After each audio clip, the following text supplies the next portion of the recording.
Could be brown, I could be blue, I could be violet sky, I could be hurtful, I could be purple, I could be anything you like. I could be brown, I could be blue, I could be violet sky, I could be hurtful, I could be purple, I could be anything you like. I could be brown, I could be blue, I could be violet sky, I could be hurtful, I could be purple, I could be anything you like. I could be brown, I could be blue, I could be violet sky, I could be hurtful, I could be purple, I could be anything you like. I could be brown, I could be blue, I could be violet sky, I could be hurtful, I could be purple, I could be anything you like. I could be brown, I could be blue, I could be violet sky, I could be hurtful, I could be purple, I could be anything you like.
You're watching Poindexter Lounge. You already know. You're watching Poindexter Lounge for the unity. Why don't you set aside an hour or two? We'll have a few drinks and a cup of coffee. I don't drink. You are watching Poindexter Lounge. Hi, you're watching Poindexter Lounge. I'm choking on chicken. And now I'll make the point better. This joint's clever. In the lounge with Poindexter. So Poindexter Lounge, you know that we can get it in. And now I'm headed up like I'm Led Zeppelin. Hi, you're watching Poindexter Lounge. Do you like nerd stuff? Yeah? Then you'll love this. You never know what might happen or who might show up at the lounge. I just want to thank you for being here and being my friend. It's always good to have someone you could count on, and I'm glad you're that for me. Ladies and gentlemen, can I please have your attention? I've just been handed an urgent and horrifying news story. And I need all of you to stop what you're doing and listen. Cannonball! The Incredible Hulk will not be presented this evening.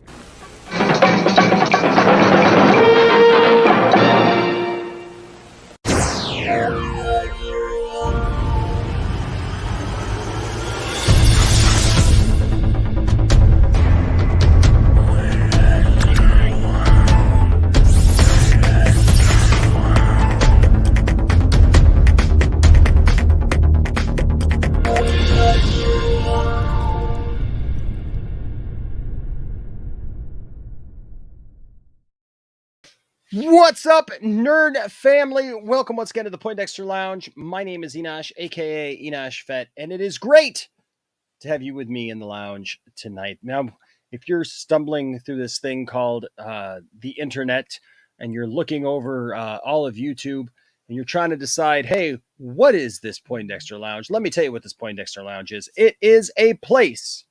It's a place. What is it a place for, guys? Like if you were to put a word for it, like what this place exists for, what would you say that it is? Oh yeah, that's right. Let's say it all together. It's a place for nerds.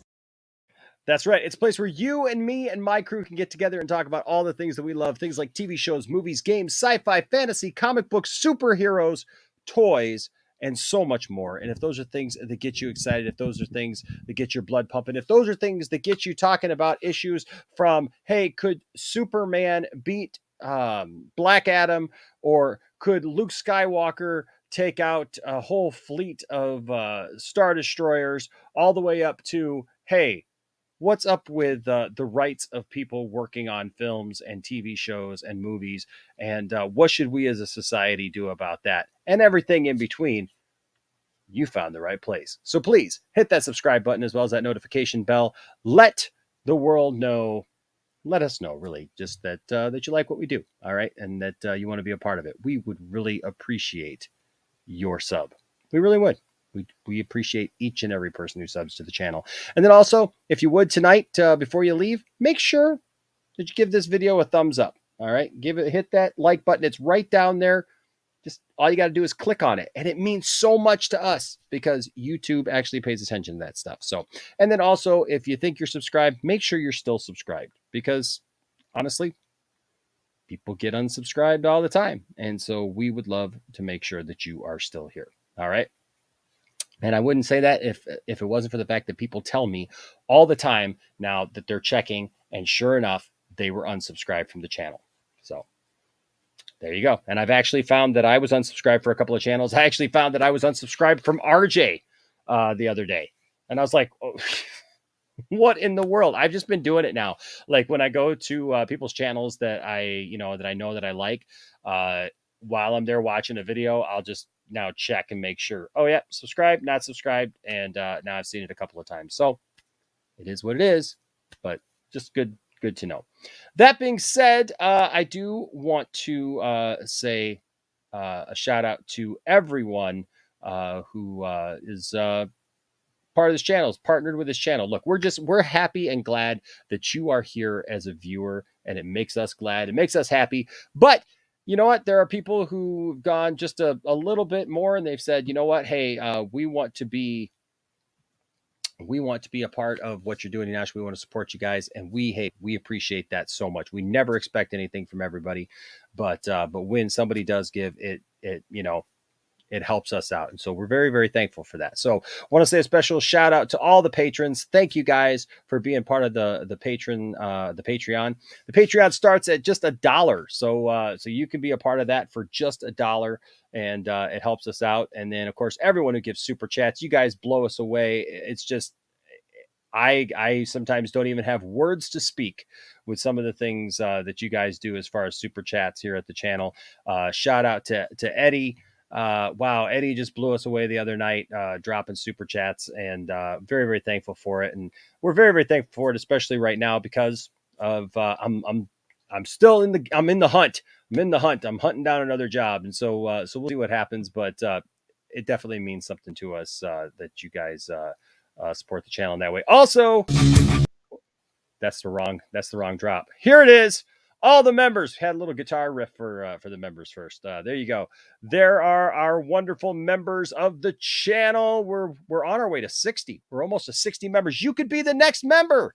Come on, bring it on in. Membership starts at $2. You get all kinds of cool stuff, and you get to have cool emoticons and stuff like that. And so, hey, membership is fun. And plus, you get that little thing next to your name. You get a free super chat. I don't see them in StreamYard, but when I'm made aware of them, I'm on the lookout for them now. Now I'm keeping a window open so that I can always see when somebody does give that, because when you're a member, YouTube is now giving you like a free super chat to use. And so I think that's cool. I think that's really cool, actually, that it gives you that so that you can be seen. Unfortunately, StreamYard doesn't show that to me. So hopefully they get that rectified soon with an update or something, but we shall see. So, but thank you guys. Thank you to everybody who's a member. Shout out to a couple of guys. First, Jeff Glaffelty just upgraded. He is now an Uber nerd. He did that 2 days ago. Thank you so much, Jeff. And Dat Dude Vince became the latest full Poindexter. At full Poindexter, you get a t-shirt for every month that you are at that level. That is our highest level. And so for everyone, you get all the other stuff, and then for every month that you're a full Poindexter, you get a free t-shirt. And we got tons of t-shirts at our Teespring that you can choose from. They don't all even say Poindexter Lounge. They got funny things on them. And especially after tonight, they've got some stuff that you can tell Warner Brothers exactly how you feel about them. All right. And Walter Hamada too. What's Hamada you? What's Hamada you? And that being said, also, we like to give a little something back. So if you do join the Patreon, or you do become a member, or you give a super chat, you are in the running for our giveaway. And this giveaway for our next giveaway is Batman The Long Halloween. There it is right there. So you can be a part of that. And look, I'm just going to warn you, our good friend Dawson, he posted on Twitter the other day. He said that Long Halloween will be mine. So get in the running for it, so you can keep it away from him. All right. Hey, let's go to the chat and let's see what's going on with the chat and what's going on with everybody. Welcome tonight. Let me get this up. Oh, also follow us on social media. All the links are down in the description below, and all the ways that you can connect with us are in the description below as well. And so, hey, we want you to follow us on there so we can keep the conversation going. All right. Let's see. Zombie here. Zombie Slayer says, I'm actually kind of mad this news came out. This news came out. They screwed her over, and I actually really like Ruby Rose. And the role of the first season is the only good season to the show. Of course, we're talking tonight about Ruby Rose and the information that came out today about Warner Brothers. And we'll be jumping into that in just a second. Anthony Beltre, what's up, man? Says, what up, Enosh? WB is a disgusting studio. It's time to clean up the house. Mary Wilcox says, evening, everyone. We may not know the full story, but surely this cannot be a coincidence. What's up, Black Ops? Says that hi to all the people in the house. Jacob McKenzie, hello, Enosh. I'm blaming Peter Roth, president of WBTV. He should have let her rest after her surgery. You guys are definitely opinionated tonight, and that's good. Mutz here says, I'm here to see Jimbo. But we'll have to get Jimbo in here somehow. I don't know. What's up, Ragnar? It says, where is Jimbo? Jimbo will be here, I guess, shortly. If you mean Black Ops, you hear Jimbo. Black Ops is here. So he'll be in just a minute. Yep. He says, see, I'm here. So that's cool. Black Ops brought some people, so that's awesome. Well, welcome. We're glad to have you guys. Let's see. You do suck. Whoops. Oh man, I hate this. It just jumps, and there's nothing I can do about it. The chat, you can see it actually jumps on my part. So you do suck is here. What's up? Kenneth Crowley's here. Says, hey Nash, boy, this news came out today. Shocked as a huge DC TV fan. This is sad, but yet it leaves lots of questions. What is happening? Hopefully we get to the bottom of this soon. Jimmy, what's up? Jimmy says, what's up, Enosh, my fellow nerd fam? We are really shocked about the news today involving Ruby Rose. Yep. What's up, Paul? Says, hey, Nosh, hope you, Tiff, and the fam are well. We are. What's up, Nerd Family? Absolutely. Thank you, Mutz. I'm so glad to have you here. Thank you, Mutz. Mutz 2027. Good to have you here. Thank you so much. Music Man is in the house tonight. Azteca is here. Says, need more blast beats. Needs more blast beats. For which part? I can give you all the blast beats you want.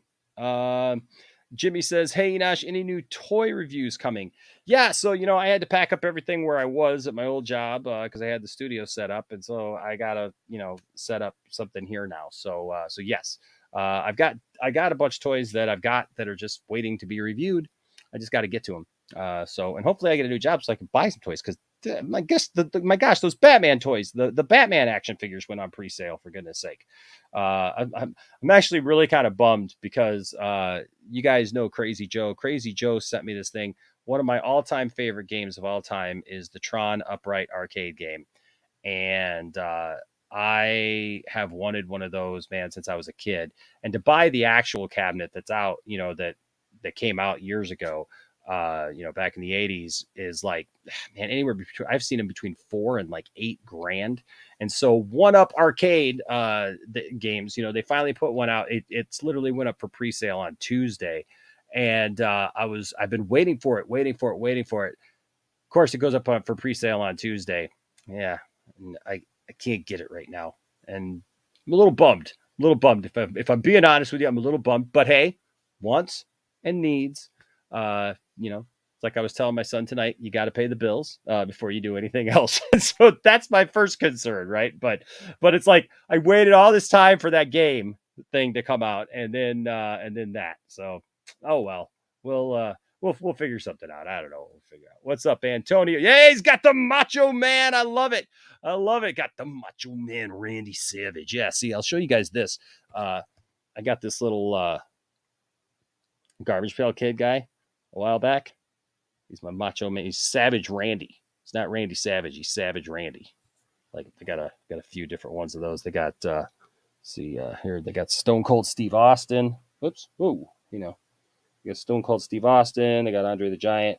They got Ultimate Warrior, and a few other ones. And so those are cool. But this is the one that I wanted. I wanted Macho Man, and so I got him not too long ago. What's up, Abel? Abel in the house. Cherie.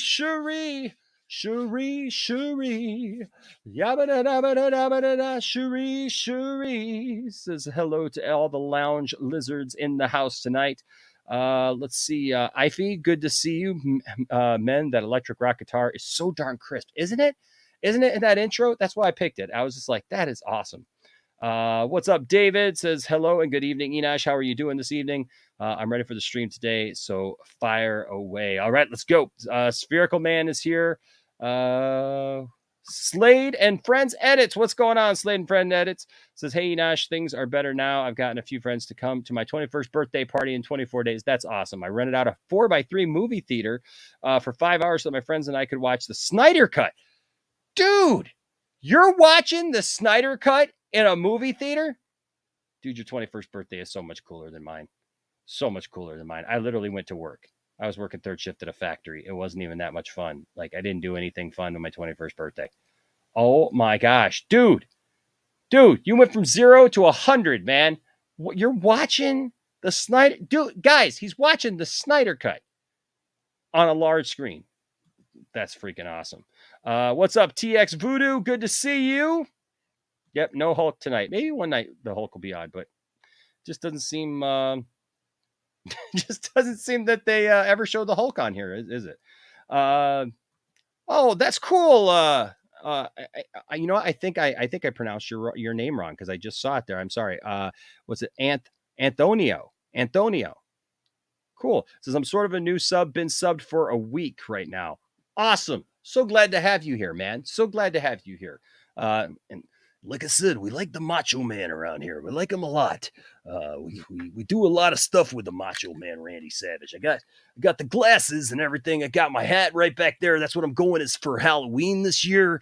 The Macho Man. Hopefully I don't throw out my voice by the end of the night. I'm not even doing it right now because I don't want to do that. I got a whole night to go. But we got some Macho Man videos actually that I want to give away as giveaways for some of the wrestling fans. But I'm glad you're here. This is your first stream live. That's awesome. What's up, Michelle? Michelle's in the house. Good to see you, Michelle. Let's see who else. Igor is here. What's up, Igor? Absolutely, man. Says, I stand with Ray Fisher. I stand with Ruby Rose. I stand with Zack Snyder. And I stand with David Ayers. Seems like the list of people is getting longer and longer, doesn't it? Is that good or bad?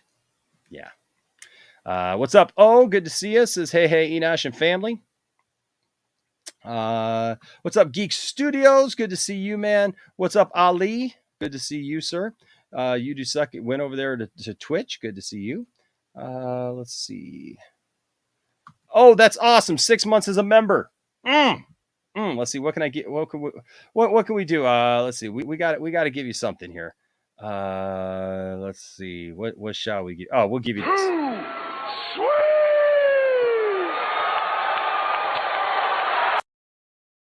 Heck yeah, that's sweet. That's awesome. Glad to have you here, man. Lena Deli, what's going on, bro? That's my guitar buddy right there. Hey, Deranged Enosh is in the house. Says, good sir, I sent you more. He sent me more pictures. We might have to get into those later tonight.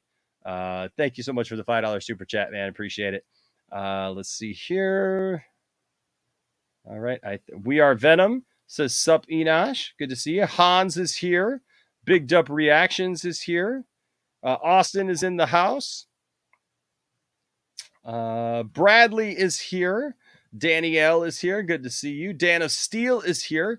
I like this. Dan of Steel and then Danny L, like in Kal-El. That's kind of cool. Let's see. Saggy is here. What up, Saggy? Anthony Beltray throwing a super punch there. Ozzy Mendeus says, what's up, Enosh? What's up to you, Ozzy Mendeus? You got to be careful of that guy because in the end, sometimes he does some crazy stuff. If you saw the movie or read the comic more like. Let's see. I just want to make sure I didn't. Hefeshun, good to see you. It jumped on me again, so I know that I lost some people maybe. All right. I think we're what's up, Philosophical Pickle says it's too early to really tell. We need more details and evidence from both sides. Then we can come to a rational conclusion. I want to believe people like Rose and Fisher instead of companies, but well, you know, we're going to talk about that. We're going to break that down a little bit because I was thinking about this today and like why we should believe people, right? Why we should put our faith in people above just companies that come out, especially when there's track record there. And we're going to talk about track record. We're going to talk about what has happened. What's up, William Smith? Good to see you over there on Facebook as we broadcast on all kinds of different channels tonight. All right. I think I'm all caught up. All right. Kinky Sphincter's here. Kinky Sphincter snuck in there. The O Show says it's funny that WB statement about the Ruby Rose situation is very close to the statement they gave about Ray's situation. It's the victim's fault, right? Well, yep, we're going to talk about that in just a minute. H Barts is here. What's up, H Barts? Good to see you, bro. Always good to see you, man. I hope you're doing well. And all right, if I missed you, I'm sorry, but I think I got everybody. Obi Sanders got in here at the last seconds. I mean, Rose spent some significant time in the hospital, didn't she? And hello, everyone. Good to see you. Oh, it's not that. Okay. All right. So I'm going to bring my buddy in here. What's up, Black Ops? Good to see you, man. Hey, what's up, Enosh? Been an interesting day, hasn't it? Yes, it has. Sure has. It's been an interesting day. I know a lot of our friends have streamed about this topic. And it got a little heated. So I'm just going to say this to the chat. Let's keep it respectful. Let's keep it on target. Look, you don't all have to agree. What's up, Anthony Grigsby? There's my buddy from down under. But look, you don't all have to agree. And I'm not telling you what to think or how you should think or who you should side with or who you shouldn't side with, whatever. I'm just saying I think we should look at what's presented to us And I think we can come to some rational conclusions. You know, I mean, it doesn't always mean that you have to go running out with a sword, right? But sometimes you just take inventory of what you're watching and what you're seeing. Because I'll be honest with you, after the events of this whole last week and now this, I'm paying a lot more attention. Because if, you know, I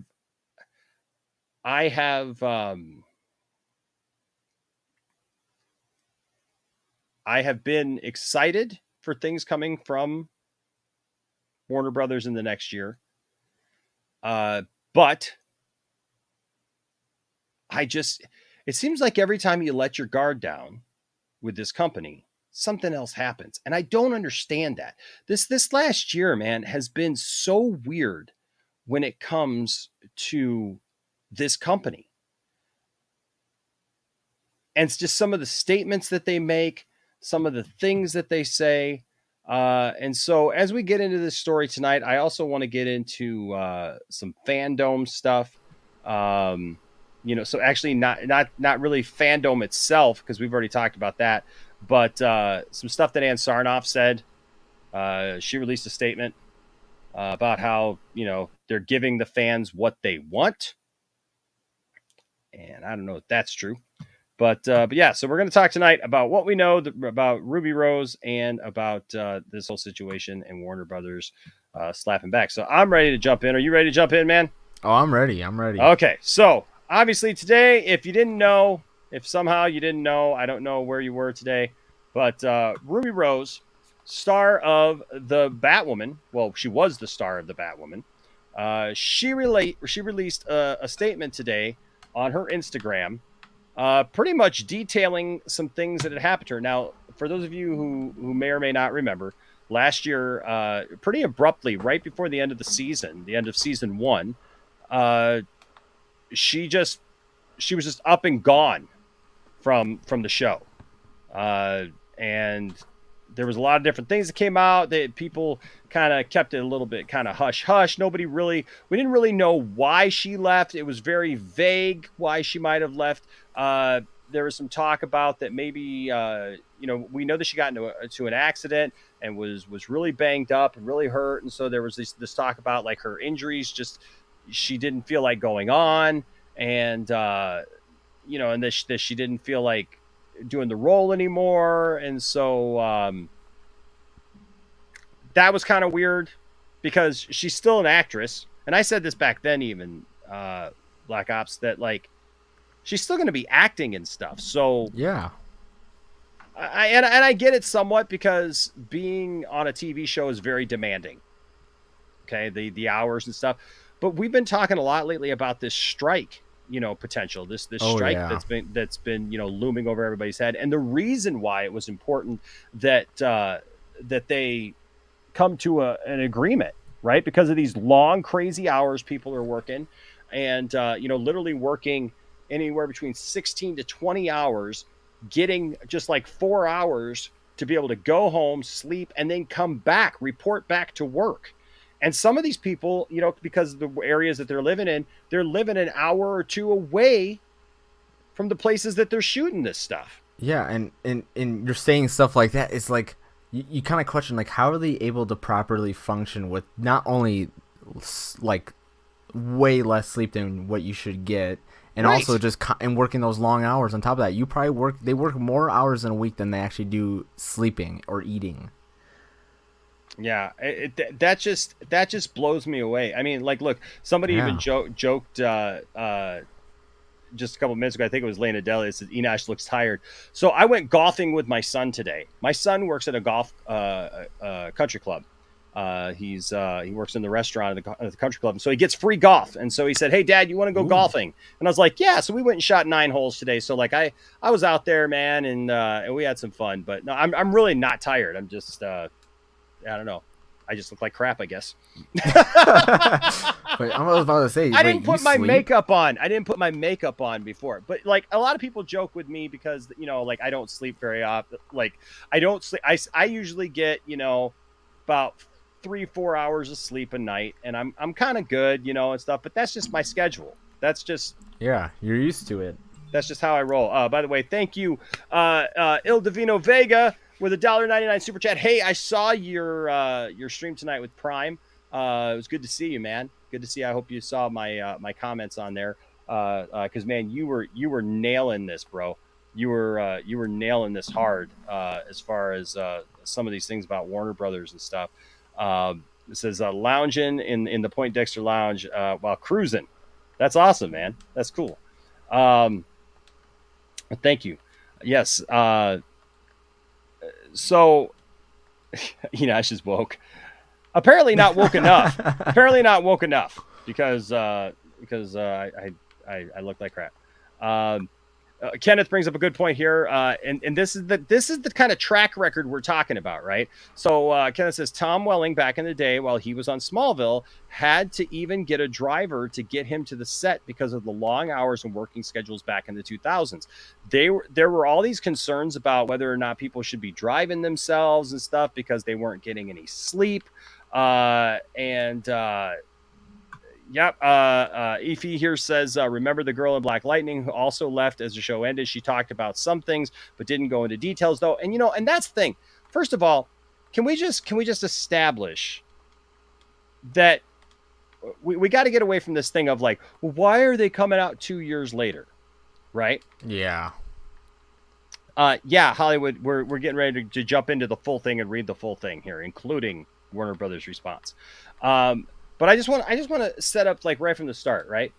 And I said this on RJ's channel earlier today, and that is the thing of like this idea of, well, why is it they're coming out now? They should have said something when it happened. Here's what you got to remember: actors are still people. Mm-hmm. Actors are still people too. They go through stuff, and like look, Paul. There could be NDAs. They could have things in their contract or whatever that but I don't even know if those kind of things are covered by NDAs. I mean, NDAs normally would cover things like plot details and stuff about the show or whatever. I don't know that. I mean, with like illegal act, I don't know about like how do you put an NDA on illegal activities or like mistreatment of people? Yeah. I don't know that that's that. But I will just say this: when people go through trauma, and when people go through abuse, they don't just run out and talk about it. They have to process it. Exactly. Deal with it. They have to like personally heal before they can feel confident enough and strong enough to express it publicly. And this is probably the time that she felt comfortable to finally talk about it and talk to it with her fans and the community. And so, I mean, yeah, it took 2 years, but I mean, who knows? Obviously, we saw that she obviously was injured on set and stuff like that. So, I mean, it's probably took a while for her to finally be able to talk about it clearly. It was a long year for her. Yeah. It was a long year for her. And this is what I want people to remember. Like, we always look at these Hollywood celebrities and stuff, and we think that they're all just rich. We think that they're all just, but like a lot of these people, like, they're not making the millions of dollars, right? Yeah. They're making thousands of dollars, right? But they also live in places like LA and stuff where like if you make $100,000, it ain't like making $100,000 here where I live in Michigan. Okay. Mm-hmm. You make $100,000 a year here in Michigan, you're doing really, really well. Okay. Mm-hmm. You make $100,000 in LA, it ain't the same. Yeah, it's higher cost of living there. Cost of living is crazy. Taxes. Yeah, taxes, all that stuff is insane. Hold on a second, because I was just looking to see if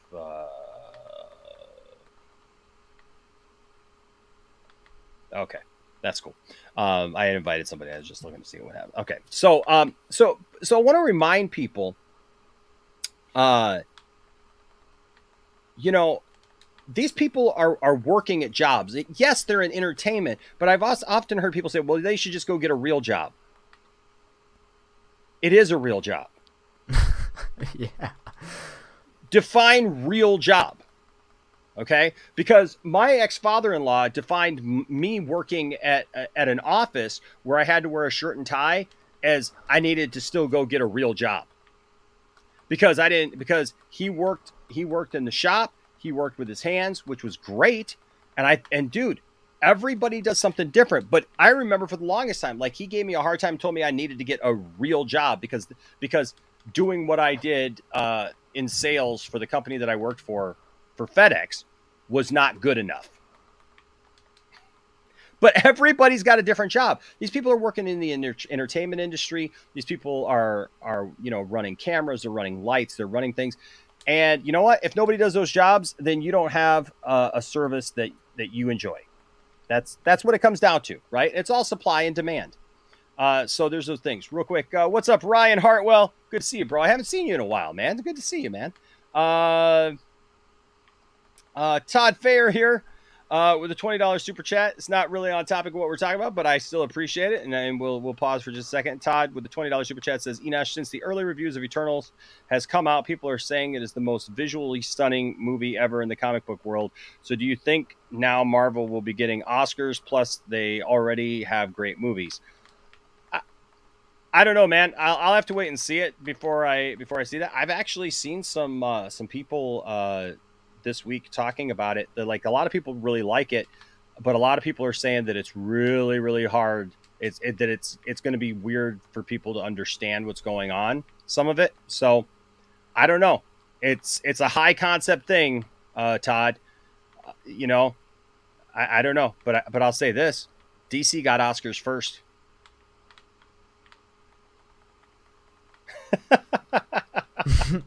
I love messing with Todd, and Todd loves messing with me. Thank you, Todd, for the $20 super chat, bro. I definitely appreciate it, man. Let's see here. Obi Sanders with a $5 super chat says Ruby is getting a lot of backlash, but she seems like a hard worker. Next golf brew is on me. Rock on, man. Thank you, bro. I appreciate it. Thank you so much for that, man. All right.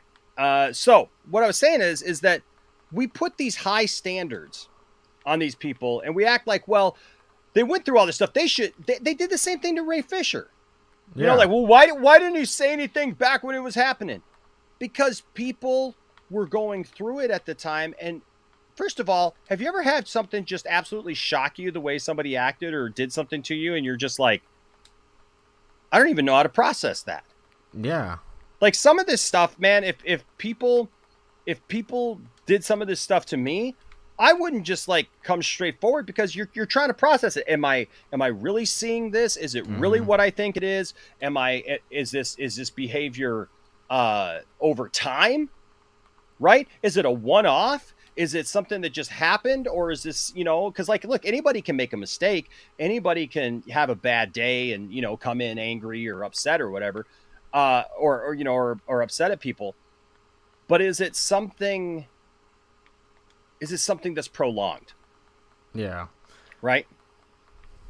Were you going to say something there? I was just going to say, like, they're also mad that Ray didn't stand up for others as well. I saw on Twitter as well. Yeah. And I thought that was kind of like, okay. And, and that's been the whole point of Ray's thing ever since he started this, which he was standing up for others. So, yeah. So that just it blows my mind how people don't understand this. And then everybody who's like, well, they should come forward with everything, all the details right now, and tell us all what happened because we deserve to know. No, we don't. We don't deserve to know. We don't deserve anything. We're not entitled to anything. The information is out there that things happened.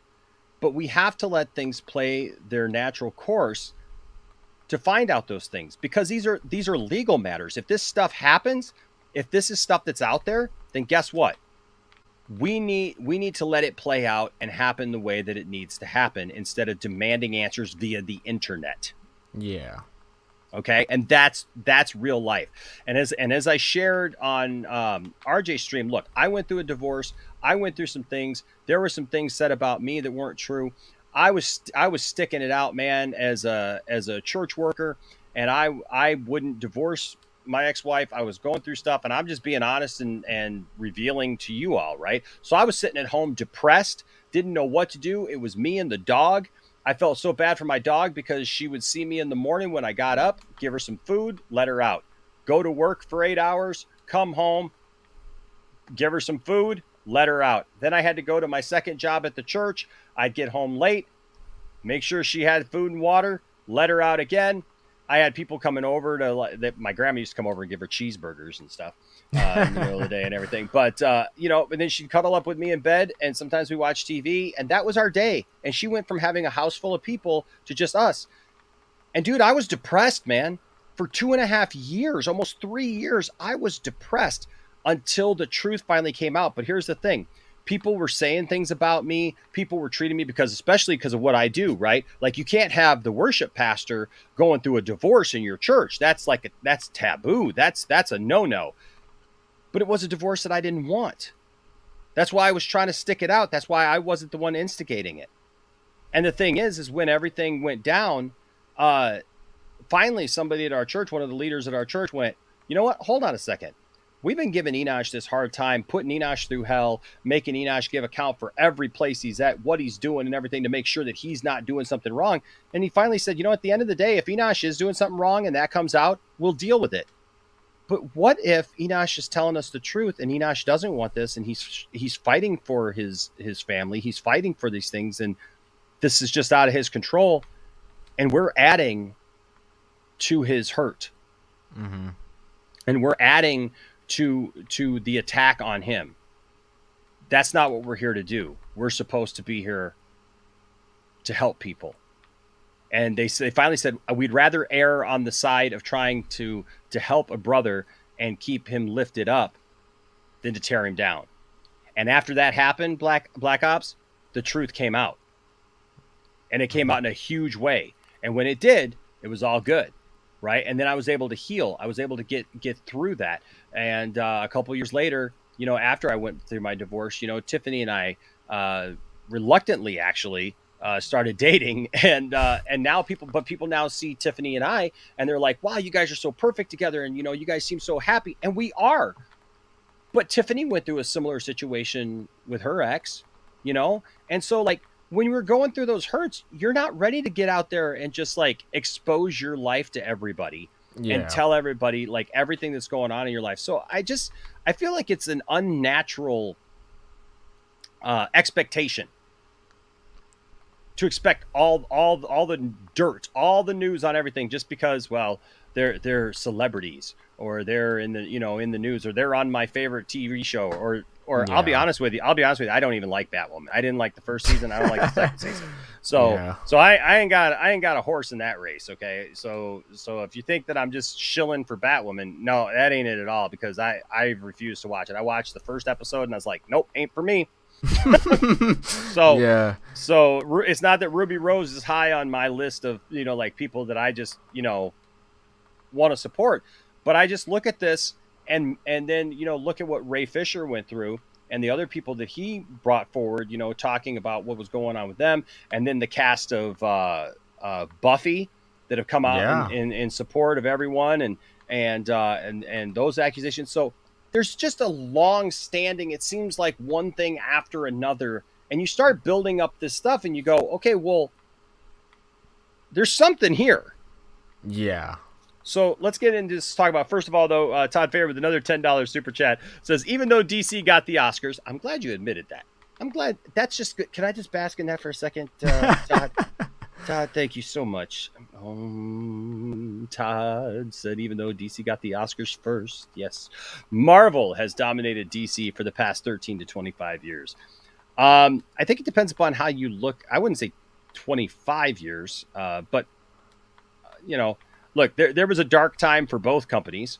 And you know, look at the Dark Knight trilogy. The Dark Knight trilogy, well received by most people, especially at the time.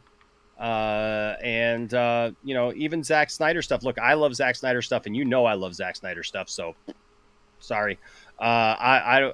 Domination is not just can not just be counted in money alone. But by substance.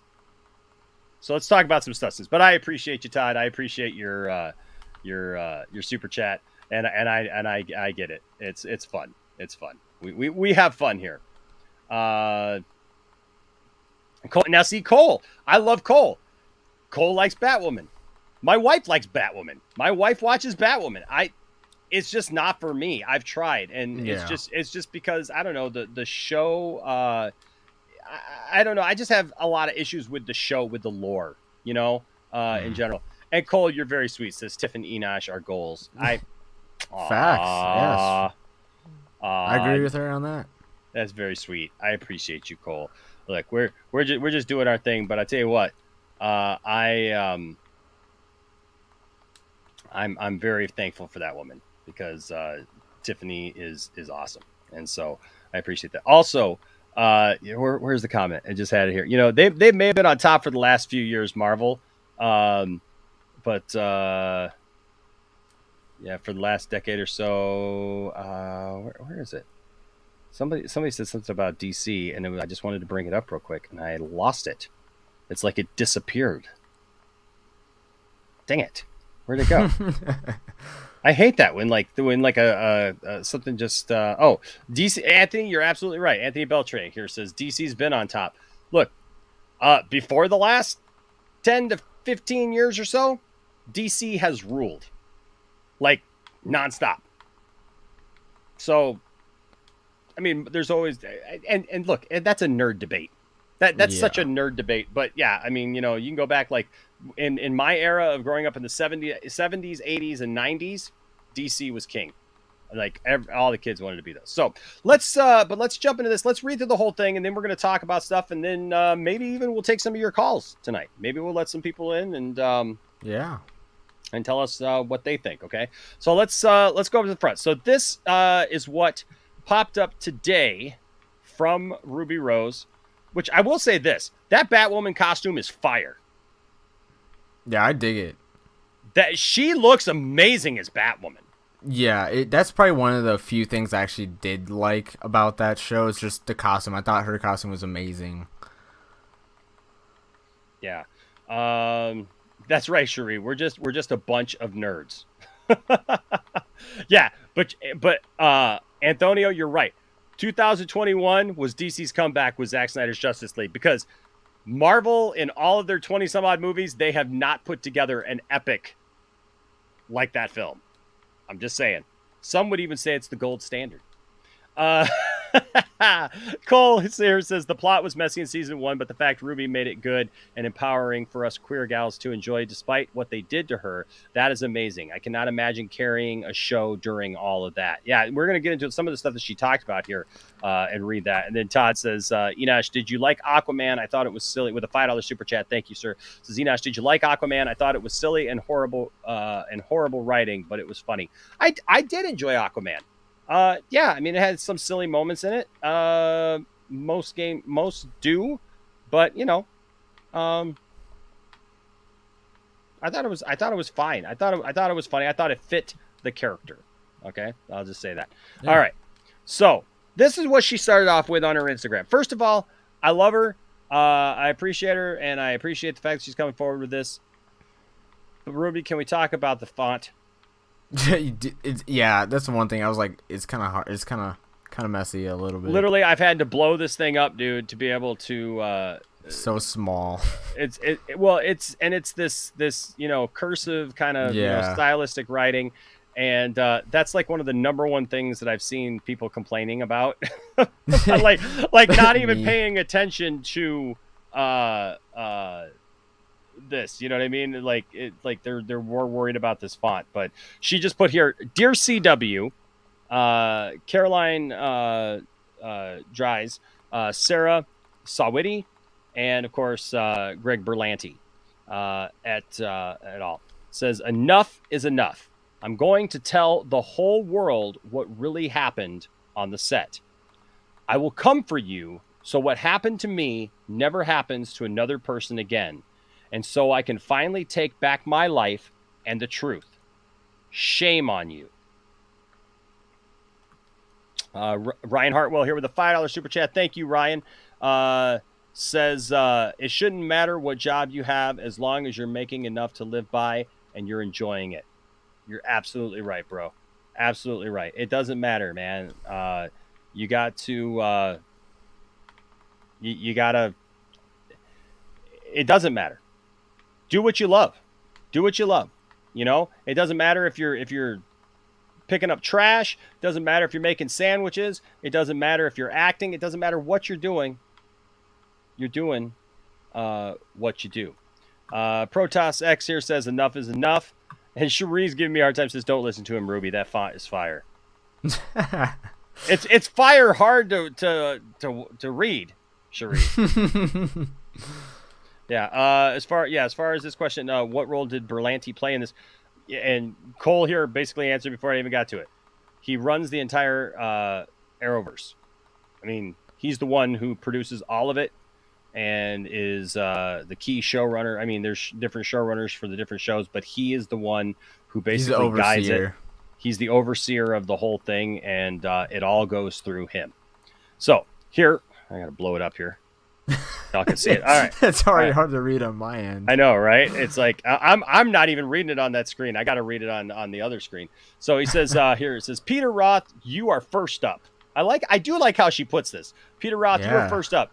You are chapter 1. Not sure if you left after getting promoted to the highest position because you just couldn't stop making young women steam your pants around your crotch while you were still wearing said pants. Wow. Or if you left putting a private investigator on me who you fired as soon as the report didn't fit your narrative. Either way, when it comes to you, there's already an army waiting for you. Note to self, don't make Ruby Rose mad. Wow, man. Hey, she's badass. Ruby, if you're watching this, for example, like, use whatever font you want. It's all good. Yeah, I take it back. Yeah, I take it back. If you want to use that font, it's the best font. It's the greatest font you could possibly use. Hands down. Wow. So she says there's already an army waiting for you. Now I tried to do a good job of putting this all together, so I'm hoping put this all in order here because I think it is. It says cut to 3 weeks after this video, because then she posted this video of her after her accident where she's in the hospital and she's showing these scans and stuff of herself. So this was actually from a video that I had to do a snapshot from. So it says cut to 3 weeks. Let's see if I can. Better. Cut to 3 weeks later after this video. It's worse than abnormal. This was diagnosed years ago on set, but if I got an X-ray, we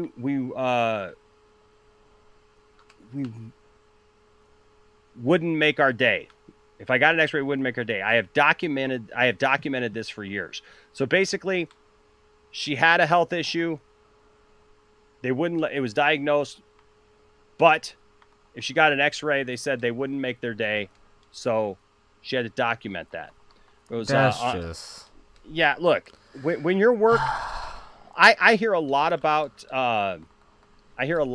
this from other people at different jobs and stuff, like where, you know, they get hurt or whatever, and the boss tries to keep them on the job, won't let them go get checked out or something like that, and then they end up going to get checked out like hours, sometimes days later, which is not good at all. Heck no. No. What's up, Barcy? Hey, it's Barcy B. Hey. Hadn't seen her in a while. I saw that she liked something that I posted earlier on Twitter, and so I reached out to her. I said hi. So, Barcy, I'm glad you're here tonight. All right.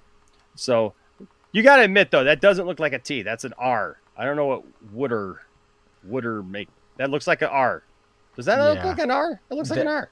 Yeah, that does. That. Thank you. That. There you go. That's an R. In my defense, that right there looks like an R. There's no T, so just saying.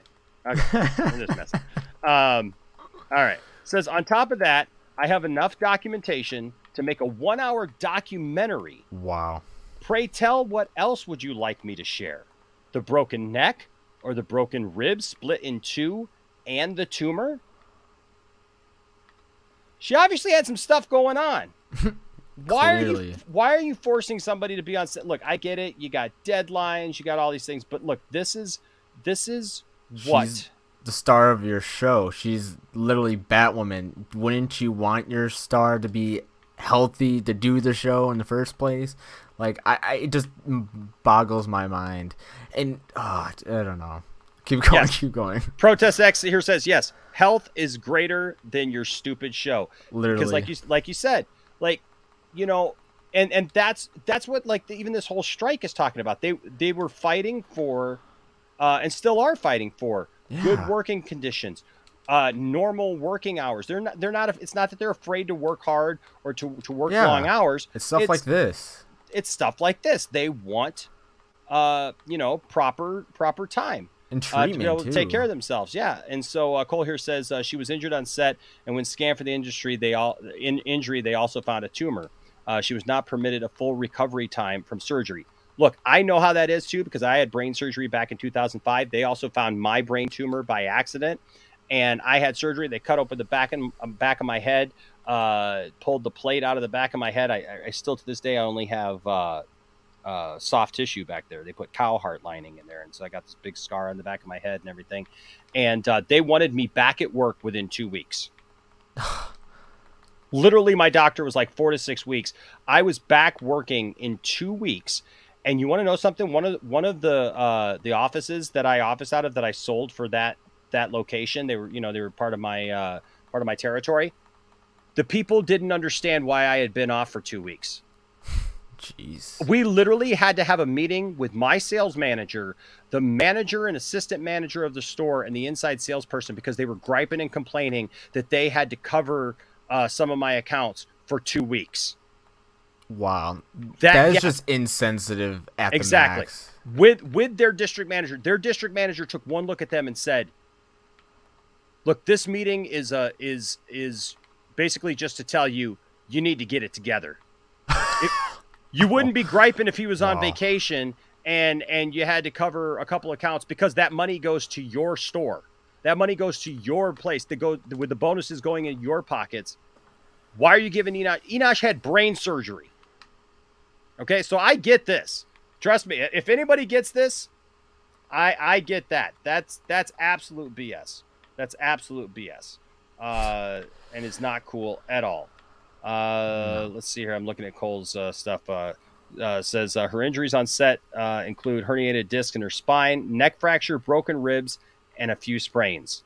Oh, jeez. Really got banged up. It also brings in the question, like, what type of stuff are they doing on that set that causes so much injury? You'd think that Tom Cruise would get these type of injuries doing his own stunts and all the crazy stuff he does, but I just want to know what the hell they're doing. Right. And then she says here, after she had the disc repaired, she was forced to return within 10 days of surgery or else they would fire everyone. Yes. I saw it. I think that's in here with this. If not, we will touch base with that. And then she says, Enosh just casually dropping the fact that he is a cyborg. Thus the reason I don't sleep a lot. But we won't talk about that. Okay. Exposed. Caught in 4K. Caught in 4K. All right. Yep. So then there's this. Says to everyone who said I was too stiff on Batwoman, which we heard a lot of that, right? That like, oh, her acting is so stiff. She doesn't seem, to be fully committed. She goes, imagine going back to work 10 days after this. 10 days. I mean, look at her. And this was video too, by the way. But yeah, I mean, she's in the hospital. She's getting her disc, repaired. That's a major surgery that people have to heal from. Yeah. And can I just restate? Yeah. Ruby Rose is a badass. So she's a cyborg. Holy crap. Yeah. It says that they forced her to return after 10 days or the whole crew and cast would be fired. And I'd let everyone down because Peter Roth said he wouldn't recast. And I just cost the studio millions by getting injured on his set. That is just guilt tripping to the max, if that's the proper term for it. Because just why, after you just get like a major surgery such as that, you get put into that position where you have to be like, do I value my health or do I have to do what save people's jobs? Apparently, like, yeah. I mean, can you imagine such a bad position? Can you imagine that being put on you? Says that I'd be the one who cost so many people their jobs instead of spending half a day to rewrite me out for a few weeks to heal. And and that's we're talking about TV shows where they can do pickups. They can come back in at a later date and film this stuff. It's not like they're filming it all in sequence anyways. Okay? I mean, that's the stupid thing. People gotta remember, it's not like they go in and they're like, okay, here's scene 1 where Batwoman does this, put the costume on her, get her ready, and okay, in the next scene she's not in the Batwoman costume, so get the Batwoman costume off her and let's go to the other set. Now, they literally what's all the Batwoman shots we got to get? What's all the shots we got to get of her in the suit? Okay, here's the day. We're doing all those shots. Right? I mean, that's how they do these things. Half the time the people aren't even on set together. Who are on these shows together. And so this is sad is what it is. Again, you can believe her, you cannot believe her. The reality is she did go through this stuff. Obviously, she was in the hospital. She had these injuries on their set. But, it's interesting here that, she mentioned, she goes, Peter Roth said that he wouldn't recast, and I would have lost the studio millions of dollars by getting injured on his set. Not taking responsibility. Like I said, you can have an opinion about this. I'm not going to tell you what to think. Yeah. But I will say, we've been looking at this for a long time. Right? We've been looking at Warner Brothers as a whole for a long time. And one thing just keeps piling up on top of another. What's the word that I keep hearing the same word over and over again in all these different statements, that from Ray Fisher to Gal Gadot and now Ruby Rose, there's one word that's in every single one. And also, can I just say that from this post right here, it basically seems like they're putting on her like it's her fault she got injured. Mm-hmm. And I just think that's so wrong. Yeah, Cole here says Ruby literally could have walked away, but she chose to walk back on that set. If her recovery was compromised, she could have been permanently crippled. Oh my goodness. Wow. And look, and I've heard people say, well, she's just doing this for money. I said this on RJ's channel too. Yeah. Look, people who out companies like this, or out important people, or people in power, or whatever, it's a risk. There's not like a fund that's set up for those people that it's like, oh, hey, you're doing this, you're causing problems. Here, have some money. I don't understand how people think that works. What do you think she has to gain monetarily? I've heard people say, well, yep, she just ruined her career by coming up against all these people. Okay. So how do you think that they're in it for the money? What money do you think that they're going after? Like, they're not getting money for doing, like, the interview. Do you think that she's getting money for posting this on her Instagram page? Like, I don't understand how that works. And they're acting like she's just like, oh, she's not a good actor anyways. Who cares, like, if you like her acting or don't like her acting? Yeah, that's far from what this all is trying to get at. It's completely immaterial. It doesn't matter if you like her acting or not. There's a lot of people I don't like their acting, but if something bad happens to them and they're treated horribly, it's still wrong. It's a human decency issue. Right? It's a human rights issue. You don't do this to people. Yeah, and it just brings up another thing. They just look at them like they're celebrities and stuff like that. They don't, like, they're not looking at them like a regular human being that is going through this stuff. They like you said, like, oh, she's a bad actor anyways, or actress anyways. Like, that's why is that even being brought up? That's far from the point. Exactly. And here Cole brings up, she is an international model, DJ, and actress. It's not like she was hurting for a check. She wasn't. It's this mindset of, and the thing is, it's people who constantly move the goalposts, right? Like when they don't understand why one thing is the way it is, so then it's, well, well, yeah, she, she's just doing it for the money. Well, how is she doing it for the money? Well, I'm sure she was hoping to get some attention for this or whatever. Attention for what? Negative attention that now nobody wants to hire her? Like, is that like I'm not. And Cherie's right. Why are we still questioning the victims? Look, I understand there's questions to be asked. Okay, there's always questions to be asked anytime. We should always ask questions anytime that there are accusations made. Okay, trust me. I've had accusations leveled at me. The truth came out, but it took a while. So there's always time. There's always a time to ask questions. The point is not, I don't think, asking the questions. It's assuming that the person who is claiming to have something happen to them, or in this case, the victim, if you will, assuming that they're just lying for some reason. Instead of looking at it down the middle, instead of looking at both sides and giving a chance for both sides to air what happened. And that's what we're going to see here towards the end of this. She's airing actual stuff that happened to her. She's saying this and this happened, this and this happened. We'll see Warner Brothers' response here in just a minute. And Ryan's right. He says, I'm pretty sure they could have just used a stunt double to fill in her scenes. I mean, she's wearing a cowl, right? She's wearing a Batwoman suit, for goodness sakes. And Cole, you're absolutely right. Why would Ray and Ruby risk nuking their careers if these things wasn't true? And that's, Occam's razor, right? Like, what makes sense?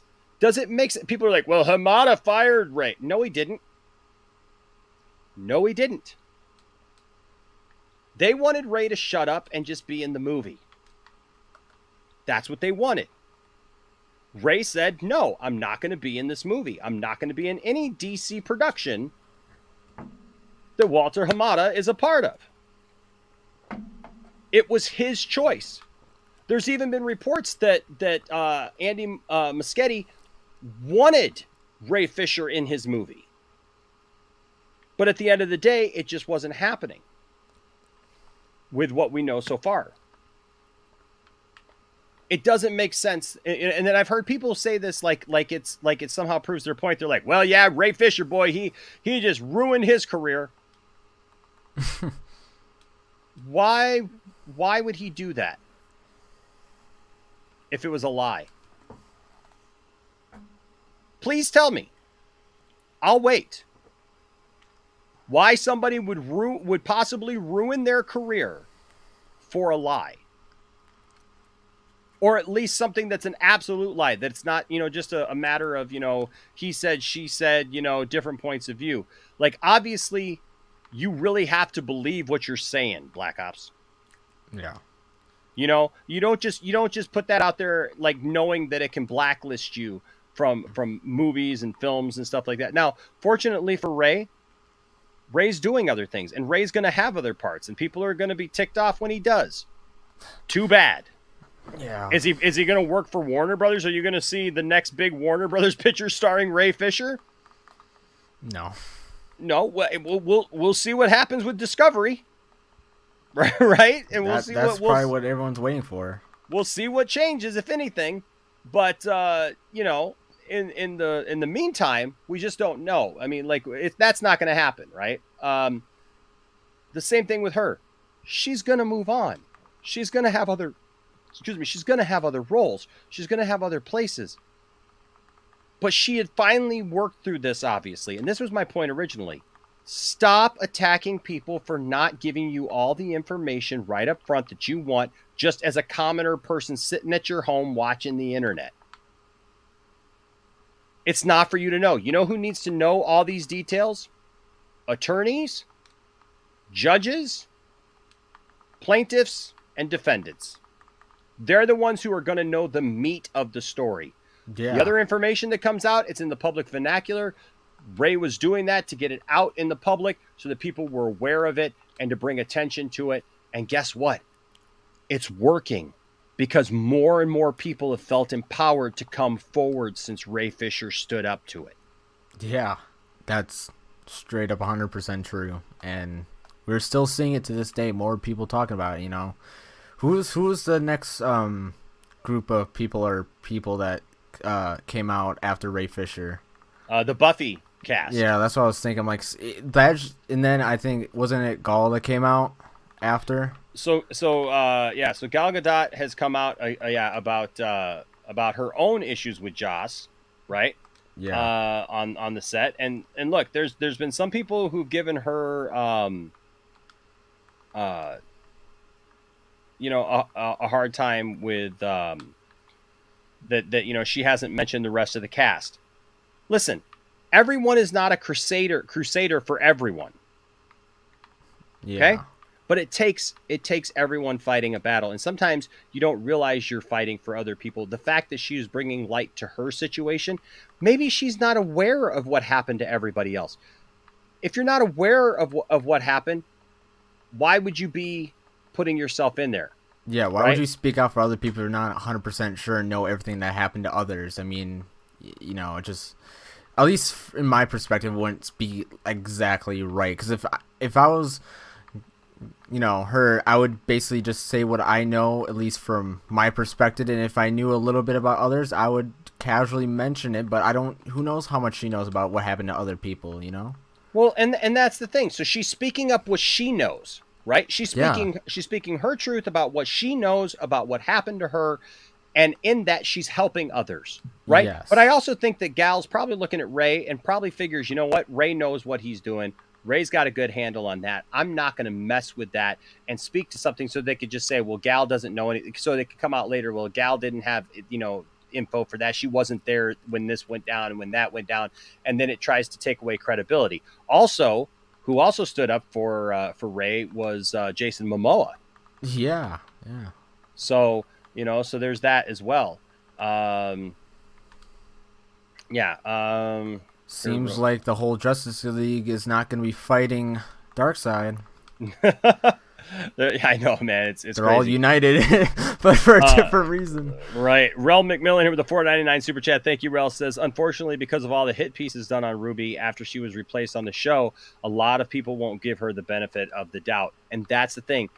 Isn't it interesting, Black Ops? And I pose this to the chat, too. Everyone watching this. Isn't it interesting that upon her leaving the show, she was hit with one article after another, trying to make her look bad, trying to paint her in a certain light. And where do you think that information came from? Where do you think it came from? We're going to read the statement here in a minute from Warner Brothers after this, which sounds a lot like all this supposed information that came out about her on the set. Look, you know what? I'm aware of this too, because I got some information today from somebody who told me that, like, even my current situation where people had told me, oh yeah, we're going to split ways. Everything's going to be cool. Everything's going to be good. Nobody's going to talk bad about you. We hope that you don't talk bad about us. Okay. Guess what? Somebody today, a professional, told me today, because they work with the same people still, and they work with me. Yeah, I've talked to them, Enosh, and they've said stuff about you. Right? Oh, leaking stuff out there, calling people, trying to cause me an issue with the actual covering where I have my credentials through, like, because that wasn't one of our churches that I was working in before. So literally trying to cause me issues because they didn't like something about me. They didn't like something about Poindexter Lounge. They didn't like something about something I said to them, about a project we were working on. And so then automatically I was the bad guy, and people have to save face. Because that's how it works.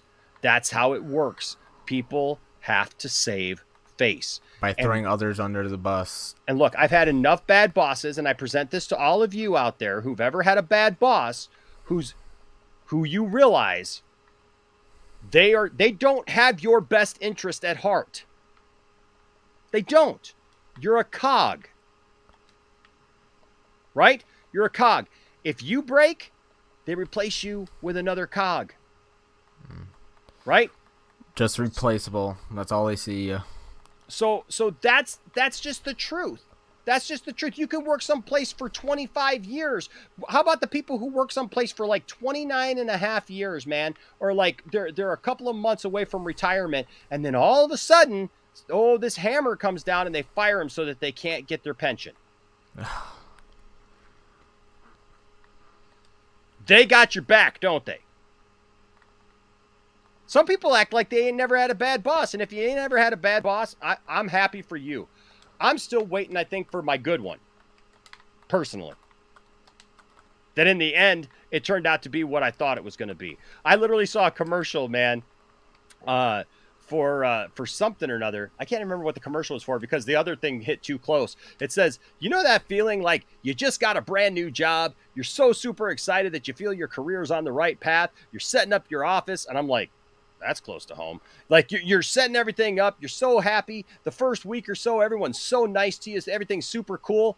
Then about a month in, you realize your quota for your sales job is like impossible and doesn't make any sense. You realize that the people around you are backbiting and will stab you in the back at a moment's notice. You realize that your boss, who is super happy to have you on board and happy that you had the skills that you possess, is all of a sudden trying to tell you every time they get a chance how you falter and how you aren't as good as you thought you were. And then also, all of a sudden you start realizing that the product that you're trying to sell is complete junk and crap and nobody wants it. Who do you think they're going to look out for? Do you think that a studio, when it comes to actors and actresses, if they're put on the spot, are going to come out and be like, oh, yes, we were wrong. We treated people like junk. We treated people like garbage. We didn't treat people like humans. Who do you think is looking out for you?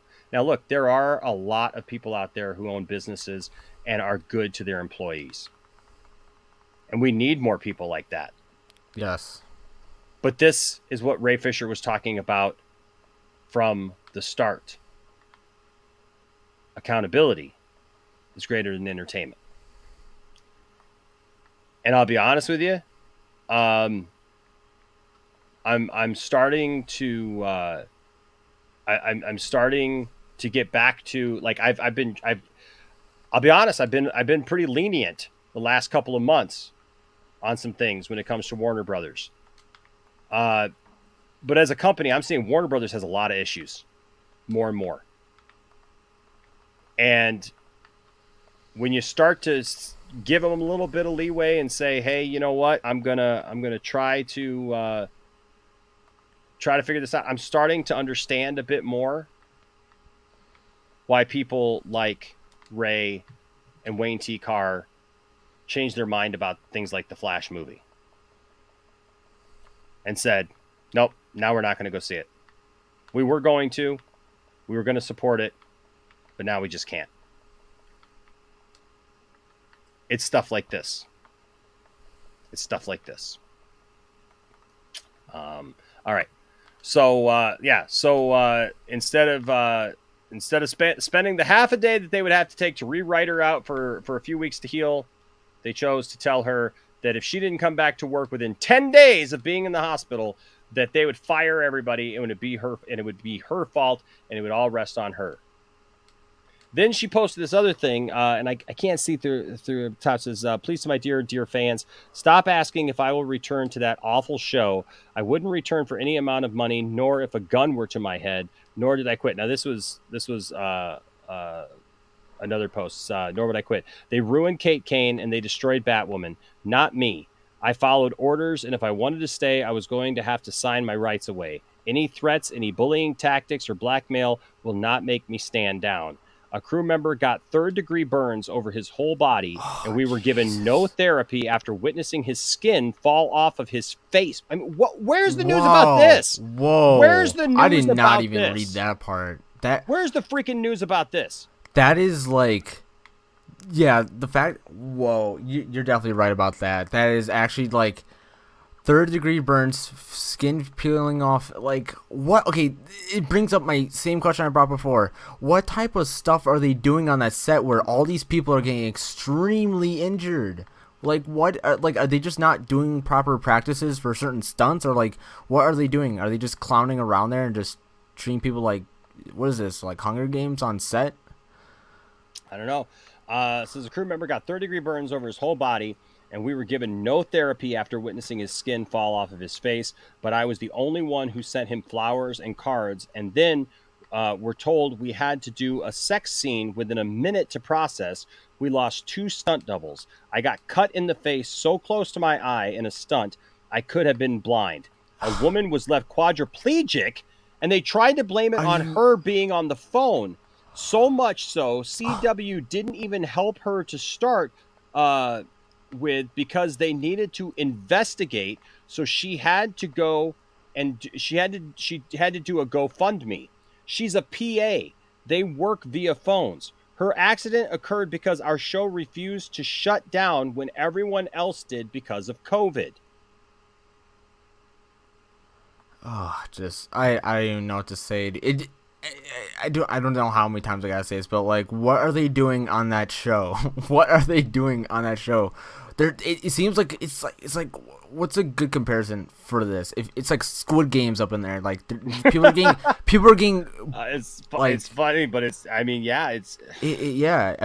it's just the only question I have in my head is like, what in the hell is going on there? Like in like the nicest ways I could possibly mention. Like, this is actually just really sickening to hear about all the just blatant mistreatment of their workers, and obviously just I just don't know. I don't know. There's probably Barcy here says too many actors have come forward with their experience at WB. They can't all be lying. That's the interesting thing to me is like when people all of a sudden get defensive, like against Warner Brothers, like Warner Brothers, like is their children's godparents or something.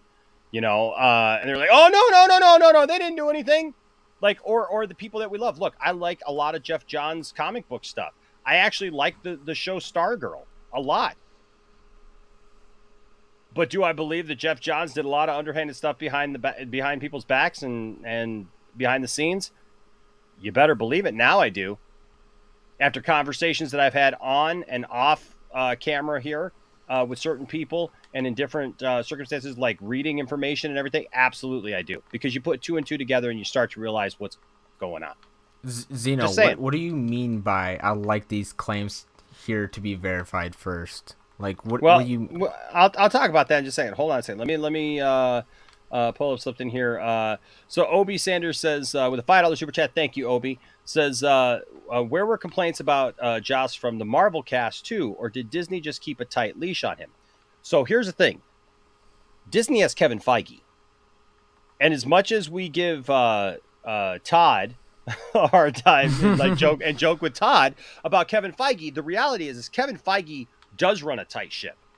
And the people who direct those films, they direct Marvel films, yes, but they do not have anonymity. They can't just do whatever they want to do. They have to stick to a certain guideline. They have to stick to a certain thing.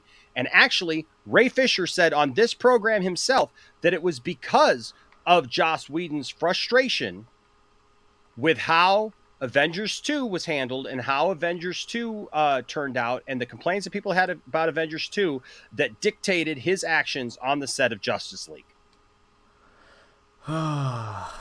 Look it up. Watch the episode here and then look up all of the news reports that got reported because of it, where we were quoted. It was a big deal that day. So, look, I don't know what happened on those sets. I don't know if he felt like he was under more scrutiny. I don't know. Maybe he did things and it was not reported. I'll be honest with you. I have heard rumors about a couple of people that had something to do with Joss on the set of those Avengers movies, and certain females who were treated in certain ways, and I can't verify those, so I'm not going to talk about them. But there were things swirling around about it. But yeah, I don't know. Right? I mean, look at what's his name, who plays Martian Manhunter in Zack Snyder's Justice League. Henry Lennox. Yeah, Henry Lennox, right? So Henry Lennox was asked about this, and it was controversial, I know, to all of the Snyder fans, right? But here's the thing. The man just gave his working opinion. I've worked with people, the job that I just came from. like a whole group of people warned me and said, don't go there, don't do this, there's a history here, and there's a way and stuff. I have a friend who warned me. I had other people who warned me and told me all their experiences, and I thought things were great. I didn't see it. I ended up having to text them and go, you were right. But there's still tons of people that if you ask them about that situation and about the way things are going, they'll think that things are just going fine because it's not affecting them. Maybe they don't have the interaction that other people had. Maybe it can be a lot of mitigating factors. Look how crunched for time Justice League was, right? You know, you're talking about like with the Buffy show, for example, you got a TV show that's going in high, just like this show, right? And then with the movie, Justice League was like, everything was last minute, man. They rewrote most of the movie. If you've seen Zack Snyder's Justice League, you can see the difference between Zack Snyder's Justice League and Justice League. Oh, yeah. So a lot of rewrites, a lot of reshoots, a lot of things redone there. And so, but Henry Lennox, same movie. But Harry Lennox said, he said, look, I did work with Joss, and I didn't experience any of that. I don't want the guy to lie. I don't want anybody to lie and say, yes, they did this and that. Yeah. We don't want that. We want truth. We want truth. And that's Zeno, that's what it goes to. Like, and I made this clear. I can't verify any of the things that Ruby is saying here. Okay, I can't. It's a news story. We cover pop culture news, obviously. We cover comic book news, stuff like that, and we also cover DC stuff a lot and everything. And so this is something that's happening within that world, right? So we're going to cover it. All I'm saying is kind of what was said earlier. Something's going on here. Something's going on behind the scenes. It's not just a coincidence. It's not a coincidence that one company is all of a sudden their dirty secrets seem to be revealed. Time will tell. I'm also interested, Zeno. I'm also interested in, like, when you say somebody's face fell off. Like, yeah. I want to know what that is. I want to know what that is. That's the first time hearing of that, right? That should be a huge news story, because I mean, like, what type? Like, doesn't that violate some sort of practices? Like, the fact that there's so many injuries on a set, there has to be something going on there that just is not right, and that should be some headlines there. You know what I mean? Yeah. So I want to know what's going on. I want to know the truth. This lady who was made a quadriplegic. What's that about? That's the first I'm hearing of that, right? So we all have to do our due diligence, and I'm not telling anybody to just make up your mind and listen to Enosh or listen to other people who are reporting this stuff. I'm trying very much so not to have a bias, right? Not to I just realized my wife moved some stuff around in my room. I literally have a little fan, and now it's gone. it was getting warm in here, and I'm like, hey, where's my fan? Oh, she moved a bunch of stuff. What in the world happened in here? Yeah, I'm gonna have to turn my fan up. Hopefully, what the heck happened? Just let me know if my fan is blowing on the. I'm sorry. I'm sorry, folks. Here's my little fan. I'm live. And I'm just like, I got this little fan under my desk here so that I can turn it on, and I'm just like, it's this cool little fan. I'll show it to you. It's this cool little thing that I picked up. I literally got this. I got this at Goodwill, and it's like these little flappy things, but you turn it. Oh wow! Oh. Yeah, so it's like quiet and stuff, and so I like that. But that's like some white noise you could fall asleep to. It's like it's like a little slight hum to it. Speaking of that, I got a new channel, folks, that you guys can go and listen to stuff like that. That's a great transition, man. Yeah, great transition. So let's go back to this. Okay, so look, I don't know. These are some things that I'm going to have to research. These are some things that I'm going to have to get into, and I think that we all should. But it's definitely stuff that we should be aware of. When somebody's making an accusation like this, we need to pay attention. I'm not telling you to make a snap judgment. I'm not telling you to do that. I'm saying we got to weigh it out, though. Oh, and look at it. What's going on? Yeah, I mean, in these posts, she brings up a lot of stuff. Like, it's not just her experience. She brings up so much stuff. I mean, I was going to say in the first tweet, she was saying some stuff about, I can't remember who's the guy that she was talking about in the first post that you had. But yeah, she was saying some stuff. She's really revealing a lot of different things that every single one of the posts have multiple things that people need to look into, because there's so much stuff. It's a lot to like process that. So I mean, it takes a lot to process simply these posts. So imagine what it takes to simply process all that she's visually experienced. So it's just really mind-boggling to see all this stuff happening on this set. And it's funny to see people question her, like, why are you coming out now? I'm like, geez, like, I'm reading about this the first time truly, and I'm shocked, and I gotta process all the things that I'm listening to her saying in these posts. It just brings up a lot of questions in that regard too. Yeah, the point is that there's people trying to silence the people coming forward. Don't silence them. Let them speak their mind. Let them speak what they need to speak, and time will tell. Okay, time will reveal the truth. I have said ever since the beginning. Okay, like with the Ray Fisher accusations, for example. Now, I've talked to Ray. Okay, I believe Ray.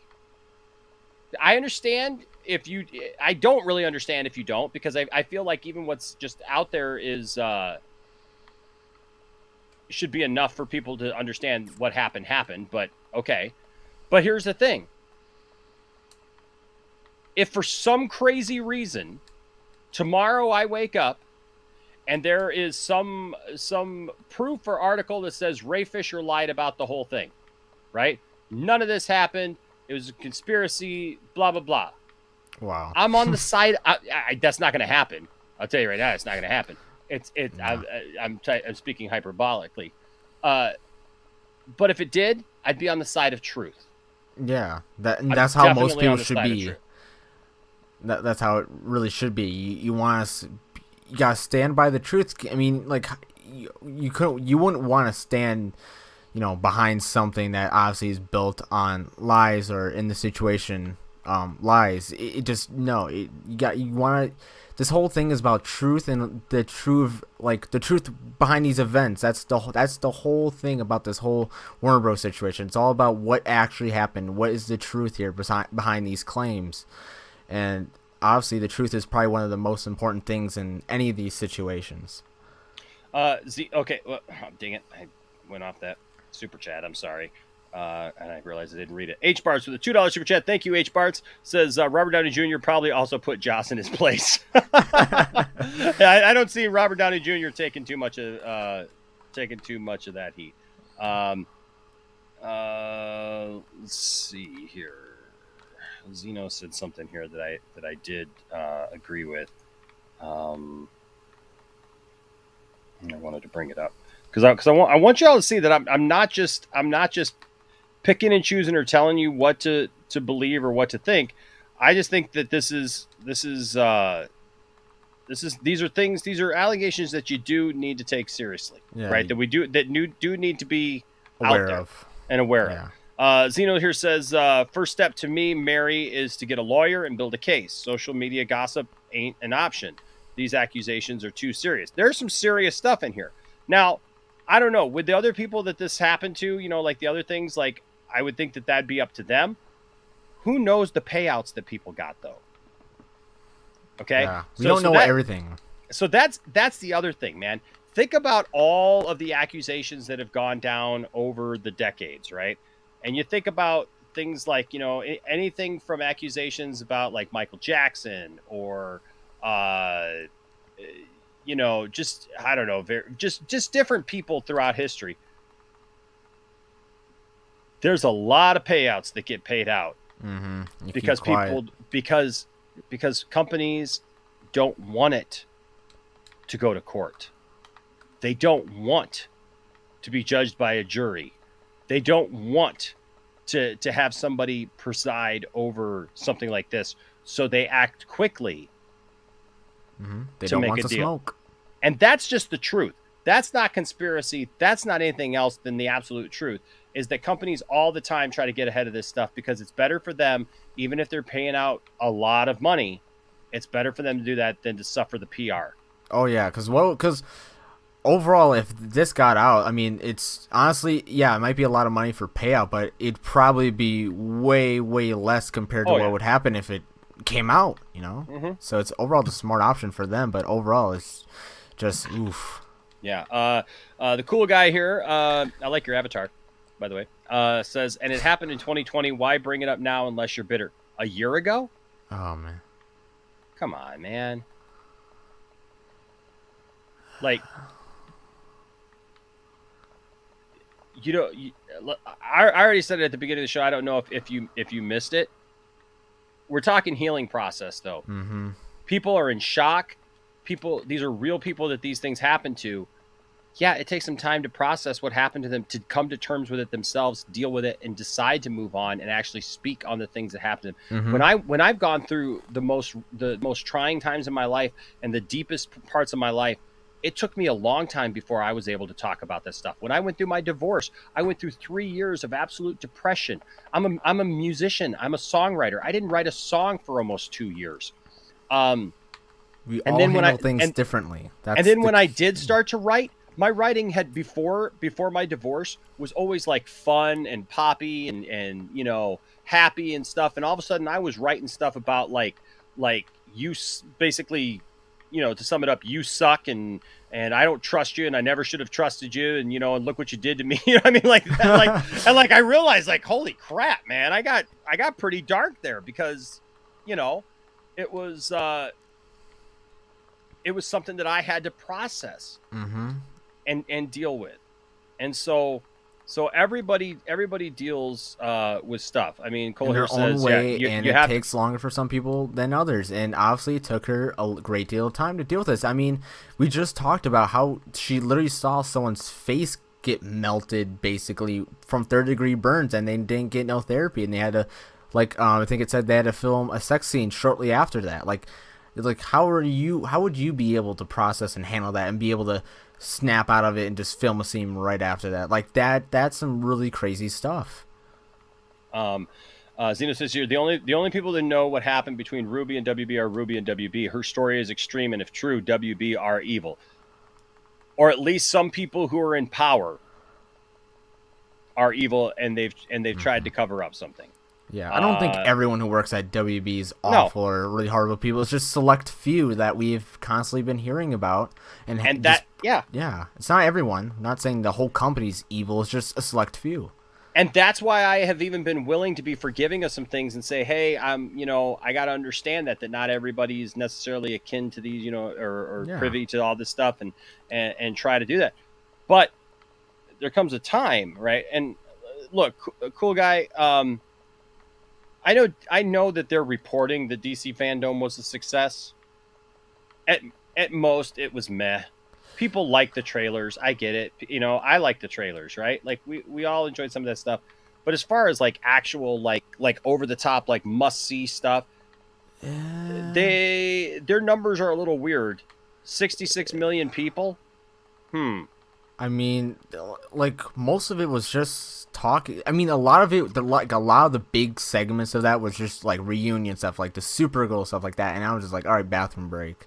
A lot of it was just basically trying to tell me how, hey, you're DC fans. Guess what? We have a lot of cool stuff that's coming out. You're gonna like it.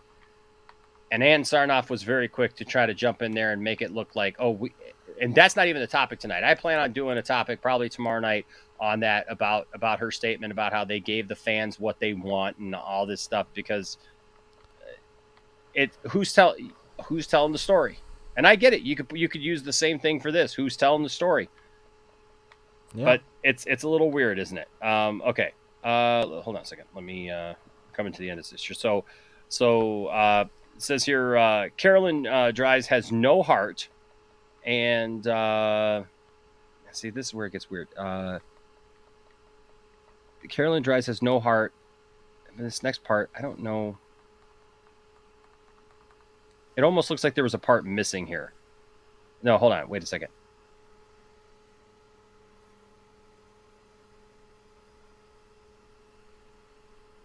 Where is it? Are they out of order?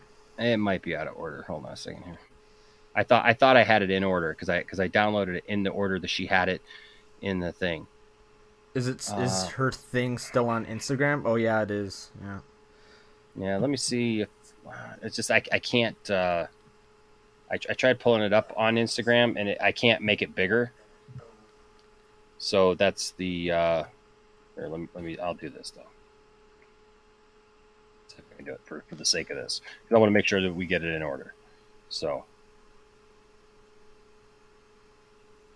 Let me get to her. No, because I have it pulled up right now. So which one do we leave off at? Okay, so we left off on Carolyn Dries. Carolyn Dries has no heart, and wanted to finish the season throughout. That is no. The next one starts at the top again with Carolyn Dries. It's very top. Okay, why didn't I have that one then? Carolyn Dries has no heart and wanted us to finish the season throughout. I think I'm missing one then. Hold on a second.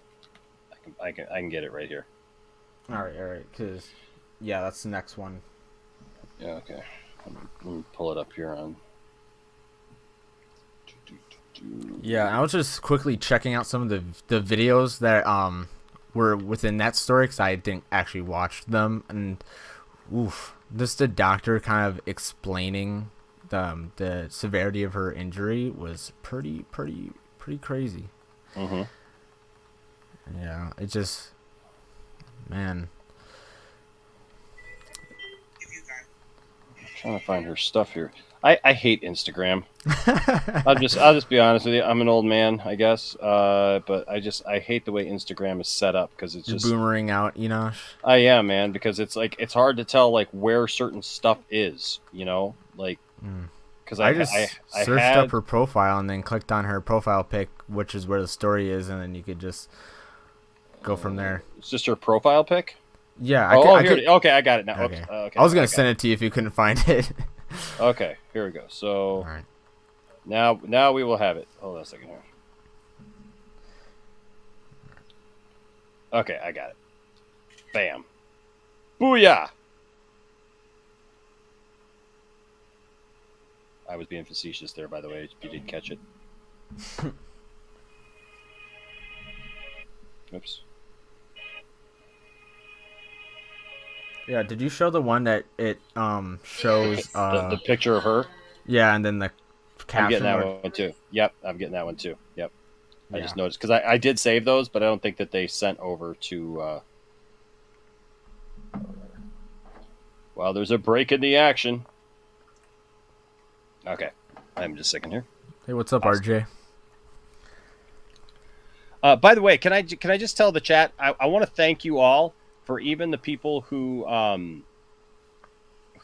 maybe don't necessarily agree. I want to thank you all tonight for being. I think you guys are doing a great job of being just good, like not. You guys are keeping it together, and I really appreciate that. Because there's been other streams from other friends that have not gone so well. Speaking of RJ's. So I want to thank everybody for being respectful tonight. This is how we have conversations. Mm-hmm. This is how we do this, folks.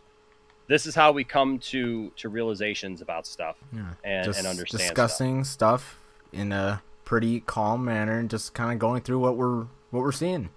Yeah. Okay. So I got the thing because I want people to be able to see it. RJ here with the $4.99 super chat says, as I mentioned on my stream, it's a tough thing, but I've heard talk that perhaps now we need to boycott WB because they're not listening, because they're clearly not listening still. I've kind of talked about that a little bit, man. It's made me actually rethink some of the way that I am looking at some of this stuff and how I am approaching like what I'm going to do going forward as far as WB content until they make changes.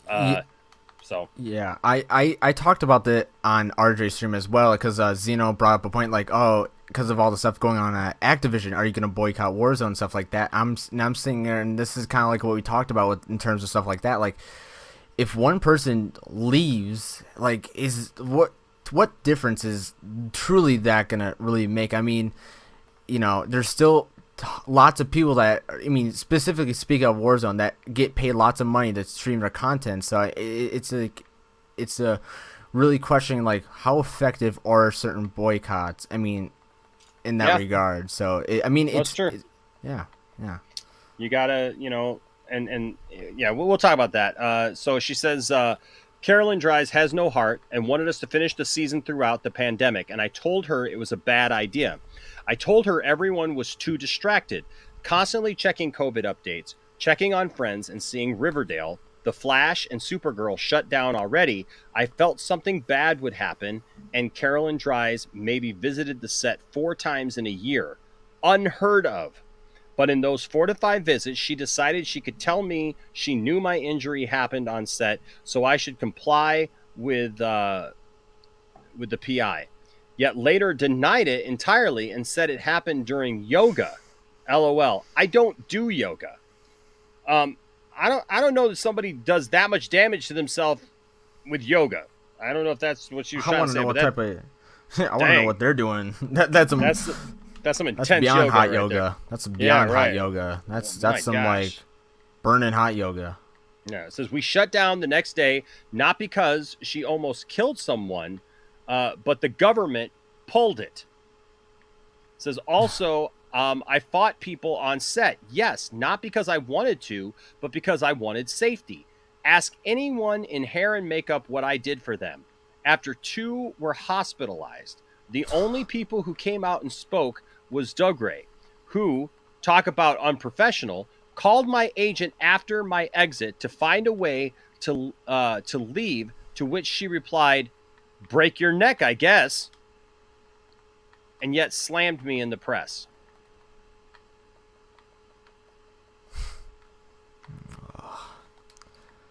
Why would you joke about that? That it's just I'm trying to figure out words to put it into this and kind of explain how I'm like feeling with hearing certain these things, but honestly I just really have no idea what to say about this, because like, is that supposed to be funny? I really am not catching on. Yeah, Like, RJ here brings up a good point. It says it's clear they're not listening even after Ray Fish. Like, I tell you what, RJ. Like, my hope is now not even about like the Snyder verse stuff, but my hope is that the new regime coming in, that their number one priority, and look, they did say that their number one priority was what going to be to get back to people, right? There's a reason why they're saying that stuff. There's a reason, because it's pretty obvious that they've got away from people, right? Yeah, the Dork Knight, that's some DDP yoga for you. If you don't know what that is, that's great. Yeah, he'll do the diamond cutter on you for sure. But I mean, I don't know. It's but yeah, to say, well, how do you get out of having to work here? Oh, break your neck, I guess. Yeah, that. Yeah. Okay. Then there was this. It says here. Let me get it closer here. Imagine taking a huge pay cut to play a passion project and be so excited about Comic-Con, and then being told they would not adjust the schedule so I could attend, but then saying, "We won't announce it, you have to." And me putting my foot down and saying, "Why must I be the face of this?" Only to be told if I didn't do this video, they would be silent and people would turn up to find out on the day that I wasn't there. I folded. I wanted to do what it took, but then being told, "Cover your scar. We don't want to see that scar on the video." And you wonder why I posted my surgery video. That oh man, wow. I feel like that's the only thing I could really say about that. It's just wild. Like, what type of practice do they? What even is this? I know, like this is like not even treating. They're like, how can you say that? Dude, I'm trying to figure out. Well, like I words. said, I'm I would sorry love about to it. sit here and tell you, well, you know what? Nah, they'd never do that. Nobody'd ever do that. I'm No. telling you right now, I had brain surgery.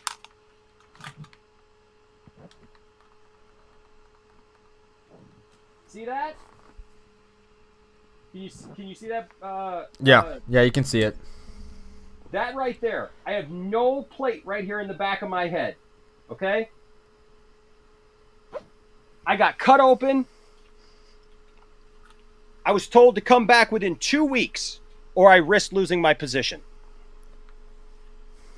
It was literally supposed to be a 6-week recovery. I was told back in 2005 by my company that I had to come back within 2 weeks because I could not afford to be out for a month and a half based on my position as a sales rep, as a sales person. And when I did take the 2 weeks off, the people who were my support system underneath of me to help take care of customers while I was off for those 2 weeks literally grilled me and gave me a hard time about not being there those 2 weeks because they didn't want to help with my accounts, which was helping them. They're accounts that the store that were belonged to the store that I fed into.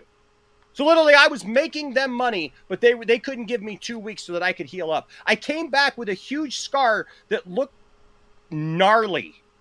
I mean, gnarly. And they wanted. I avoided having my head shaved because that was like my you know, like, I'm not going to do this kind of thing. I'm not going to shave my head. I'm not going to give into that. So they only shaved this strip down the back of me, and it was all sealed up. It was all swollen. It was nasty looking. And I wore, you know, like those golf hats, you know, they have like the angle down or whatever. So I wore one of those. I can't remember what they're called, but I wore one of those. Visors? Not a visor, but like it's it's kind of like a newsy hat, but it's like they snap in the front right here, and like they go down at a slant. I can't remember what they're called. Something I can't remember what they're called right now. Chat, help us out. Yeah, I'm sure the chat knows. This is important stuff. Right? This is the most critical moment of the whole stream here. What is this hat? This is it right here. What are those hats called? Anyways, who's gonna carry the boats? Who's gonna carry the boats? So, but you know, like they're yeah, like a flat cap. Yeah.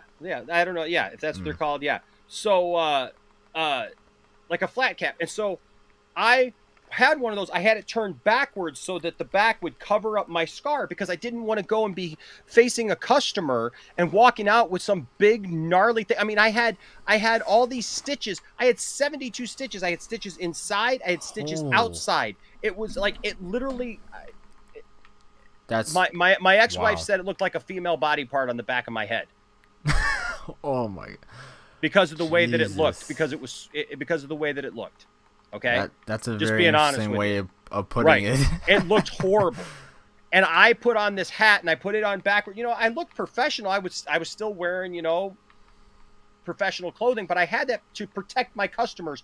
And I literally had somebody tell me, "You can't wear that hat. That's not professional." To which I took my hat off and I had to show them the back of my head, and I said, "Would you rather them see this?" Yeah. And like I said, I had to attend a meeting with me. My sales manager had to come in from the other side of the state. The district manager had to come up from Detroit.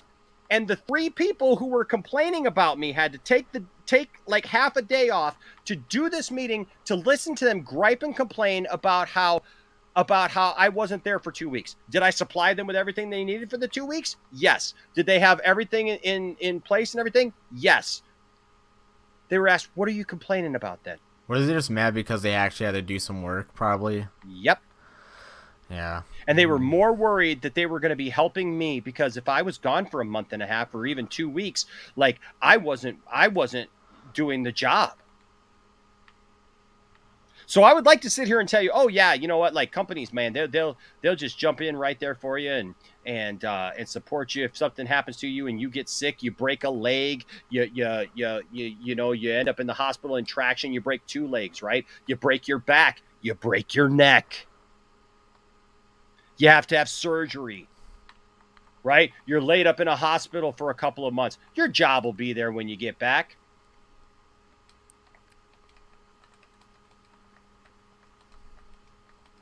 And if you believe that, I don't know what to tell you. I like Cole's comment. They don't care. They have business to attend to, and if you don't fit in with being able to help them do their business, the second that you can't do your business and help them with theirs, you're no longer needed and you're replaceable. And that's exactly what they did with Ruby Rose. Yeah. And look, I'm not telling you that like to say, well, I know this, but I can see there's something here. This woman is passionately trying to tell you her story, and she's got these details. This happened, these people said this person did this person did this. You can't objectively just dismiss that and say it didn't happen. Even if you don't believe it for some reason, even if you want to hold on to this notion that Warner Brothers are good at heart and they're just being treated wrong and these people are just, like coming against them. Yeah, I had to come back 2 weeks and I didn't even know if I could drive, which I can relate to with what they were talking about in this thing, right? I wasn't supposed to be driving. At 2 weeks, I was only supposed to start driving, and I had to drive all of my area, which, I mean, if you saw my area, I mean, my area consisted of like 3 major cities that were within 45 miles of each other and all of the surrounding areas in there, north and south. So if you don't think stuff like this happens, I don't know what world you think you're living in, because obviously a lot of stuff is happening in the world that you're not aware of. Just saying. Doesn't mean that you have to believe every little detail, every little thing. I've often said in everything, there's 3 sides to every story: yours, mine, and the truth. But somewhere in here, there's some major things that happened to this woman. She's not just being bitter. She's not just being, angry that Fandom did well. Like I just, and I'm not saying that to attack the person who said that. I'm just saying, take a look. Yeah, all this stuff, Zeno, is on her Instagram. That's where I pulled all these images from. From her Instagram story. It's still up. Everything's still there from the start to the finish. Yep, all this stuff is there. Mm-hmm. That's where I pulled it from. I didn't pull it from any other website. I didn't go off of what anybody else posted on Twitter or anything like that. I literally went to the source and pulled it off her Instagram. So she is putting this out there, and she's saying, look, this happened to me. Please be aware of this, because this woman took so much flack from people, and people have said, and I'll be honest with you, even I at some point was like, dude, I don't care. I'm just being honest with you, because I didn't watch the show. I didn't care. It's easy to be sarcastic about that and go, look, I don't care if it's her. I don't care if it's somebody else. I don't know what happened. Just whatever. I was the same way. I'm like, oh, she got recasted, all this stuff. Like, oh man, it just shows you the state of the show. Right. But like, now that we're kind of like seeing from her perspective, kind of like everything that went into that event, and like, oh boy, she got recasted. Like everything that we felt, this is what was allegedly happening. So Zeno, I'll tell you this, man. I'll tell you this, Zeno. I worked for FedEx, a Fortune 100 company. And these were just the people there. It's not a reflection of the company itself necessarily. And this is why I'm saying, like, this is a hard thing, right? Because it's these were people at a lower level. But if people up the chain would have just agreed with this, then you're dealing with management, upper management, and executives, right? That's why I had to come back, though. Like, even though my boss and that district manager didn't have a problem with me, being gone those 2 weeks, I was told if I didn't come back that I would have to like officially walk away, and my position was in jeopardy because they would have to find somebody else to do my job. Brain surgery. I have a brain tumor. It's still in my head, by the way, because they couldn't get to it. Whatever it was still in my head. It was found to be a low-grade benign tumor, they said, and it's never grown, it's never changed, and they found it by accident because I had another scan done, and they said, hey, they thought it was a cyst in the middle of my head. And then next thing I know, Landon, my son, was 2 months old when we found this out. My one and only blood son, my first son. I mean, I love Isaac and Logan like they're my own. So I know you guys know that I have 3 boys. They're all mine. We don't have steps, but Landon is my blood son. And how do you think that made me feel? I was dealing with so many different emotions at the time, and I didn't have any recompense. I didn't have anything else I could do. I had to go back to work, even with the doctors telling me no. Had to do it. Dana Steele here says, I was with a $10 super chat. Thank you, Dana Steele. Appreciate you. Says, I was assaulted at age 10 by my slightly older female cousin. It still haunts me, and I didn't understand back then. It took me years to finally open up.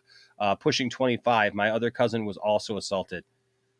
Dan, I'm so sorry for that, man. I'm so sorry to hear that, bro. Yeah.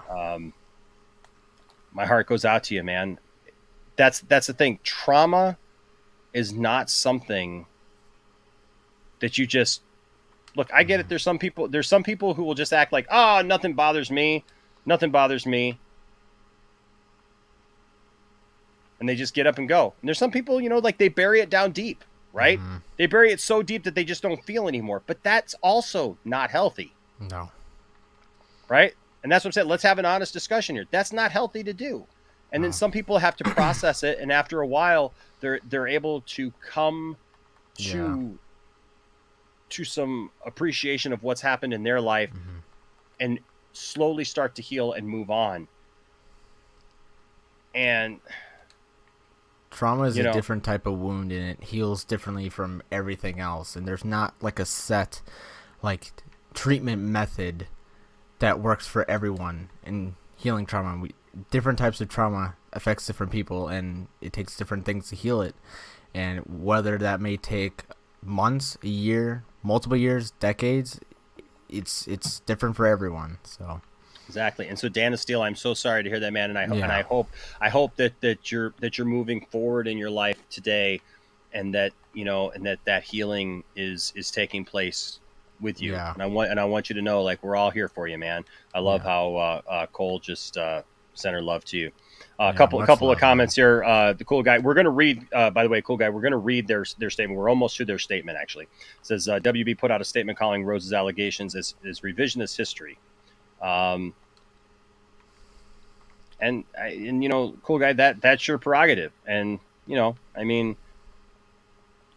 everybody has to, like I said, this is not to tell you what to believe. Mm-hmm. This is just to make you aware, and to have a real life conversation where we're not going to have just a bickering panel that goes back and forth. Well, I think this. Well, I think that.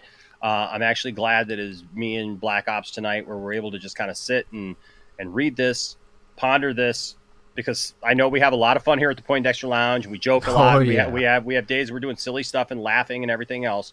And then we have nights like this where we're talking about serious stuff, because the ramifications of this are indeed huge. Are indeed serious. And I was about to say, tonight is I haven't been back to the lounge in some time, because I've been doing school, my streams and stuff like that, and this is a very informative, I guess, in terms of what exactly we're breaking down what she's saying in these posts, and we're just kind of talking in I think from my perspective, a very kind of neutral ground here, just going based off stuff we know, prior knowledge from different situations, and relating it back to this one, and what this may mean.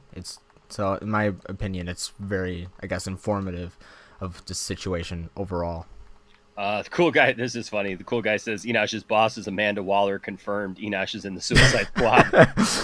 Oh wow. Yeah, better be careful, huh? Better be careful, huh? If I blow up, you'll know why. Even 5 years later. That's funny. That's funny. James Biggins here says WB is going so slow in their actions. However, Ruby Rose should find a better outlet that will get her further. And you know what? I think there's a little bit of I think that there is some truth to your statement here.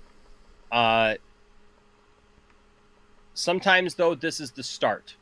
Sometimes for people to just be able to voice it, get it out into the world, and then be able to deal with it, whether or not she sues, whether or not she tries to compile whatever she, tries to compile whatever. Sometimes it's just good for people. That's part of the healing process, is just to get it out there. And she got it out there. I mean, she sent it out, and millions or hundreds of thousands, millions of people saw it, and they're processing it now, just along with her, and trying to heal and trying to understand and process everything. 'Cause, I mean, I'm trying to process everything because this is just a lot to break down. Like, I don't know if it's just me or like you're feeling the same way. Just reading this stuff, it's just a lot to handle. It's holy moly. Here we got Thomas Bartholdi says 3 amazing boys. Thank you so much, man. I love my boys. Big Dub reactions here says, Enash, I've heard the same kind of horrible accusations about Vince McMahon and WWE. There's been accusations about WWE stuff. I mean, people getting hurt. I mean, look at CM Punk. CM Punk brought a ton of shed a huge light on some of the stuff that was going on in WWE. And he said, I was sick. He actually talked about he was wrestling with a giant abscess on his lower back that was just under the waistband of his tights, so people couldn't see it. And they would not allow him the time off to simply heal. They just kept giving him Z-Packs, which wasn't going to help him, which wasn't going to heal him.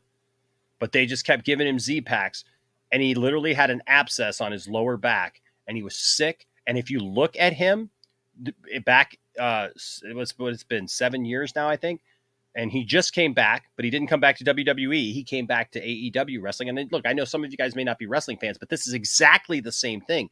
He was talking about then, like, shedding a light on some of this kind of stuff, that there were bad work conditions, that he was being treated poorly, that other people were being treated poorly, not being able to give him the time to be able to rest and do what they needed to do to take care of their bodies and keep themselves healthy. And if you look at him, he looked so sick.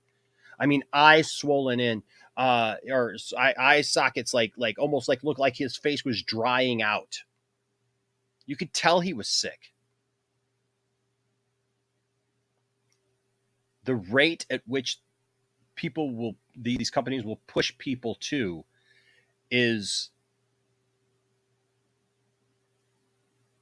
unbelievable, because they need those people to make money, right? You can't put your show on hiatus, and especially back then before the pandemic. Look, now everything got put on hold, right? And they didn't have a choice, but they kept Batwoman going as long as they possibly could, until the government literally stepped in and said, nope, you're done. You got to stop production. RJ here, thank you for the $4.99 super chat, says, how should fans react, and what is the responsibility of content creators and journalists when covering WB stuff going forward? What should we do? Look, I've always said, and I still say this, it's an individual thing. I can't tell you what to think. I can't tell you how to feel. All we can do is look at these issues, look at these problems the way that they're presented to us, RJ, and I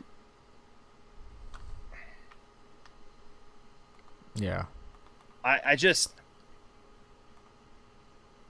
with me, I'll be honest with you, for me personally, I have said, because I agreed with Ray Fisher and Ray Porter and Wayne T. Carr when they were here before, and they said that, like, look, I mean, the night that we had the big stream for AFSP, and we had both Rays on, we talked about this, right? And Ray said that night here on the channel, he said, I have to compartmentalize these things and realize everybody's not Walter Hamada who works for WB. And I believe there's a lot of truth to that. Okay? Because one person or one executive or whatever does not the company make. When you start seeing some things like all over and widespread, there's some obvious issues with the way Warner Brothers does business. Okay? And I believe that. Now, like, I'm trying to get Ray to come back because because I want to have a conversation with Ray and Wayne, and Wayne was already here and explained his take on this. But obviously Ray has changed his position, since we had that conversation just a few months ago. I mean, literally just a few months ago, this year, right? And so I would love to hear from Ray about that, because he did change his position and he said, no, now I'm not going to support those things. He's famously, like, he was at he was at some con somewhere and said that, and kind of changed things, right? So I have still believed in what was said before, but I'm telling you right now, as much of a DC fan as I am, as much as being somebody who loves these things, I'm getting it. I'm understanding without even talking to Ray about it, about what his decision was. I'm understanding now what Wayne said when he was here more. And I'm understanding these things, that obviously this is a systemic problem within this company. And it's not just within, I mean, this happens with a lot of different places and companies, but obviously this is something that keeps coming up with Warner Brothers as a whole. Warner Brothers has to make these changes within Warner Brothers internally. And RJ, I can't tell you what to think. I can't tell you how to report it. All I can tell you is, like I am, really assess what you're looking at. And I think that's for all of us. I don't think that that's some crazy, like, unknown thing. Like, that shouldn't be some weird thing. Really assess what we're seeing, and then make that decision within yourself, right? And look, don't do it because somebody on Twitter tells you you're a horrible person if you go see the Flash movie, or if you go see this movie or that movie or whatever. Don't do it for that reason, because look, that's nobody's business to tell you what to do, okay? And I don't believe that you're racist if you go see a movie that you've been waiting for, that you're excited about, or whatever. I mean, they wouldn't release it if, it was racist to go see. You know what I mean? I just, like I said, I think what we have to do, RJ, is we have to look at these things with different eyes and call out what we see. And that's why I'm calling this out today. Because when I see something like this, when like I said, I don't care about the show Batwoman. I'm not even that big of a fan of Ruby Rose, to be honest with you. Okay, of like her acting and things like that. She's done fine. I know that she's been in like other movies that, like, I didn't really care about, to be honest with you. She was in The Meg. I like The Meg. Oh yeah. I mean, I interviewed even the guy who created The Meg, right? Steve Alton, which was cool. So I liked her in The Meg. She was all right in The Meg, but like, it's not like I'm some big fan of hers. But I hear her here, and that's what we got to do, RJ. We've got to hear people and hear their stories, hear their traumas, hear their hurts, and then assess, what does that mean for me, right? What do I then do with that information? How do you personally feel about it? Yeah, and I think for me, what that is we have to even be stronger in our pursuit of calling things out when we see things, and not letting up on that. I still say being a jerk and acting a fool, like we see some people acting, and like, literally there are people, buying bots to spam, accounts, with fandom and stuff like that to talk about, restore the Snyderverse and all that stuff. Like, that's not the way to do this. That all that does is take our credibility away when we speak on important issues. You got a platform, RJ. I know there's other people watching this. They've got a platform. Use that platform to promote positivity, to promote people to pay attention to this stuff, report the stuff as it comes out, look for more as it comes out, to be able to talk about it and what the ramifications are and what happens, you know, and just continue that mindset. And I think if we do that, we're going to do more good, you know. Couldn't have said it better myself. And RJ, I love you. And you know what I'm glad? You know what I'm happy about, RJ? Is I'm glad that you, as a YouTuber and as somebody who reports entertainment news yourself, and as a supporter of this channel, I'm glad that you're asking that question. Mm-hmm. Because that's the start, is us asking the question. Right? Mm-hmm. And then we can move on to what are the answers as they come. Every answer starts with a question. I didn't even see the guy, but check it out. There's Wayne right there. There's Wayne, and stay informed and make your own decisions. Exactly. I love that, Wayne. Thank you so much for that, bro. That's exactly it. That's exactly it. Don't let anybody force you into a state of mind or like force you to just believe things blindly. It's not hive mind. Everyone got their own autonomy and has their own opinions and feelings about certain things, and you just gotta assess it within yourself and realize, what does this mean, like you said, what it means to you, and think truly deep about it, like based on the information that is presented to you about certain situations. Like, how do you feel about that information, and what do you feel is appropriate based on what you feel about what to do going forward. Yeah.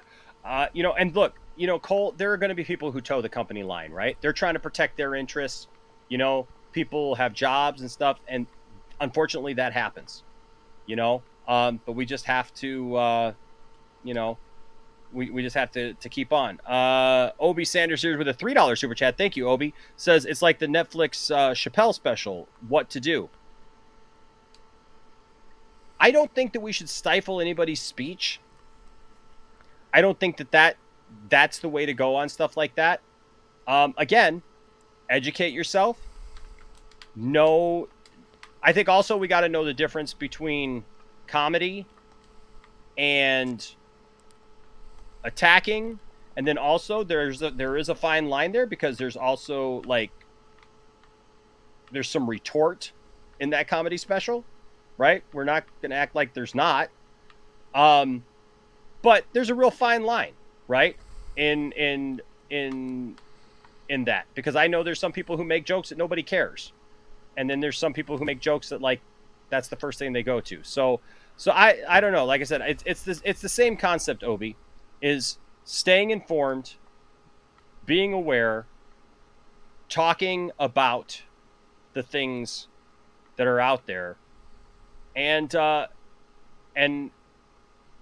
helping people stay informed, not putting your own spin on it. Right, not making things out to be something that they're not. Mm-hmm. But putting the news out there, and that's what we're doing here, right here. And so this was this, and then we only got a couple more of these, and then we'll see the Warner Brothers thing here. Oops, I can get this thing to. Did you answer the part about like what should like journalists and stuff like that do? That's what I was talking to RJ. Oh yeah. It's just, I mean, you know how like news and stuff is nowadays. It's just report what is being told and the truth about it. That's simply it. Yeah, we need people to report the truth, right? What is going on? Not no fluff, not no clickbait stuff. Just speak it how it is. Yep. Okay. Phew. I thought I messed up my I messed up my thing here. Yeah, I thought I messed up my thing. Okay. So so here's what she said here. She ended this and she goes, it slammed me in the press, and then there was that in between. But then she goes, I never raised my voice on a set, never have. Doug Gray hurt a female stunt double. He yelled at like a little you can see the word there, at women, and it was a nightmare. He left when he wanted. Oops. Do this. He left when he wanted and arrived when he wanted. He abused women, and in turn, as a lead of a show, I sent an email out asking for a no yelling policy. They declined. I was late one time because I was in the hospital.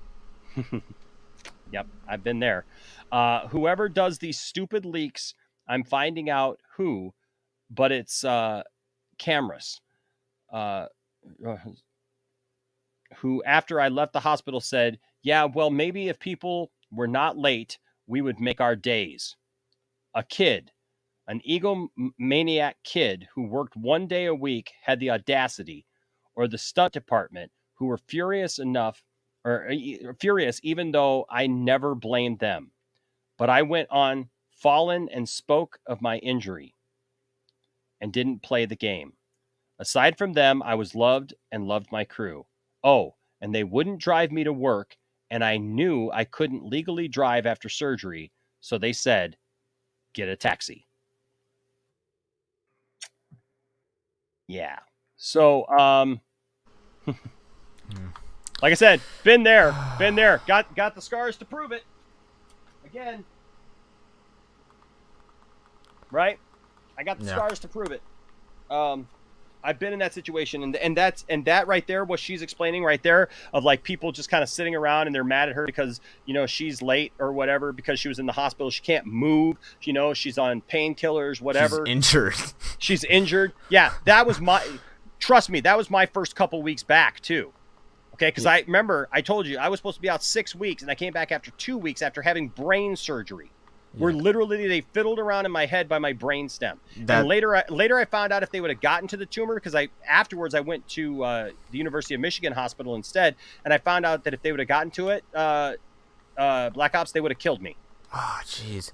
That's what's so dangerous. I mean, the brain is probably one of the hardest things to do. I mean, there's probably way hard spine too, but it's very dangerous but that's just insane. It's not like she had a sprained ankle or you had a sprained ankle. You had like a very serious operation, and you know, just hear about what your bosses did and like how they reacted to you trying to recover appropriately, and also how Ruby Rose and the executives and producers reacted to how she's just trying to heal. It's honestly it's like they don't care. They just don't.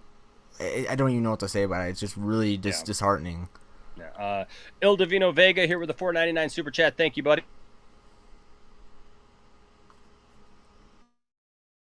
Said from her is absolute truth. I still wish her well and healing regardless. And Il Divino, that I got no problem with that, man. I got no problem with that at all. And nobody should. We have to all process this the way that we're going to process it and deal with it the way we are. Now, some of us can see through some of this stuff. We see these kind of actions. And for me personally, I see by these words that she's saying that she's built up what happened to her. Okay. She knows what happened to her. And I'm sure that, I'm absolutely sure that there's some details that are probably off a little bit, and somebody will try to call her out on this or that, but something obviously happened to her, and she was treated in a way that you can tell here. And sometimes it takes going through some of that stuff to kind of recognize it, but it is what it is. And Cole here says, Cameras was the co-star I was mentioning. Yeah. And sometimes that's the way people are, right? There are people who like are peers or something. Like those people who complained about me only, being gone for 2 weeks, they were peers, right? They were peers. They were people I worked alongside of, but they were upset because I wasn't there for 2 weeks. Well, if Enosh had been here, like, because there was some deal that went and happened or whatever. And I asked them to take care of it while I was gone. And they were like, well, we had to work and do all this stuff. Well, they would have had to work and do stuff if I was there or not, but they were just mad because I wasn't there for a project that I had sold. Well, also I wasn't production. I was the sales rep. And I told them that I made sure that they had all the paperwork, that they had everything, that the deal was closed before I knew I was going for brain surgery.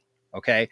This was an accident that happened to her without any knowledge of the thing that it was going to happen to her, that she was going to be damaged, that she was going to be out of it and everything. And they still forced her to come back within 10 days. So, so yeah, people alongside you, sometimes they won't necessarily support you. Like they're the people that you wish would support you, and but they don't. Thank you. And look, I've got the scars to prove it. And now, I've gone since 2005 now with this scar on the back of my head. And don't think they're like, even now, yeah, I got this fade. I got this new kind of haircut, man. Like it's kind of it's a little different for me. My hair's a little dry right now, but I can do the kid and play thing. But yeah, man, Ooh, you know, Enosh looking fresh on stream here. heck yeah, man. Heck yeah, I wear hats a Look at lot and stuff, you. so right. But no, the thing is that look, don't you think that that's literally in the back of my mind when I cut my hair short? People are looking at me, my scar, and look, now it's better. But you know, all this is scar tissue back here. I never got a headache before. Guess what I suffer from now? Migraines. Oh, there's a migraines are worse. Is it? Do you before you had this surgery? Did you have like regular migraines before? Never had maybe but 1 or 2 headaches in my entire life. Black Ops. What? What did you do as a kid? Because I get headaches a bunch, but then again I read a lot for college. But migraines are the worst. I'll officially say this: migraines are officially the worst. I never knew how something could just take you out for an entire like 2 or 3 days. Some people are worse, but I mean like bright lights. Like your vision's completely messed up. Blurry. Headaches that just I would feel like my eyeballs were being pulled through the back of my skull. Like I had all this, like it was indented. It's still indented somewhat, but like I would have to have like every once in a while when my hair's a little bit longer, I have to have Tiffany literally kind of like pull. It makes this popping sound. Actually, it's weird, but I have to have Tiffany like pull it because it has to detach from the skull because the skin will try to attach to the skull, and because it's dipped in like that, it feels like it's like pulling back. All that because of that. Now stuff that I have to live with for the rest of my life. Because of a surgery that didn't even end up helping me. Okay, when I had this, they said that my brain was touching the back of my skull, and so after they did the surgery, man, it was a crappy surgery too. Like I didn't even need the surgery because, like I said, I found out later that it was a benign tumor that they didn't need to even biopsy. And they told me after I had the surgery that there was a test that they could do while I was in an MRI that would tell them the chemical makeup of the tumor. Right. And so afterwards, they told me that it was great news. They said, oh yeah, well, we did the test. It's a benign tumor or whatever. And I said, okay. And they said, but you had this condition where your skull was touching the back of your brain. Didn't you used to get these like headaches or like overwhelming sensations in your head? And I'm like, no. And they're like, well, yeah, you did. Sure you did. We discovered it. And I'm like, no, I never had that. They were trying to come up with something just to say that they did something. Yeah. They're trying to, be like, hey, yeah, we actually did something. This wasn't just completely pointless and maybe cause more issues than So I try to have a positive attitude, as you all know. So I had brain surgery and I got a joke out of it. You want to know the joke? People always told me I had a big head, but apparently it wasn't big enough because they had to let out my skull to fit my brain. Pretty solid. Yeah. So they told her. They wouldn't drive her to work. They told her, get a taxi. It's like I'm forgetting like who's the star of Batwoman. I'm kind of forgetting because they're kind of treating her like she's like some like extra like get your own car. We're not gonna care about that. You drive yourself. Get an Uber. We don't care. Just somehow get to set. This. Sparkly vision things? Oh, yeah. Oh, man. Yeah. Let the rain start, like for a couple of days, and the barometric pressure. Yeah. Headaches up the wazoo. But then here she's got x-rays that she shows here. Evidence of this. She goes, I just want to say one last thing, because no doubt I won't get another chance. Nor do I want to keep talking about it because it is so deeply hard to. It's time for me to take my life back and to finally breathe again after all these years. Also, this has greatly been handed over to the appropriate people now. So everybody's saying, well, she needs to get an attorney or whatever. Sounds like she has, but she just needed to come to terms with this publicly as well because she has suffered so much backlash. And I'll be honest with you, like, I've seen so much backlash against Ruby Rose over what happened or the Batwoman stuff. Because all that news was throwing her under the bus. Yeah, and we didn't even know the whole story. Just simply saw like, oh, she's out. But I'll tell you this, and I'm not saying this about people necessarily in this chat because I don't know, but I saw a lot of people who, when that news was coming out about her, they were like, oh yeah, well she's a witch, with a B. Right? Oh, yeah, I knew she was one anyways. You could just tell. Right? She's openly lesbian. She's got a fade, right? Oh yeah, She has we a know. sick fade. People judging her by her looks, by her appearance, and by her life. Yeah, yeah. Just All things that automatically have- assuming that she must be hard to deal with. She must be hard to work with. Yeah, and none of those things truly have anything really remotely to that. I mean, how does her hair, her sexuality, and stuff like that have anything to do with like? No, how, but I saw plenty of comments about that, dude. Yeah, and it just kind of shows, the type of. I don't know. Yeah, I'll just leave it at that. It's very interesting to see that type of people that say that because it's very interesting. Yeah. So, well, and Nick here, talks about people, coming to back her up. Here's the thing, though, but you can't always judge by that because people are trying to work and they literally are trying to put food on their own tables. So not everybody's going to come forward. Like if they think that there's probably, I guarantee you right now, there's people who feel like Ruby is strong enough to take care of this herself and they're going to let her take care of it because they know, because they don't have it. Like Ruby, like people forget, like Cole brought up earlier, she's a model. She's a DJ and she's an actress. Okay? She's going to do well for herself. She didn't do this to get a paycheck. She's doing stuff. She said it was a passion project. Exactly. She said Batwoman was a passion project that she wanted to do. Excited for Comic-Con. But here's in the her thing. own words. Some of those people, like co-stars or people working on the set or whatever, they don't have that kind of clout. They don't have a place to fall back to do something else. They're not a model if acting doesn't work out. Okay? They're not a DJ if that doesn't work out. They don't have 3 successful jobs, or positions that they can just fall back to. They set up lights.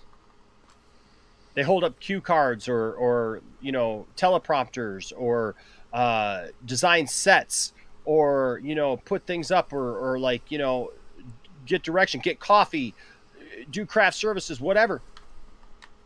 Those people have more to lose because they're not in the position of being the star of the show. If the star of the show can get canned, what chance do you think they have? Yeah. And if the star of the show can literally be replaced as easily as Ruby Rose was, how much easier do you think the lighting person can be replaced? So it's harder. I understand the comment for sure. Like, right. But I think also we have to give a little bit of grace with that too, and not let that be just the one deciding factor is if other people come out. Because look at Ray. Other people have come out in support of Ray, but it took a while. And here's what I will tell you. Let me tell you something. People have said a lot of different things about Ray Fisher, but Ray Fisher has been a spark that has inspired others slowly to get the courage to come out and speak up for themselves. Warner Brothers and other places alike. He has been the fire to do that. And not everybody likes that. And not everybody wants to support that. I know people today who still don't understand Ray Fisher's motivation, and they still act like, well, Ray messed up his life because he got fired, and they don't even understand that he didn't get fired.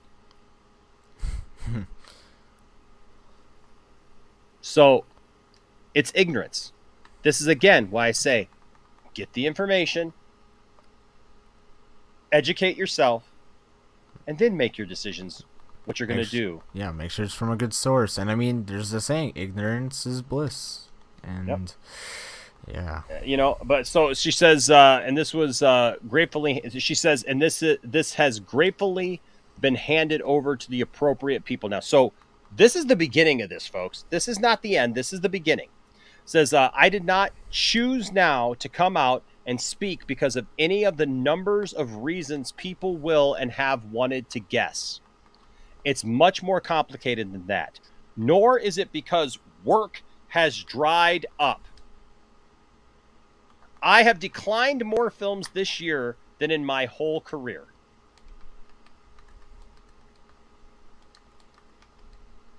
Shall we sit on that for a second? I think we shall. Let's sit on that comment for a second. Yeah. She's just mad, right? She's just mad because DC did an event or something or another. Like, She's literally like, this is not because work is dried up. She goes, I have declined more films this year than in my whole career. Interesting, isn't it?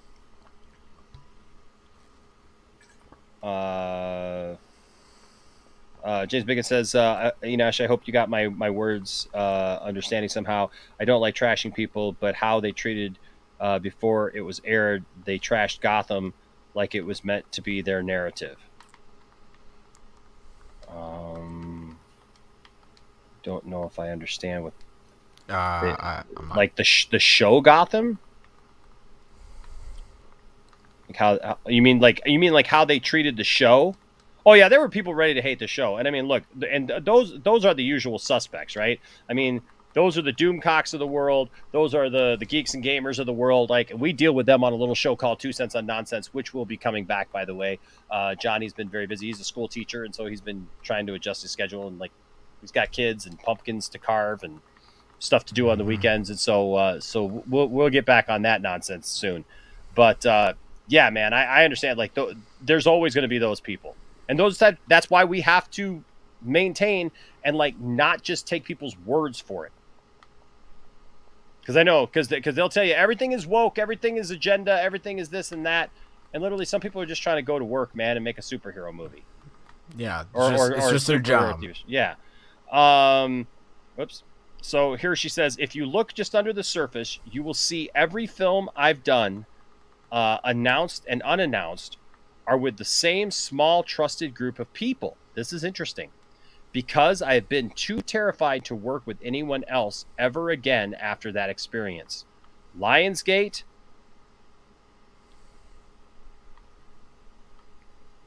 That's what she just said. She goes, I've been too terrified to work with anyone else after that experience. ... Lionsgate, comma, Sony, BuzzFeed, thank you. So she points out the people that she's been able to work with, but she's scared to go back and work with some of the other people. Well, who is she working for? Warner Brothers. It says, in the producers of The Doorman. Thank you.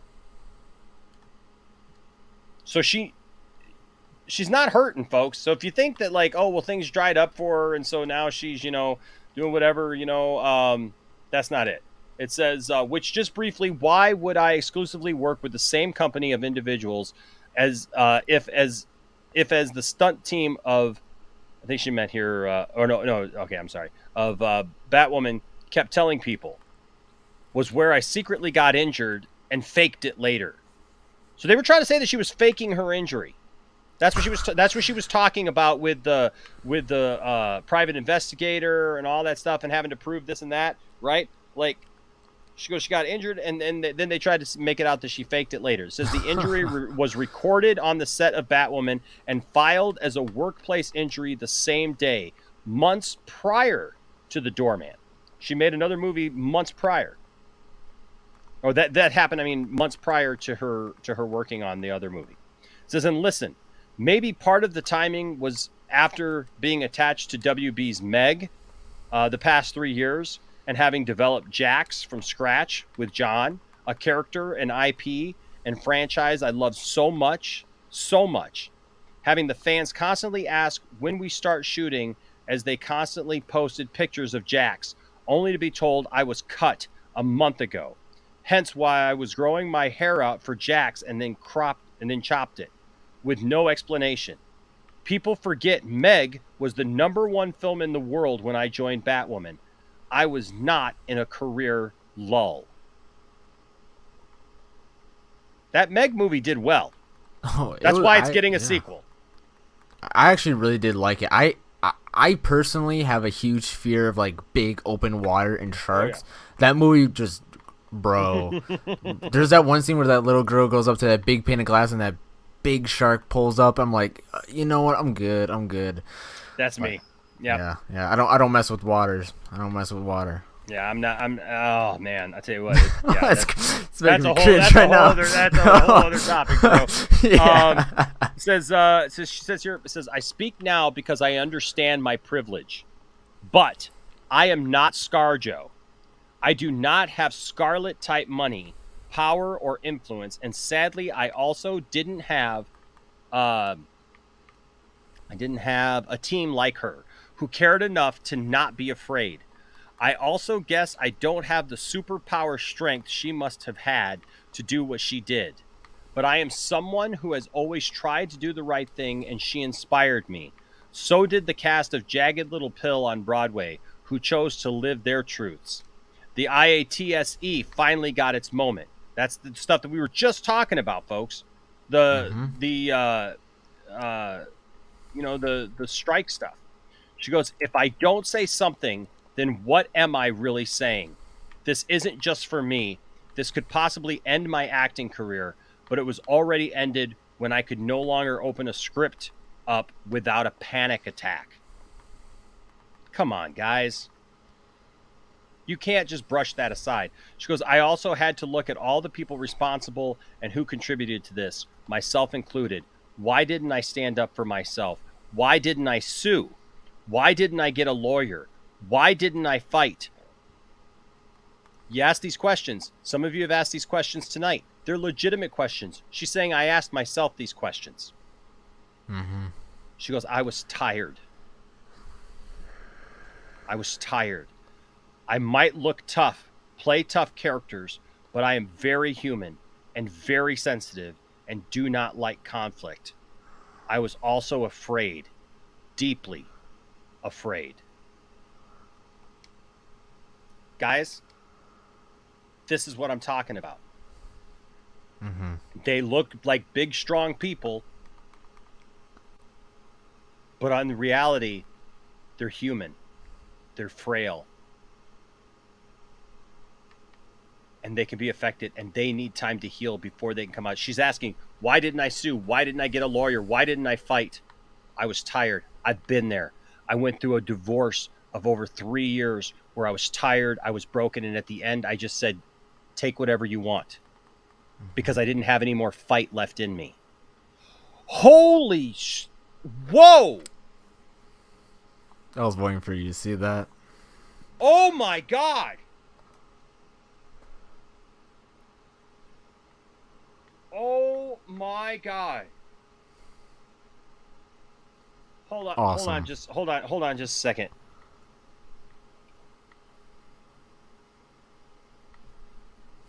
Blake Taylor with a $299.99, $300 super chat.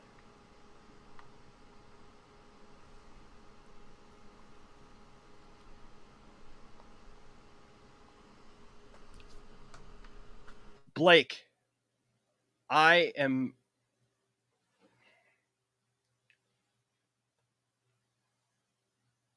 Wow, man. Dude.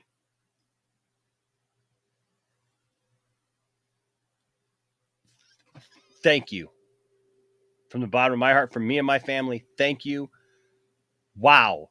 That is... you guys, listen, there's been a lot of really great people lately who have been supporting the channel, and I appreciate you all. And you know that I appreciate everyone, whether you watch, whether you give, anything.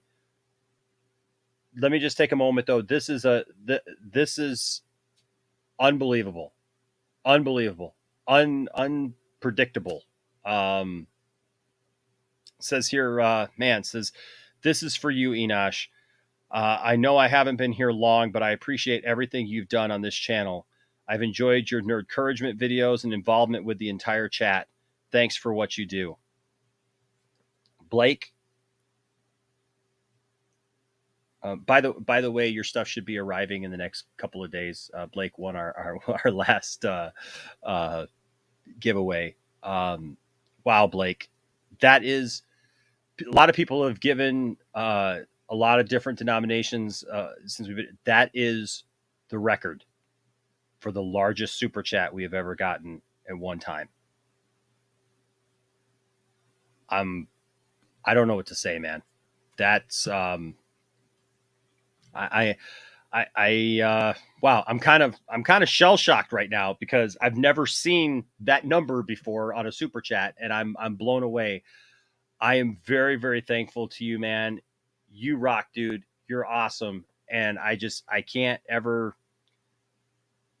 I am glad that what we do here at this channel, that you see what we're trying to do and that you support that, because that's where we're trying to raise awareness. We're trying to be positive in the way we do it. Look, there's a lot of people who can be negative and just throw the negativity, and it's easy to hive mind with the negativity and to get behind the negativity, and you see that blow up and just, you know, it's financially successful, it's whatever, because negativity breeds on itself.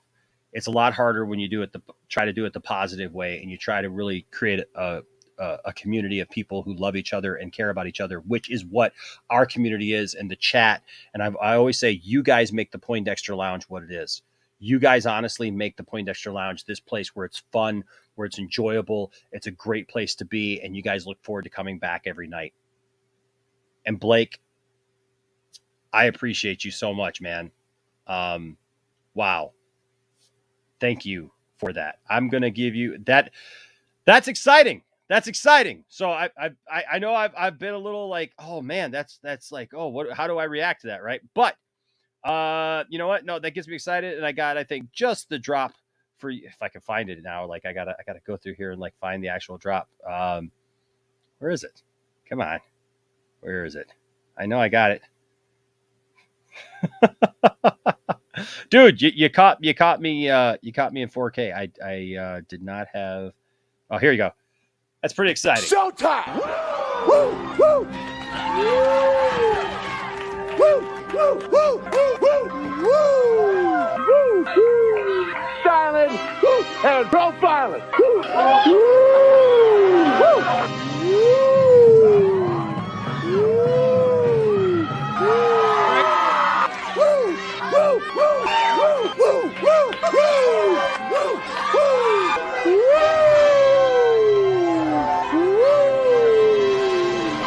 It's live and in color. Woo!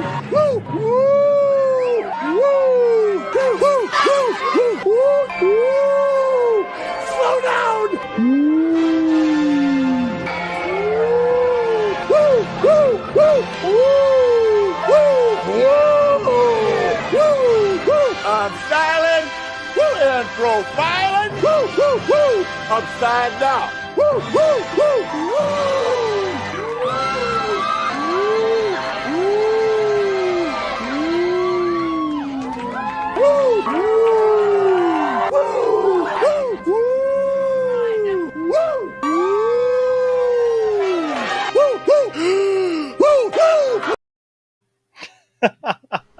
That was a lot.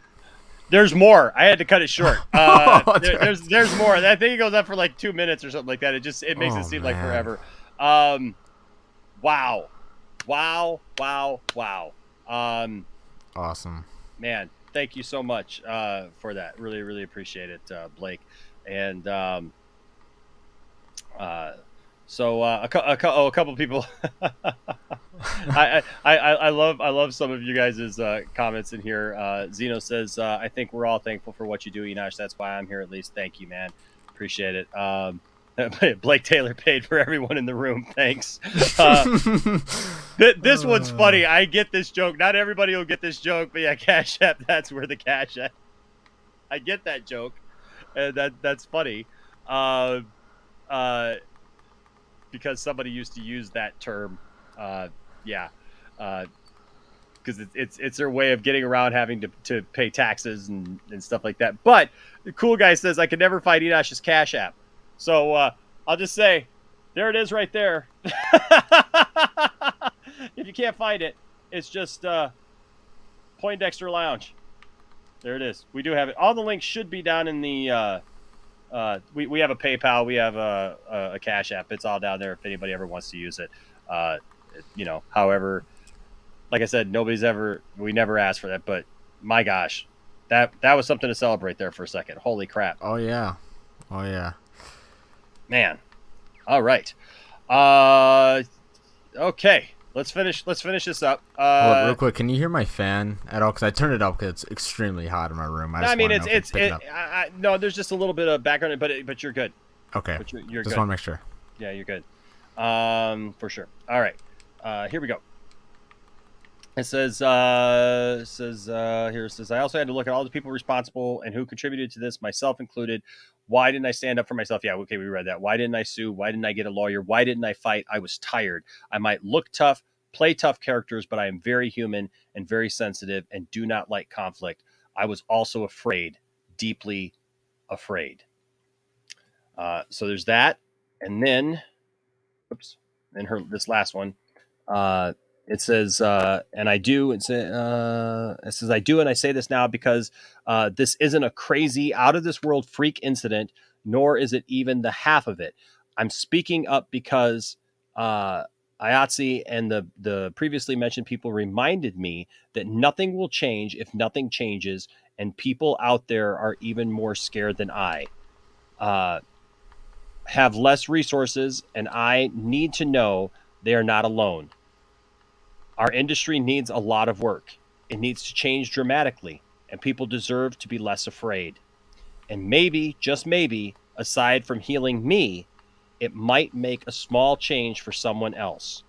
Thank you for the support, but I'm in the woods right now, literally, not figuratively. And I will not be on my phone. Please also do try to leave, is it Javasia?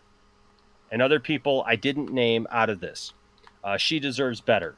And some of the people I have been told are getting attacked are my allies, not my enemies. Just because some people can't act public about their support doesn't mean it's not there. So that's another thing. I mean, she literally points that out, that there are people who support her. They're in positions where they can't always do it publicly, like I said, because of their position, where they're at, what they're doing, right? What they're involved in. Sometimes it takes time. And so I'm listening to this, and we're going to see the response. Okay. Reading this, Black Ops, what is the impression that you get from her? I mean, how do you feel about this? And I asked the chat too. I'll ask the chat too.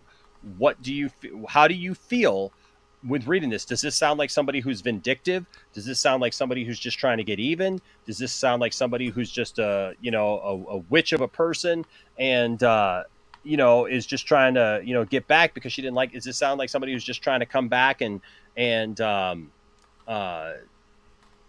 whatever? I mean, like, I don't know. You tell me what you're thinking.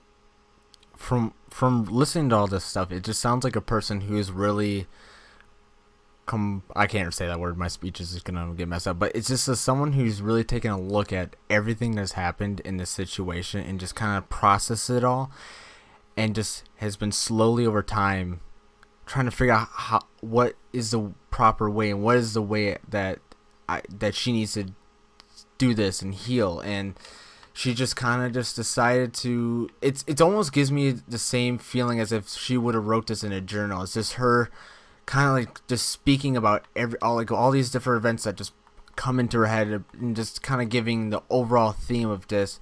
Yeah, this is all really messed up and there's some issues here and stuff like that. So it just gives me that vibe that this is a way to properly get it off her chest and express all the things that she's been feeling and dealing with over the years, and trying to put it in a way where everyone can kind of understand where she's coming from.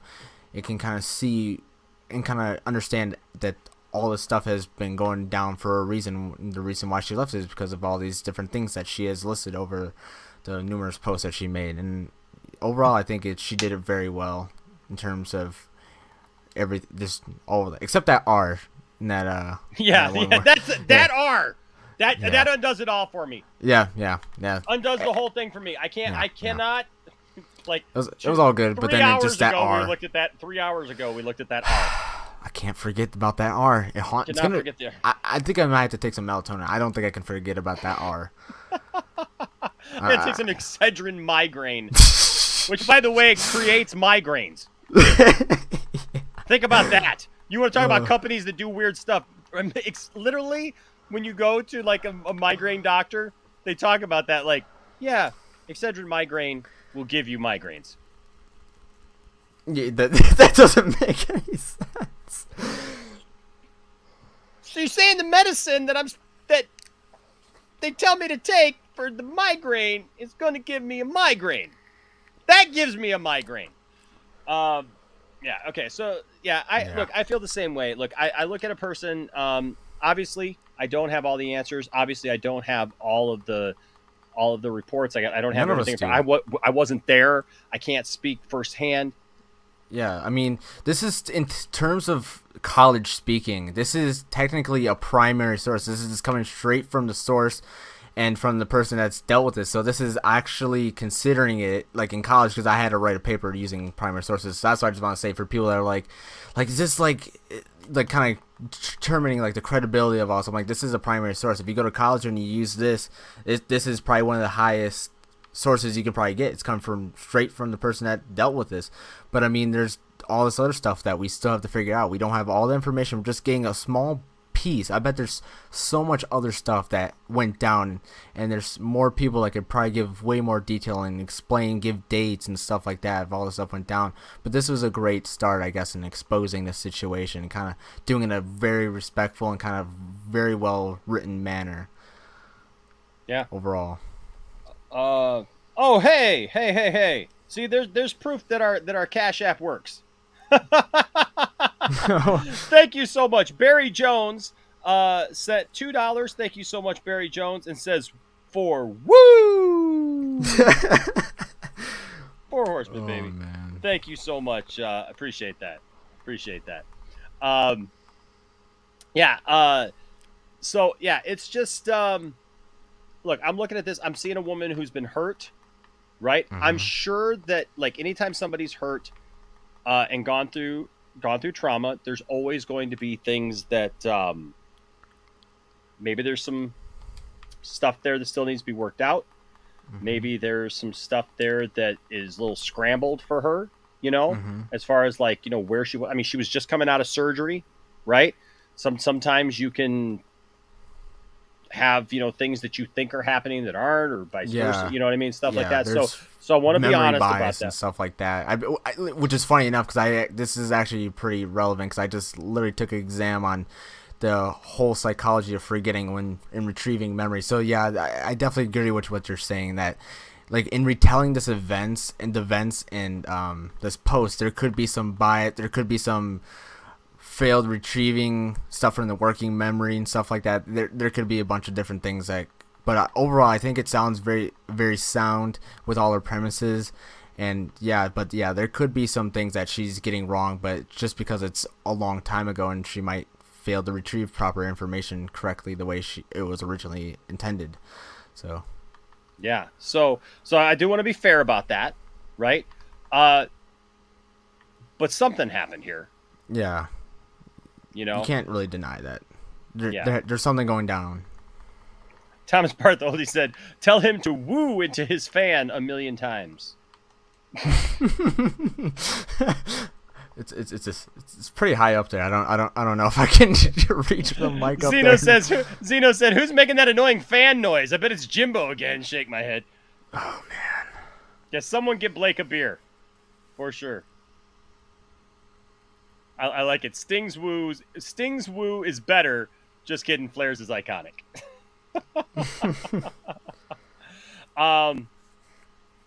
Yeah. So I'm looking at some of you guys' comments here, and then we're gonna read the response.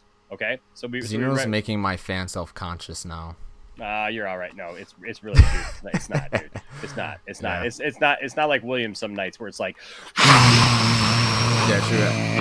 I'm like, I'm like, I don't know if it's hot in your room, but like, bro, just sitting here in the chair for hours, it got pretty steamy in here. Yeah. So, WB needs an enema. Warner Brothers' response is despicable. Some of Ruby's support may still be working on a show. They aren't going to say anything. Absolutely, man. Get into the call-in next time, Blake. Absolutely. We'll do another call-in here pretty soon. Oh yeah. Let's see. Yup, every fandom does this. If support isn't done in public on social media, it doesn't exist to them. Like people don't have each other's phone numbers.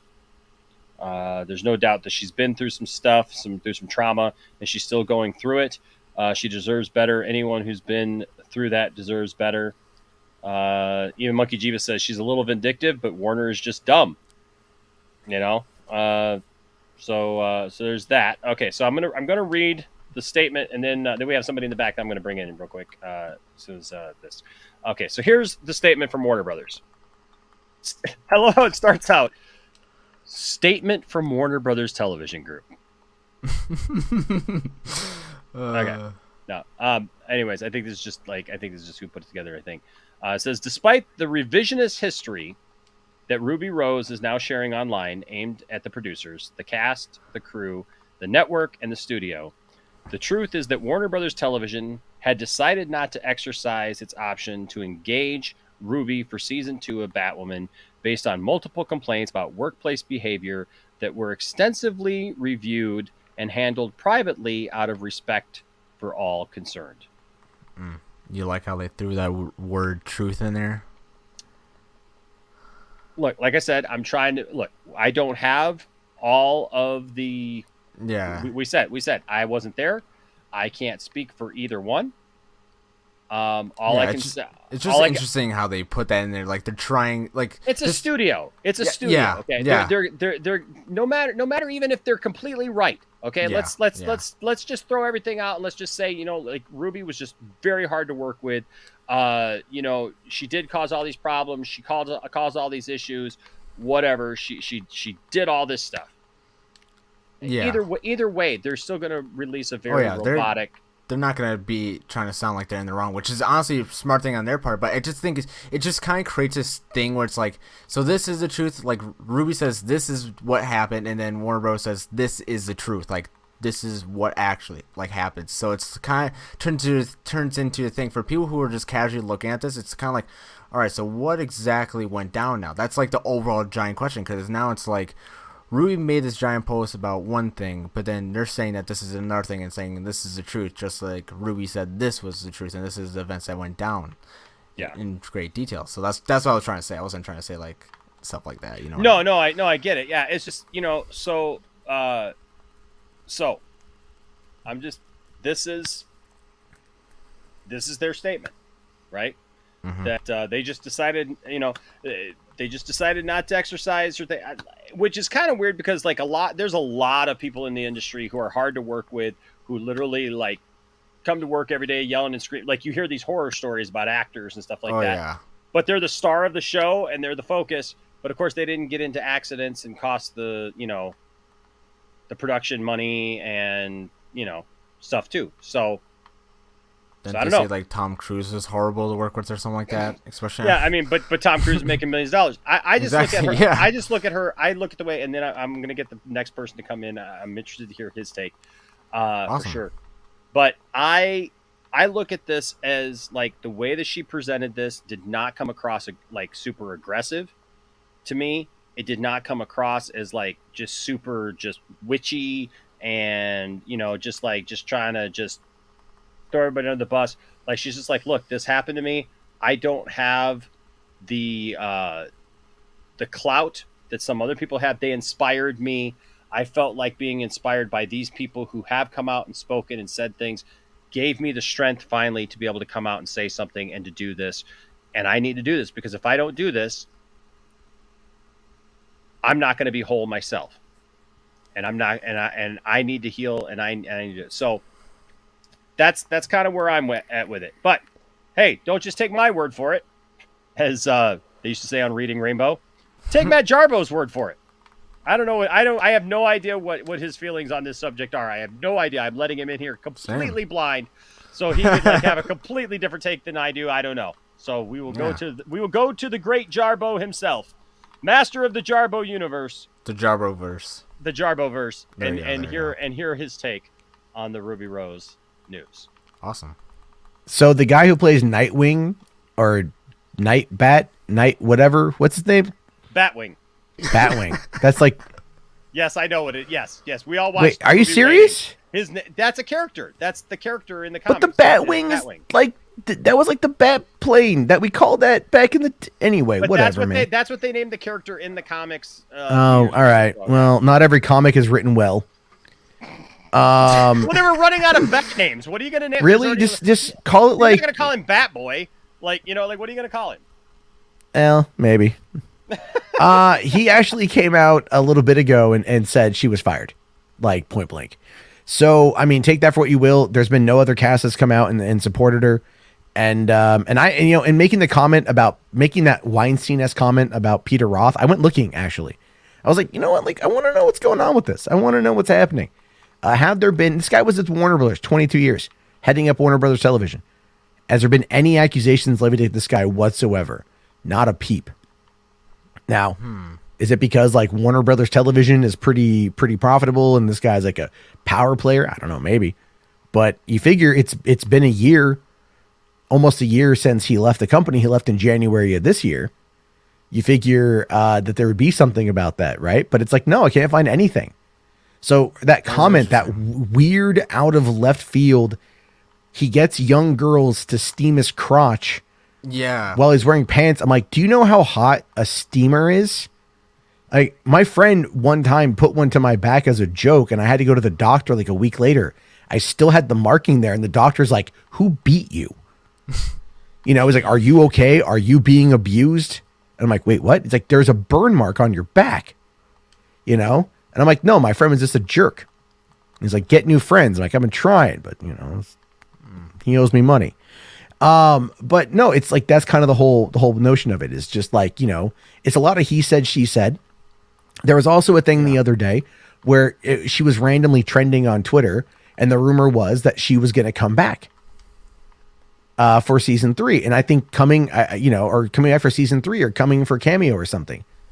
And then that was a rumor, but then obviously DC fandom came and went, no mention of her, and everything else. And then all of a sudden now, a couple days later, comes out with this like scathing thing. And you're like, oh, that's suspicious. That's a little weird. So she clearly had a bad experience, but I also, another thing too is this independent investigation into her through Warner Brothers was heavily hinted at when she left the show last year. It's because I'm a peanut monkey. That's what's going on. Get it? Assaulted peanut. The comment that's almost cause for removal already. I'm okay with that. I don't have much of a voice tonight, so I can't stay long. Oh. I was just wondering, like the comments that you're bringing up about on the Steam and stuff like that. Wasn't that from the first post that she made? Yeah, it was just some random thing. And then if you read her description on Instagram, it's like she took a whole bunch of pills and just turned on speech to text.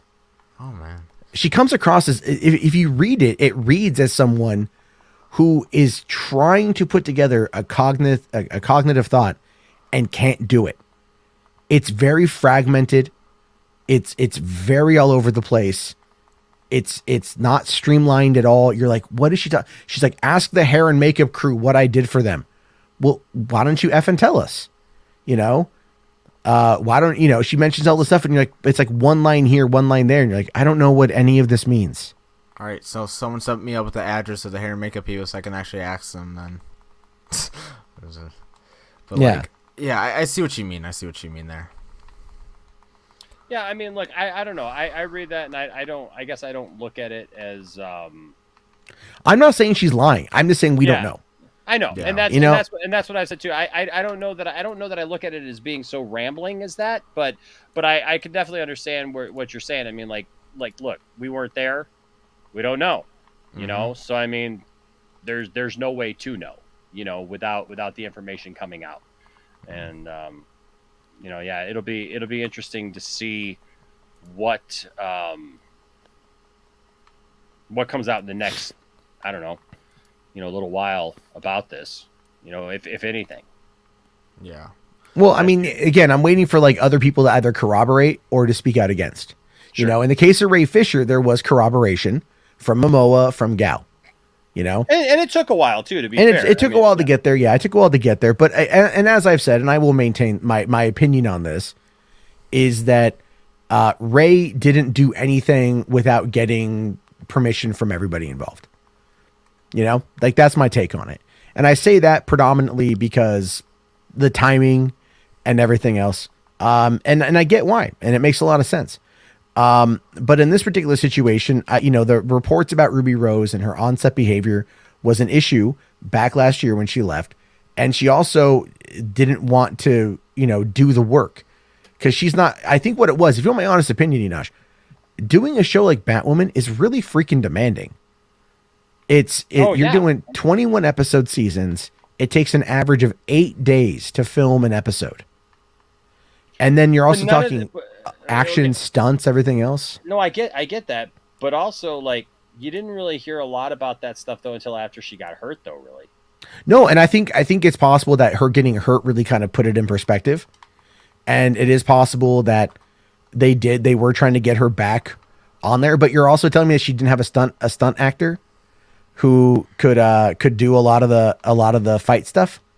Well, we were talking about that, like, you know, but I mean, like, if they look, I shared my own experience. Okay. So when I had brain surgery, they required me to come back 2 weeks after my brain surgery, even though, and I guess maybe this is why, like, for me, it's a little more like, I can see this happening. I can see this playing out with, like, the whole, like, you got to come back within 2 weeks, you know, within 10 days or whatever, or, you know, or else, because at the time I was a sales leader for FedEx, and I knew that I was going in for surgery. Like, it was an emergency thing where I found out last minute that I had this brain tumor and I had to go in for surgery. And so, but the thing was that, like, they told me that they wanted me to be held up for like 6 weeks. Right.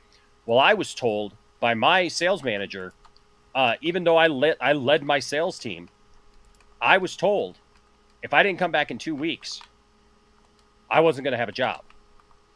Even though I had plenty of vacation time, plenty of sick time banked, that I could not be gone consecutively like that and them hold my position. So I came back literally 2 weeks after my surgery, man, with like a huge gash on the back of my head.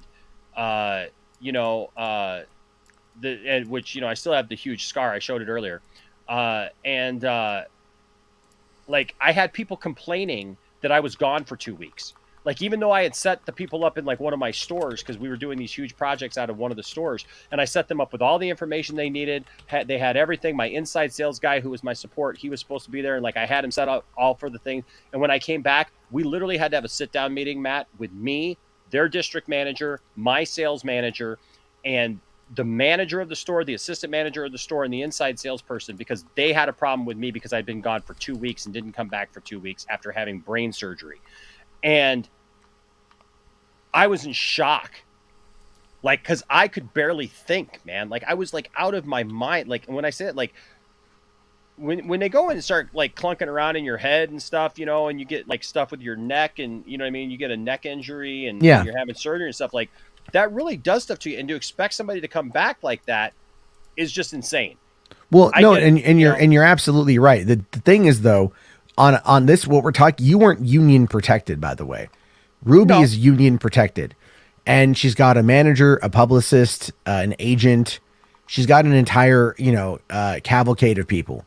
So if the thing was, if Peter Roth was saying, come back or we're canceling the show, obviously they recast. So I don't know how much of that I really believe, because they ended up recasting relatively quickly, which tells me that they are probably doing the casting process for her replacement far before the end of the season aired. And so it's like, but then again, her manager and everybody, her agent specifically, would have been on the phone with them like, what the fuck are you doing? You know what I mean? Like, so I would like that corroborated a bit more. I do think they wanted her to come back. I think she maybe wasn't ready to come back. I think there could have been a PTSD off of the surgery, off of everything. She was afraid of hurting herself again, which is entirely valid. Yeah. And that can be a big factor. And again, emotional scars are ones we don't see. Yeah. So, and they could come out in different ways. And it's like, there could be a reason from that. She says, like, she made that comment. She's like, they ruined Batwoman. I didn't quit, and then it also says, but if you look at the report from the statement from Warner's, they said that they chose to not renew her contract, which, while effectively that is what we would argue, I think, in layman's terms, is being fired. In this situation, it's kind of what's the word here I want to use? It's like work for hire. You know, you're work for hire. That's what happened to me at my last two Yeah. places.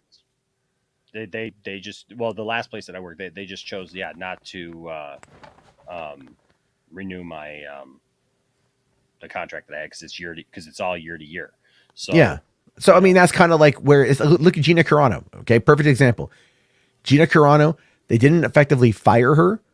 They were in negotiations with her agent to get her more money per episode she was going to be on, because she was only making like $25,000 an episode already for being on the show, and she was trying to get like $50,000 an episode, and those negotiations were having trouble. So, and then when everything happened with all the social media posts, they just opted to not renew her contract. That was it. It's really not the end of the world. It's, you know, how much of it was her social media? I don't know. How much of it was not budging on the amount of money that she feels that she is deserved to be paid? I don't know. I mean, when we talk about streaming and residuals, there are no residuals in streaming, not yet at least. And so that could be a factor as well. There's a multitude of issues that can go into one of these decisions. But the problem, though, is we only have what's publicly available. And people out there are not going to sit there and divulge all of that private information right off the bat. So we're left to heavily speculate. Yeah. And that's what we talked about tonight, because like we want to be fair. We don't have all the information. But it did sound like though that she may have turned over this information now to some kind of attorney, from the way that she sounded. She says, she said that that the proper people have it now or something like that. She says also she was talking about everything that happened and stuff. And then she goes, also this has gratefully been handed over to the appropriate people now. And then she talked later about, like, why didn't I sue then? Why didn't I do this? So obviously those are things that, oh yeah, so like I could see both sides of it. I could see, like I said, with her having the issues that she had, there can always be misunderstandings and things that can happen when you have an injury, when you're out of it from surgeries and stuff. And then I guess I'm just at a point, man, where it's like I am just really trying to take everything a little bit more to analyze things a little bit more now, because like Warner Brothers just has an issue. Like, even if every accusation against them isn't necessarily, the 100% the truth, there's something going on, like within the different within the different companies, sub companies, different departments, television, movies, or whatever. There's something in the culture there that seems off. Well, I mean, the thing is also, but you have to look at your perspective, right? Or your perception of things. Yeah. So every studio has got problems, right? You're dealing with thousands and thousands of people, many cogs in a machine, all these pieces and parts.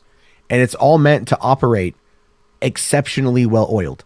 It's meant to be finely tuned. It's a machine. It's meant to produce product, and that's it. That never happens. There's always issues. You have ego quite often when it comes to a lot of the people that are known as above the line. Your producers, your actors, your, directors, things like that. Writers, So problems can happen. Problems can arise. If you look at, like, for example, Greg Berlanti, just his track record on over there at Warner Brothers, because this is a Berlanti production. Peter Roth, actually, one of the biggest moves he made was getting Berlanti to come back over to Warner's, because he was there. He left. He went to ABC, and then Peter Roth got him back over and basically kind of gave him the keys to the kingdom and was like, there you go.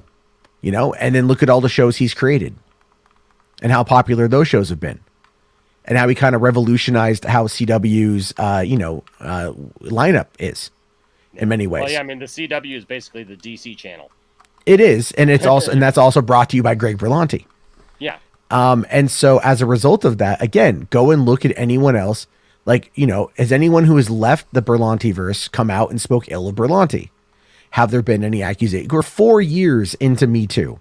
So at this point, there's really no, people can operate under the auspice of protection in many instances. So it's like, okay, so you have to ask yourself here, what was it with this specific situation that went wrong? And I think there was probably a fair amount of either. The Ray Fisher thing with Warner's, that was a top-down problem. Kevin Tushihara demanding a 2-hour cut. Everything that went on with Autumn's passing and Zach leaving, that was all Tushihara. Tushihara no longer with the company. So it's like his influence is gone, but it still lingers as a result of everything that's going on. And the other side of this too is, and I'll just be blunt by saying this, what I'm referring to now is the Suck It Warner Brothers crowd will never believe and that Warner's has done anything even remotely appropriate. They'll never do. They'll never believe it, because they'll sit there and they'll go, well, we know this was bad. This one situation was bad. That means everything is bad. Yeah, and I've tried to stay out of that, look, I'll still say Suck It Warner Brothers. I got the drop. I'll play it when I want to play it. Yeah, because I have it too. Because there's some things that I think Warner Brothers, I agree with that sentiment. But also, I'm not willing to throw out everything. That's why I've tried to be, real quick, I do want to say goodnight to Cherie, and also, who else did I see was leaving? Cherie has to go, and somebody else had to go. But my thing here, I want to say goodnight to him. Oh, Antonio. Thank you, Antonio, and Cherie. Hope you guys have a good night's sleep. Good night wherever you are in the world, and thank you for being here tonight. But yeah, so like my thing is like, for the longest time, Matt, I have not, and I've taken a lot of flack for it. Okay, a lot of those diehard people over in the supposed Snyderverse, which I still argue that that's a group of people. They're hell bent and committed to one thing, and they just won't change. And look, they know that plays to their group, but it's also the people who aren't close to the source, and they're butthurt because they're not close to the source. They're not close to Zach. They don't communicate with Zach. They don't have connection with Zach. They maybe used to have like some kind of connection through the people that they walked away from, and they were mad because those people did have connection with Zach and got closer with Zach as time went on. Yeah. So they have this. They claim victimhood for everything, right? So if they're going to be the victim for everything, that's all they're going to promote. Right. And so then Warner Brothers, like, oh my gosh, they put out a cartoon. They're bad. I'm not going to watch anything Warner Brothers ever sends out again. And I've tried to get away from that and avoid that because I didn't think that it was quite right. I'll be honest with you. After seeing this news and being able to kind of relate to it on a level, I'm keeping my eyes open, and I'm not necessarily willing to say I'm not saying I'm boycotting stuff. I'm not, doing that right now, but I'm understanding more now, Matt, and I said this earlier, I'm understanding more now what Ray was talking about when he changed his mind and said, I can't support this. What Wayne T. Carr was in the chat tonight, and but what I love about Wayne T. Carr is like, he even told people tonight, because RJ gave a super chat and asked, like, well, what do we do as like content creators and stuff, like, how are we supposed to handle this, like, should we like boycott Warner Brothers? Should we call for people to, back away from Warner Brothers or whatever? And I simply said, no. I said, you have to look at the information yourself and make those decisions for yourself. What you feel is how you're going to respond to this, right? Like how I'm going to respond to this. Am I going to be like super pro, Warner Brothers, or am I going to take things into a little bit more consideration before jumping in head first? And then I love, because Wayne T. Carr, I'm summarizing because I can't go back to his comment right now, but he basically said basically the same thing I did. Learn, get the information that you can, process it, and make your own choices. Don't let anybody else tell you what you should or should not do or think, because there's a group of people who want to tell everybody that, like, if you do anything outside of what they tell you, you're a racist and you're a horrible person, and this is what you should believe. You're a hypocrite because you support Warner Brothers and whatever, and you're not a true fan, and you're not a true supporter of Ray Fisher if you do this and that or watch this or that, or this movie or that movie or TV show or whatever. And I'm not there yet, but it's stuff like this that definitely has me paying just a little bit more attention today than I was yesterday. No, I get it, man. I get it. I think that there's always good things. Look, no company is perfect by any stretch of the imagination. Exactly. And there's always going to be problems that happen. And I think, and again, Hollywood is still very much in a look.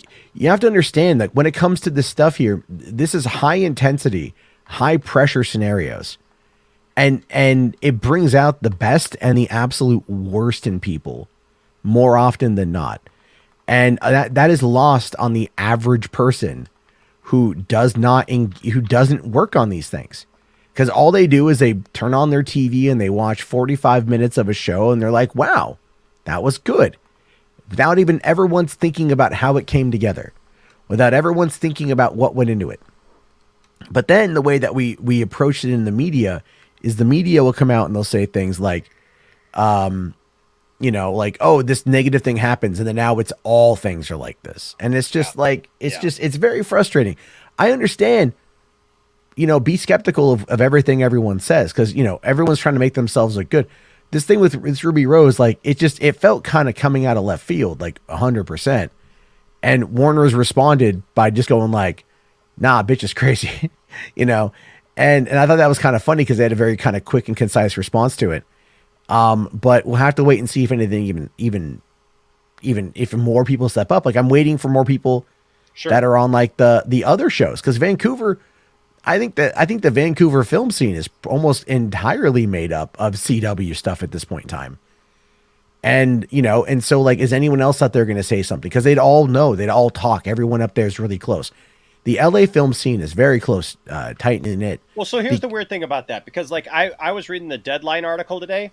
And here's I'm glad that you mentioned that, because I was reading the Deadline article that this is associated with, and so I went down to that's not the article.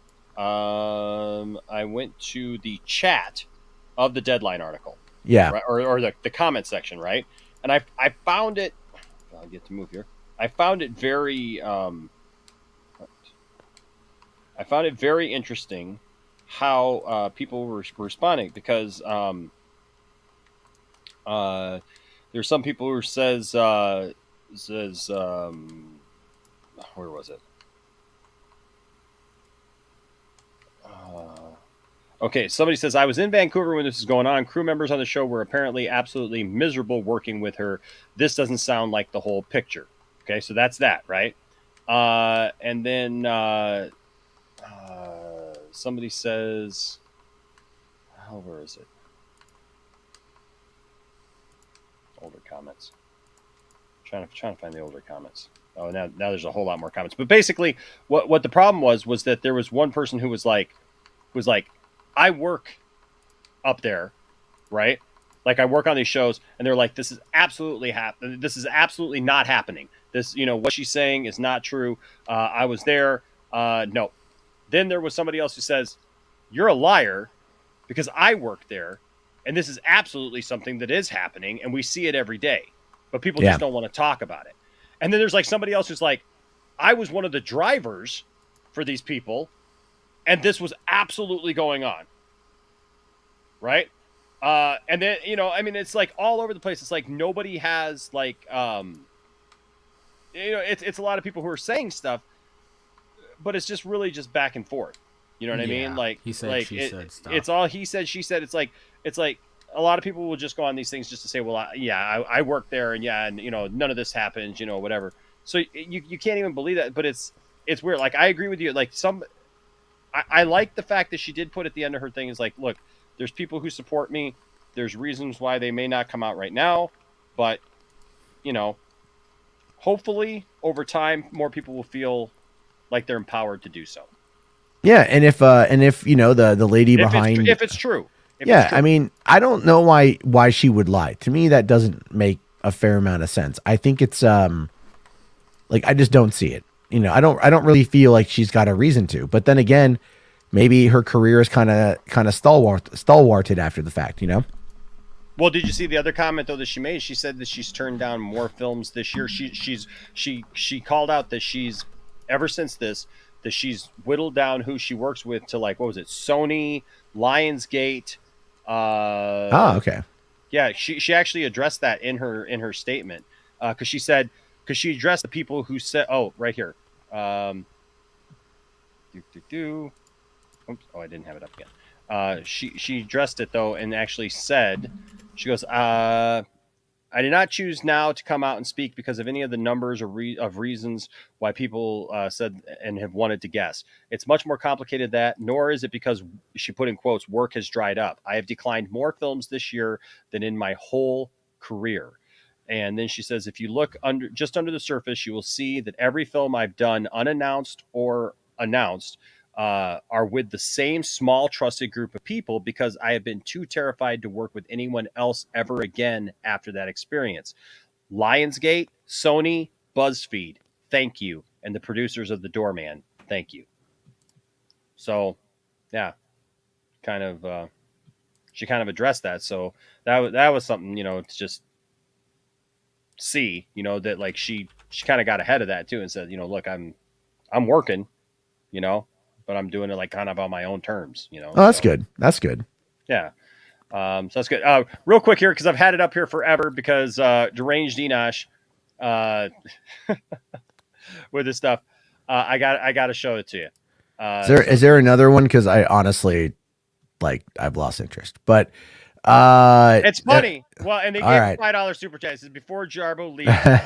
Well, then I have to leave. So then he's denied. No, I'm kidding. Okay. So here is. Oh God. What?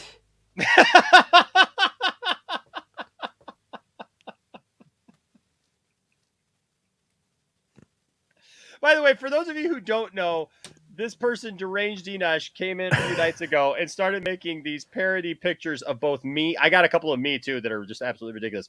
Of me and Matt, and then added a couple. He's got now some for William and now some for RJ. That is, I mean, I they're melding me and RJ together. Yes. Yeah, but it's like I'm trying to remember. I was on a flight somewhere. I forget where I was going. It was really early in the morning. I think I was flying to San Diego. But oh my God.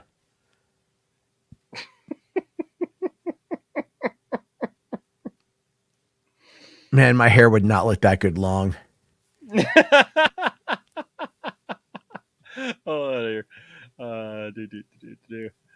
This was an interesting one. Man, I get a job, guy. There's one that looks. The one after this looks better than this. Who is that? Who is that supposed to be? I don't know. I don't know who that one is that he mixed you with. Let's see. Like a just a general hermit looking guy is something like that. Okay. He did a blonde haired glasses skinny version of me, which he really made me look like a hipster here. Yeah. I would not be able to recognize that was you. Yeah, that's me. That's me. I guess I recognize it. But then he did. Where is it? Trying to just pull out a couple. Oh, there's young, skinny you. So maybe you'll like this one. There's young, vibrant Matt Jarbo.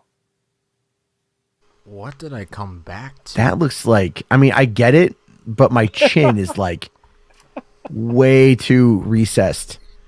It's like one of those people. I don't have like a Bruce Campbell chin, but my God, I also don't have that inbred chin, so I don't know what's going on here. He's here. He said that was you, Matt, just changed. in many ways, apparently. God, to what, with Dawson or something? Is that what? Shaved and bald. That's his screen picture there. Yeah, I know. What is that I recognize my eyes, but I don't know.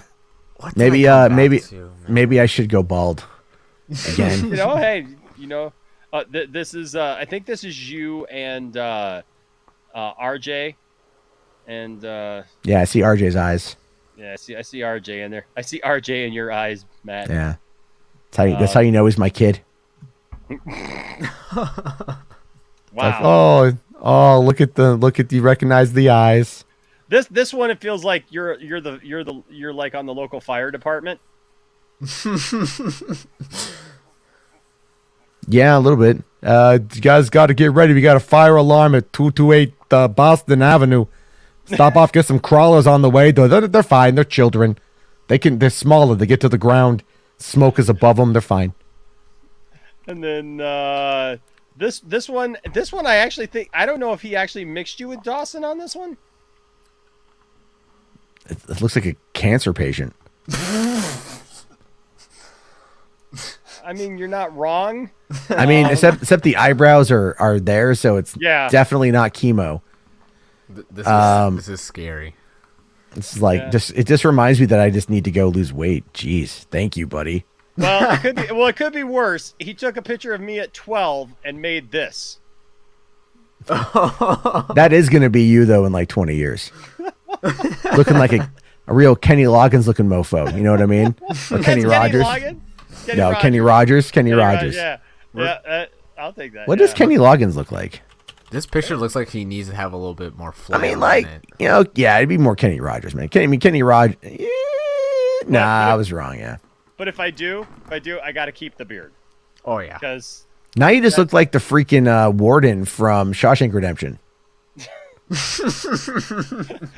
Bradley says it's Santa Fe. Oh man. Oh my god. Yeah, that should be your that's your thing. What? But I will say this. We saw the picture of you as a woman, but I gotta ask Brian. What he thinks of me here. Because looking pretty good right there, if I do say so myself. And he changed my suit so it looks like I have a choker on now. Just saying that's Yeah. So are you now like the Ezra Miller of this universe? Well, I like what he did to William here. He made William very, very man cave-ish. Yeah, man of the woods. So very appropriate to what he actually probably should look like. I don't know. My voice is starting to go. If you guys can't already hear that, but this one I'm not sure. This one I'm not sure about. I don't know what to say about this one. Wow. Somebody said it was Jarbo from Blue's Clues. We got a clue to find. That's great. The clue is like, who did he meld that photo with? Right. Is he trying to get a job at Lucasfilm or something? Like, I don't know. I don't know. I honestly don't know who this is. Whoa. It's your eyes. Yeah, I see. There's like a little bit of me in there, but I don't know what it's. I don't know. It just, you know, honest to God, like if I saw this mugshot appear on the news, I'd be like, whatever crime they're accusing him of, yeah. Yeah, he did it. He did it. This guy did it for sure. Oh yeah, I don't even need to see the evidence. I don't need to see the full story. Yep, he did it. Exactly. And then I do like this one. This one looks like your grandpa who has issues with basically every social issue of today. God, I love that beard though, man. Yeah, I don't even care. That's actually probably one of the best photos I've seen. Yeah, like, my beard can't grow that full. Oh my God. Now I'm just jealous. Like my beard can never grow that full. It's just, my beard. F you, deranged Enosh, for making me wish for a better follicle arrangement on my face. Yeah, you just gotta get one of those beard rollers that they keep plugging on my Instagram. Well, that's me after a strip club visit. That photo. Okay, I don't know. But the teeth, man, the teeth. Man needs some braces. Whose teeth are those? That's what I want to know. He's in the chat. We could ask him whose teeth those were. Somebody. Now we're doing some real blues. But seriously though, I like that older me with the beard. That's the kind of beard I want, man. And the tan too. It just all. Oh, I know. See, I like this. Solid. I like this one. I like this one on myself because I feel like I'm the guy from Balls of Fury. Yeah, I mean, you kind of remind me. There's a video game journalist who's named Jeffrey Grubb, and it kind of looks like that a little bit. Also, it looks like you very desperately want to be the next Bob Ross. See, I can was do that saying with my 90s hair biker. when it's that long. I can actually do that with my hair.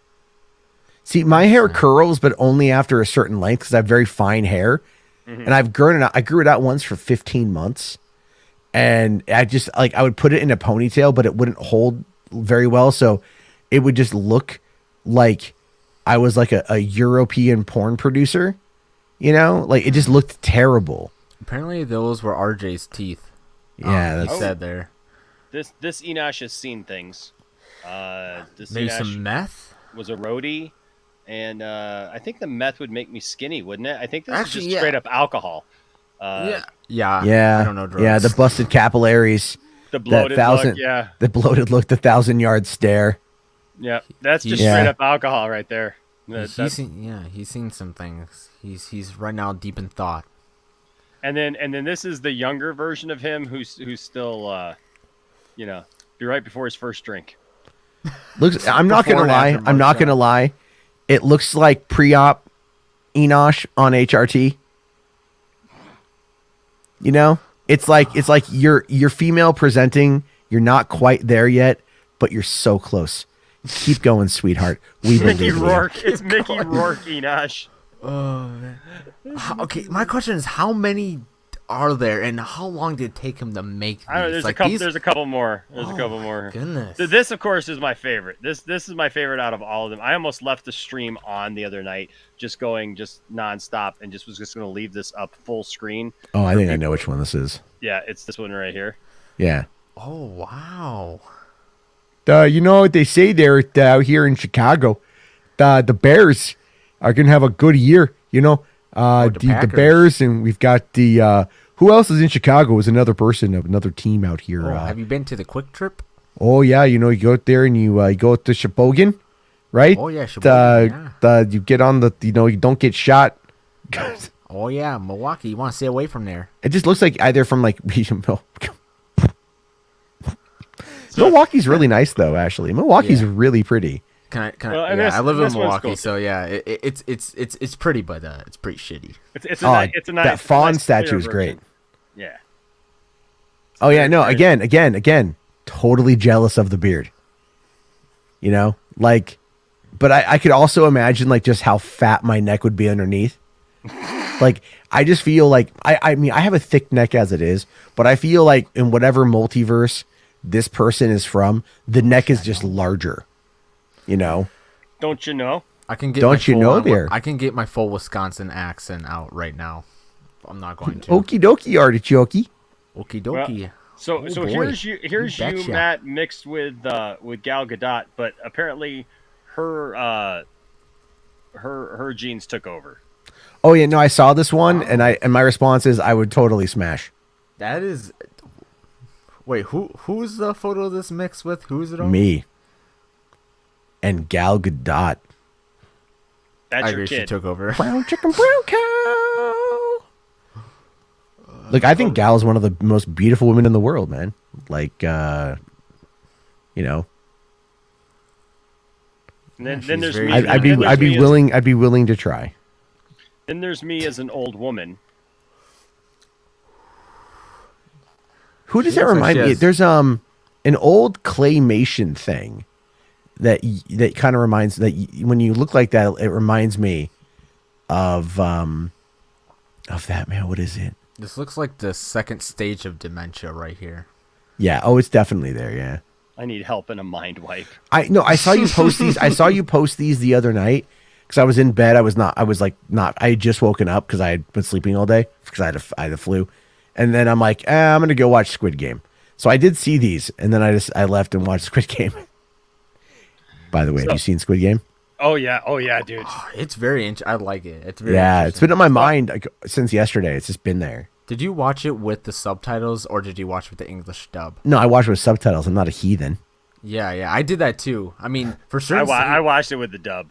I couldn't. Oh my the god, du- the they- dubbing was so bad. Like when you should you have the subtitles up with the dub? Because when the dub Sometimes- did not match up with the sometimes. subtitles at all. Like they Sometimes. would completely change certain phrases.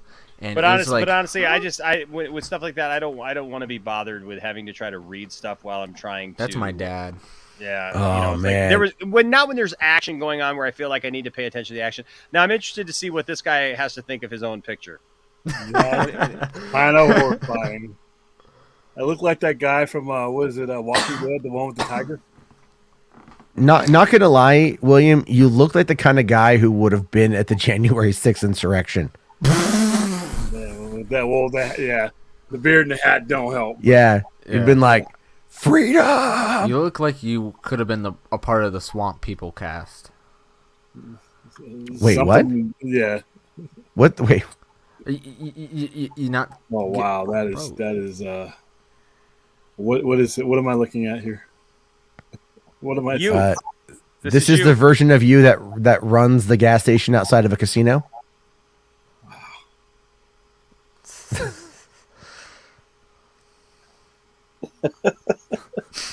Nice belt.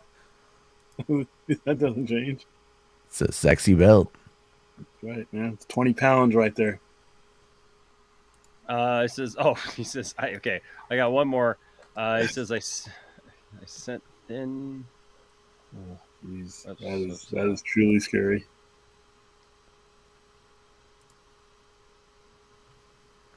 I Oh don't. man. Is that RJ? Oh man. I don't see it. Hold on a second here. I mean, I'm not like, ever gonna knock anyone for whatever, but There's you know. this one. There's this one too. Whoa. Who? That's Again with the facial hair being so much fuller than what I'm actually able to do. Like, You got a nice little crop of chest here too. oh my god, look at the hamburger meat hanging out there, right? Mm-hmm. I mean, Even again, it's all, see how it's curly? I ain't got that Right. on me. It's like a sheen of like fine hair that just like repels water. It's very interesting. Not Robin Williams level by any stretch of the imagination, but still very buoyant. There's a deranged Enosh in the chat. Oh, yeah. William, That- you're just getting here, aren't you? You're just getting William. Has it been one of those nights where the chat is as entertaining as anything else that's going on? with all the aliens? No. This is an ongoing joke that's been from the last week or so. So I think this is the one that he said is skinny RJ. Looks like Justin Bieber. Oh my god. Looks more like Justin Goiter in the neck. Yeah, something happened there. It's like the AI is all like, we don't know what to do with this. So let's just make it look unnatural. Yeah. But skinny RJ, man, you know what? Saggy would hit that. Yeah. Follow your dreams. You can reach your goals. I'm living proof. Beefcake. He said, yeah, it's RJ. Yeah. Good job, Deranged Enosh. Yeah, you Well had some done, pretty well solid done. ones. You made Jarbo solid. jealous. The Jealous beard, of the man. Jealous of the beard. The beard. It's just like, It's just that I feel like that one photo of like you with that Florida tan and that yeah. Like, like- I'm out all day fishing. well, You know what I just mean? got done cutting grass. You got your It's knee-high very manly. socks and It your is very sandals. manly, yeah. Like that version of me has a lot of testosterone. Oh This my guy God. is rugged. This Yeah. guy is rugged. Yeah, Look he, at him. He looks like like that's a solid. I'm a hatcheted motherfucker. You know what I mean? Like, Yeah. you don't come take at no me, shit. I'ma come at you. You're like when someone asks you a question, like, RJ's what in did here, you he's say? like, what happened to my neck? I think this is probably one of my favorites because like the beard looks absolutely really nice and just overall it works. Like Yeah, Jarbo, if I could get beard implants to get a beard like that, I probably would. Yeah, you got Jarbo? like Oh, I was yeah. telling you gotta get that beard roller that they keep RJ plugging says- on every ad. RJ says RJ doesn't even know what skinny RJ looks like. Here he says, Deranged Enosh says, I got a ton more, even Trump Jarbo. Wait, I'm sorry, what? Even more orange. Oh, okay, listen, I have to go, but I want to see that. Oh man, I low-key want to see that too. I want to see how orange Jarbo's face Yeah. can get. Like, my Trump is terrible, especially with my voice right now. But man, it doesn't sound too bad.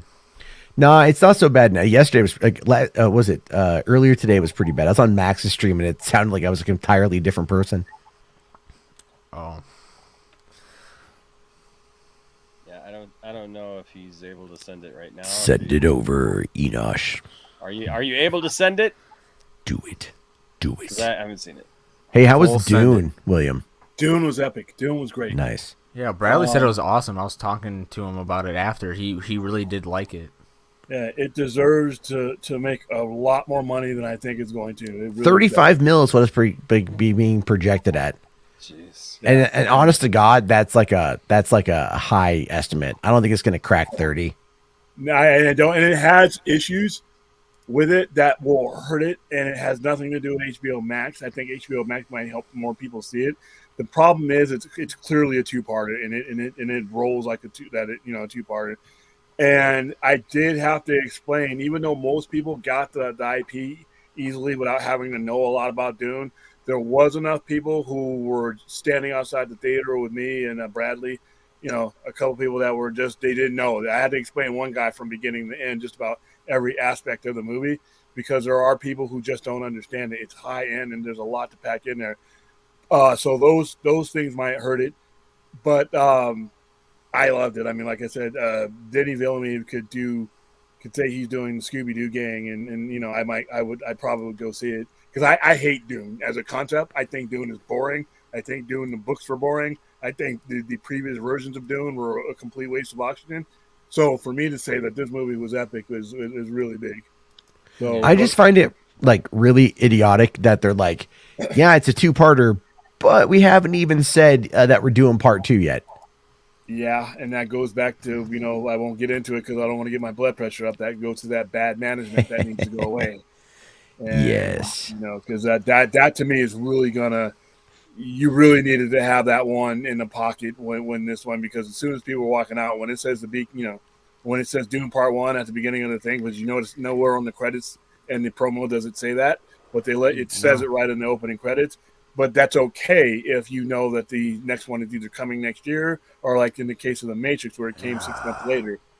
But that's going to be a problem. The fact that it's not even in production right now, or not even its script is done, but not even not enrolling. So that this is the first time I've ever even heard of it being Dune Part 1, and that's honestly really intriguing, at least for me, because I on HBO Max I was just watching The Sopranos, because I just watched the movie, and now I'm into the series. Yeah. And they have promos and stuff on everywhere on HBO Max, and it doesn't say anything about being in parts, so that's very that was interesting. done for a reason. That was done for a reason, because they were I see. afraid nobody would tune into it, knowing that, hey, there's a part 2. And not only that, once you delve into that, there's no part 2 coming. I mean, that just should have happened.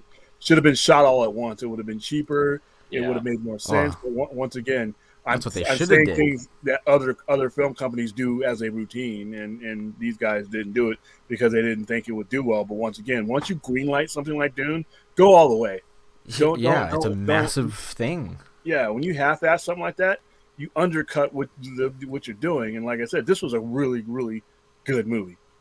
I mean, there's not a bad performance in there, and not everybody's on screen for a long time because they're building up. But the people who were on screen were epic. Oscar Isaac is great in it. Timothée Chalamet, who is great in it. Zendaya for what she's in, and it is good. Jason Momoa, everybody who's in it, for a while they're there, is significantly good. They're solid. Yeah, the visuals are something else. Yeah, that's what I was gonna ask you. So like I know most people say you have to see in IMAX, but like I'm guessing it's like a must see in IMAX because of just how large the landscapes are and the world building that they created. Yeah. It is definitely has to be seen in IMAX, especially when you see some of the escapes that they do, the desert escapes that they do. They're on other worlds where you really have to see it in those dimensions in order to, and the sound editing alone should win an Oscar. They've done great sound. There's a lot of weird. Well, I mean, let's be fair. That movie was made for this, for making money. Or I'm sorry, not for making money. It was made for winning awards. Yeah, that's what it really was, because it's going to be like Blade Runner 2049. They lost money on Blade Runner 2049, but they got 2 Oscars for it, and they were very proud of those Oscars. This is going to surpass that. This has to surpass that as far as production design, everything else. Best director and best movie. I don't think it'll win. Even though I like the individual performance, there's no individual performance in it that blows you away to say that's, you know, a best actor or a best supporting actor or anything like that.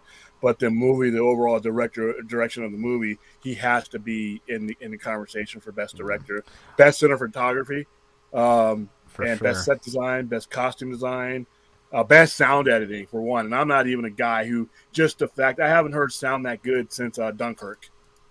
You know, yeah, that director does really good in like showing like very large worlds and landscapes and shots, like Blade Runner, you know, Arrival, stuff like that. He does such a great job of getting you in like immersion in these movies and the scenes, and like just watching the trailers, you can get a huge sense of that. But I'm gonna try and see if I can find a seat to go watch an IMAX, because I really don't want to have to watch an HBO Max, because I feel like that would just it would just be a completely different experience. And now, and for everybody who's into this and will enjoy this movie, I recommend you go see it in HBO Max. But if you are on the fence and you think it's too complex, you know, that's something that you need to like slide into as opposed to jump into investing wise, HBO Max is there for you. Watch it somehow.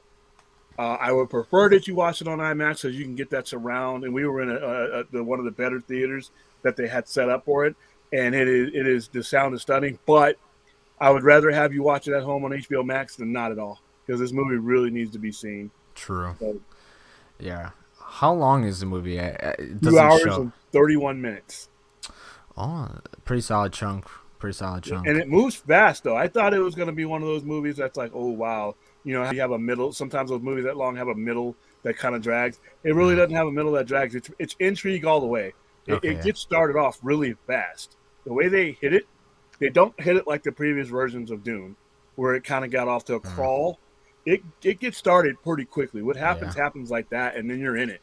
And I thought that even if you didn't know Dune, from me, you should be able to get it, because the concept is basic. It's political intrigue.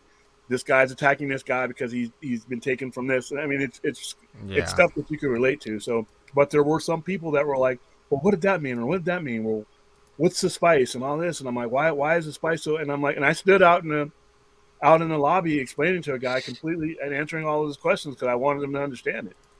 Yeah, because I've never even heard of Dune. My dad's very excited about Dune. He's like, oh, wait, this is Dune? Because he, of course, grew up, like, you know, watching the movie and then reading some of the books. But, yeah, I don't have no clue about Dune. So that's really kind of good to hear that, like, for someone who has no, like, prior knowledge of this kind of, like, this book and previous movie, that I can probably understand this at least pretty decently. Who's the best actor? I thought Rebecca Ferguson's performance, for me, out of them was the best. I know Timothée Chalamet, and it is a very close second, but I thought Rebecca Ferguson as his mother was very convincing. So I would go with her. A lot of the guys aren't on screen. She has a lot of screen time too, so that helps me form that decision. But there's some characters that are well known, but they're not around a lot, so I couldn't really form an opinion about them for at least the first half. What's the other question? Yeah, like I said, I Bradley was with me. He thought the third act dragged a little bit, but for me, like I said, I thought it moved very quickly for a 2 hour and 31 minute movie. So you know, I think people will like it if they give it a chance. But the biggest part of it is getting people to give it a chance. That's going to be its biggest enemy right there. A couple things here. Deranged Enosh says, I got Gal Gadot. That should be interesting. But he says, it's for tomorrow, my good sir. So I think the person's at work. And so says, but what did he say here? Also, Scarlett Jarbo Hansen. I'm sorry, what now? He also has Scarlett Jarbo Hansen. But he can't upload him tonight. Thank you. Yeah, I think somebody's winning here, not me. Right. I don't know. I just work here. Chat. The $2 super chat says, "I made Tiff and you swap, Mr. Enosh, Mr. Nosh." So apparently we got more. Oh, so got finally confirmation swingers. Oh man. If we swap with each other, does that mean that doesn't make sense? Well, Okay. he didn't say who you swapped with. What's up, McLovin? McLovin's in the house. Always love to see McLovin. We went a long time without seeing McLovin, so I'm glad McLovin's back. By the way, check to make sure you're still subscribed. During this stream alone, we gained 10 subscribers and then lost now 3 subscribers from when we first started this stream. Wow. YouTube, you suck. You cannot tell me that we gained 10 subscribers and then lost 13. They're going to cut you off like right now. It's going to go blank. That is the stupidest thing. I have been literally, I get 2, I lose 2. I get 4, I lose 5. It's seriously, we gained 10 subscribers and people in the chat tonight were like, "Hey, I just subscribed for the first time. Good to be here," and stuff like that. And I just saw the number. It went up by 10 and then it went back down. I get that like all the time. But Unfortunately, mine's been stuck, dude, for like it was stuck for a month, and then all of a sudden in one day, because I complained to them and I was like on them about it, and then all of a sudden in one day we moved up 50 subscribers and it's stuck, right? We moved up to 50 subscribers and it was like, okay, cool. They must have like got it figured out and they, cleared out whatever the problem was. And then like once we got there, it started doing it again. Weird.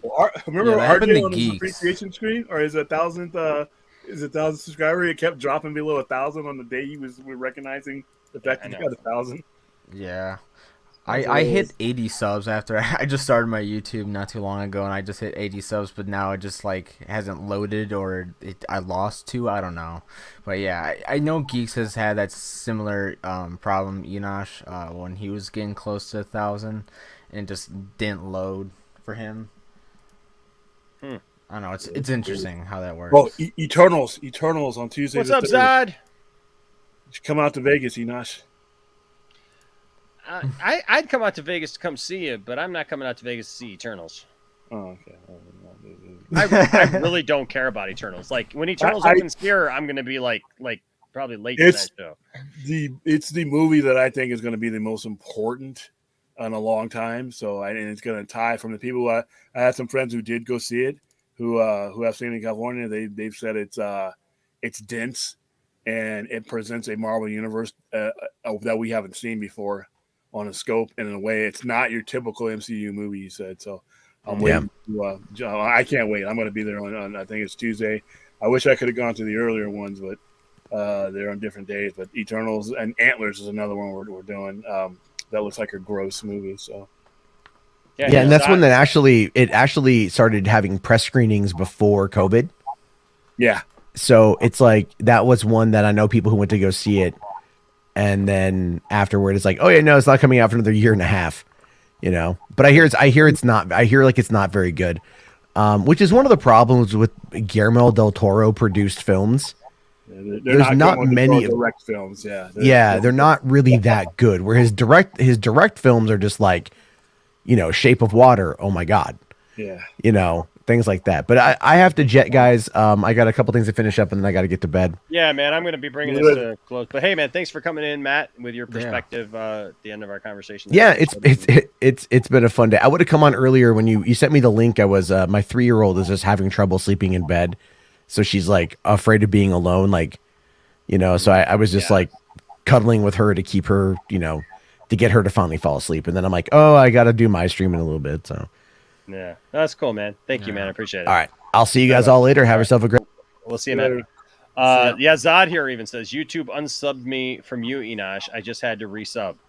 Yeah, and then RJ was like, "Really, Zod? That happened to me not it happened to me. It happened to me while I was on your show. Yeah, and then like I literally went to RJ's the other day and I was unsubbed from RJ, and I'm just like, what the heck is going on here? Like seriously, YouTube, what's the deal, man? Like seriously, what's the deal? Like okay, look, when RJ and William, who are on here with me almost every single night, I swear to God, you unsub Brian, we're gonna come to blows. Uh-oh.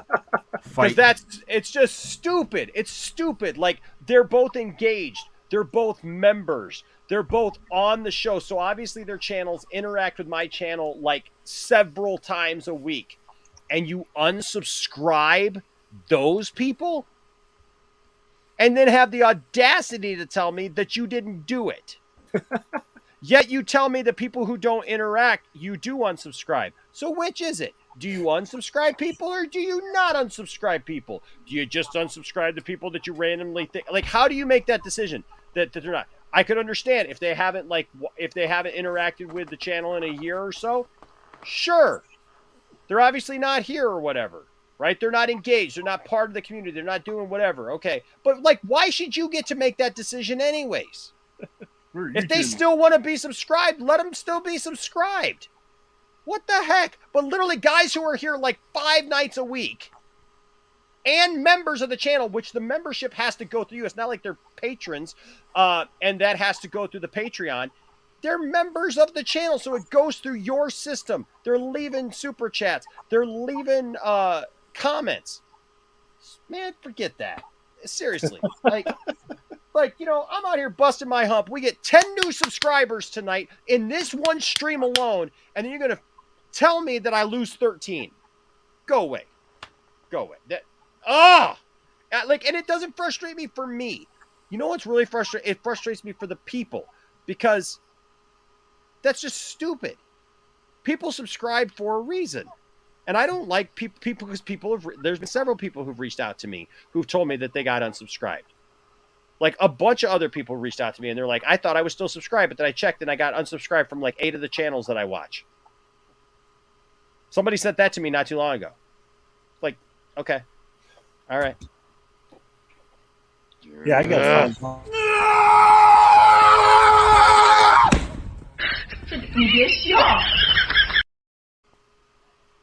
I got unsubscribed from Brian Master of None's page too. I got a real sub. I can't find him on my thing. Jeez, see? That's not cool. H-Bart's here with a $2 super chat says, I got notified you were live a week later. Oh, dear Lord. Tiffany got that too. Tiffany got notified like 2 days after I went live one night. It was like a Saturday night. And we're sitting here and she's like, wait a second, you're not live. It's like, oh. And she showed me the thing and it was a notification for a stream that I had done 2 days later. Wow. Yeah, and you know, and Zod, that's the problem, right? Is that like that's why you subscribe and you do the things that they tell you to do. Subscribe and hit notifications. Then half the times you don't get the notifications, and then the other times you go and then you find out you're not even subscribed anymore. And you get them late for something you want. Like you don't get the reminders. Like so I set up the reminders for certain shows I want to watch live, and I get the reminders, and then I click in and it says this stream has ended 36 minutes ago. I'm like, oh wow. Thanks. Right. So once again, I am going to put the link to our Discord in the chat right now, because that's one way that you can always know that you will get our notifications, and not just ours, but many of the people that we stream with. We're in there, and I'm actually adding some more as well. Working with Silent Scotty for that. Oh, you sign up for our Discord. First of all, it's like having the chat, but like even when we're not streaming, because everybody there is really chill, has a lot of fun, and it's by topic, and you guys can talk about anything to your heart's content. If you make artwork, you can upload artwork there. If you got cool memes, you can put that. If you want to talk about Star Wars, you can talk about Star Wars, Star Trek. You can talk about anything you want to talk about in the place. It's got different channels for each thing. It's a lot of fun. And it will literally notify you. So when I post a video, it'll literally say Poindexter Lounge has posted a video. And so you know it's coming. And it's just like that.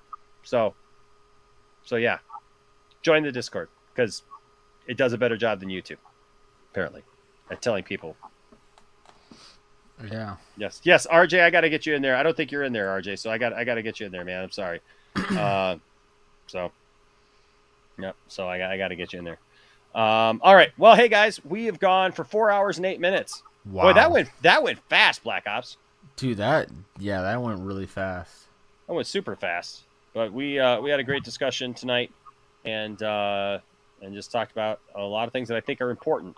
I think that it's important to, like I said, I'm rethinking some of the way that I look at all of Warner Brothers as a whole right now. What made you come to that? I mean, well, just this whole thing. I'm not saying like I said because we don't know what happened with Ruby. Oh, Ruby Rose and all that. You know, we don't know what happened, but we went through the statements and everything, and I'm just being honest. Like, I'm sick of even if everything is not absolutely spot on correct, or there was issues with her remembering some things or whatever after surgery or whatever. There's systemic issues, I feel, at there's a Warner pattern. Brothers. There's a pattern that it goes across all their platforms. And that's why I say that anybody who thinks that any of these guys should remain in their position once the merger happens, you really don't have a leg to stand on. Well, Wayne T. Carr came into the chat tonight, and look, Wayne T. Carr said it, and both him and Ray, like they were going to see the Flash movie, and then they made sure to tell everybody that they weren't. And so I've respected that and everything. But you know what I love about Wayne? Even Wayne came in tonight because RJ asked the question, and we talked about it. Like, so what do we as content creators do from here on out? Do we just boycott everything? Do we raise a big stink about everything? Because just tweeting isn't going to do it. But do we, like what do we do? What is our responsibility as content creators when it comes to some of this stuff as we see it? And I loved Wayne's answer, Black Ops. I loved when we pulled up his answer, because he was just simply like, you know what? You got to educate yourself, basically, know what's going on, and do what you feel you need to do. Like nobody should tell you what to do. Nobody should tell you what to do. Nobody should try to pressure you into thinking that you can't see something or do something or whatever just because like it's whatever. You take the information and process it and do that. But I'm looking at it now and I'm just like, this is I don't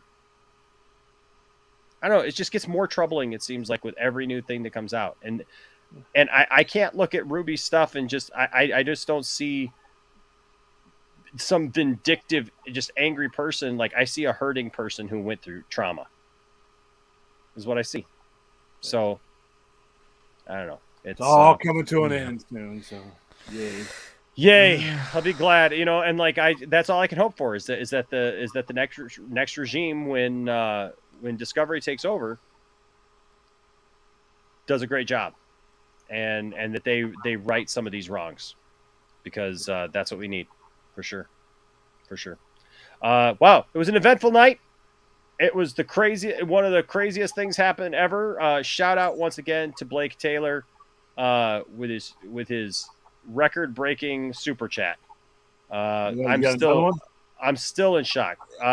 Tonight Blake Taylor gave a $299.99 super chat. Damn. Is that the same guy from the other night? No, different guy. And wow, yeah, man, totally blew me away. And then everybody else who gave super chats, and I thank you guys so much for your support. Obviously, we love each and every one of you, and we appreciate each and every one of you. And then just everybody who watches, everybody who was here tonight. Thank you to the chat. You guys are absolutely fantastic. Love the discussion tonight. I will say this too. I said it earlier. I'm very, very grateful to our community, because you guys had an awesome conversation. We had almost 100 people in here. We did not have any drama. No. We literally had people with differing opinions, and they were respectful, weren't they, Black Ops? Oh, yeah. The chat was surprisingly very, very calm and very nice. I really did appreciate that, and it was really awesome to see that. I just thought that was awesome, that you guys we talked things out. We had a conversation. We talked about what we felt about different things, even opposing views. We read through all the information, and man, good on you guys. Good on you guys. Yeah. Hey, Black Ops, why'd you tell everybody where they can find you, sir? Well, you guys can find me on YouTube at Black Ops JMBO1, or on Twitch, which I go live very regularly, and on Saturdays we have watch parties at Black Ops JB. And what a great co-host tonight. Black Ops was with me for the whole time and did a great job tonight. And I appreciate that, man. Did a great job. Thank you. And then William comes in here. Thank you, William, for being here, man. I know it's kind of the end of the show, but thank you for popping in. We got to show you all the funny versions of you from the Jarbo-verse. Thank you. From the William verse. From the William. I don't ever need to see that bearded one again. So I like that bearded one. This is coming off soon, so yeah, just to see that. Really? Like, holy cow, yeah. See, I don't know, man. I'm just gonna tell you straight up, bro. Like that beard, man, is pretty hot. Like, oh man, and it's got the great. Oh yeah, it's gotta go, man. Hold on, we gotta pull that up. We gotta take a look at this one more time, because man, I'm telling you what, like the other one makes you look a little interesting, but this one right here, man, this is the one right here, bro. You look very strong right here. Like I was saying, he looks like he could be on the Swamp Show, or like Swamp People show, or it's something, the belt, like the belt redneck something. Picture. It's not the beard. It's that belt. He's the only guy on Duck Dynasty. That's what. Oh, Enosh, you just saved me right there. That's what oh my. Dad, thank you so much. That is very strange Duck Dynasty. Oh, thank you. We don't hang out. We don't hang out in the swamp. Something ducks. Sorry. That's what I meant. I don't know why I kept saying Swamp People. It's like I just honestly thought that was what it was called. But thank you. I appreciate that. No, you know what? No, Deranged isn't a troll. H Barts. I think I actually know who it is, and it's cool. It's pretty cool. Like he's just having fun with everybody and stuff, and I think it's cool. No, he ain't hurting nobody. He ain't being a thing. He's just having fun. So Big Dub reactions. How do I watch shows? What shows is he talking about? Is he talking about your show or?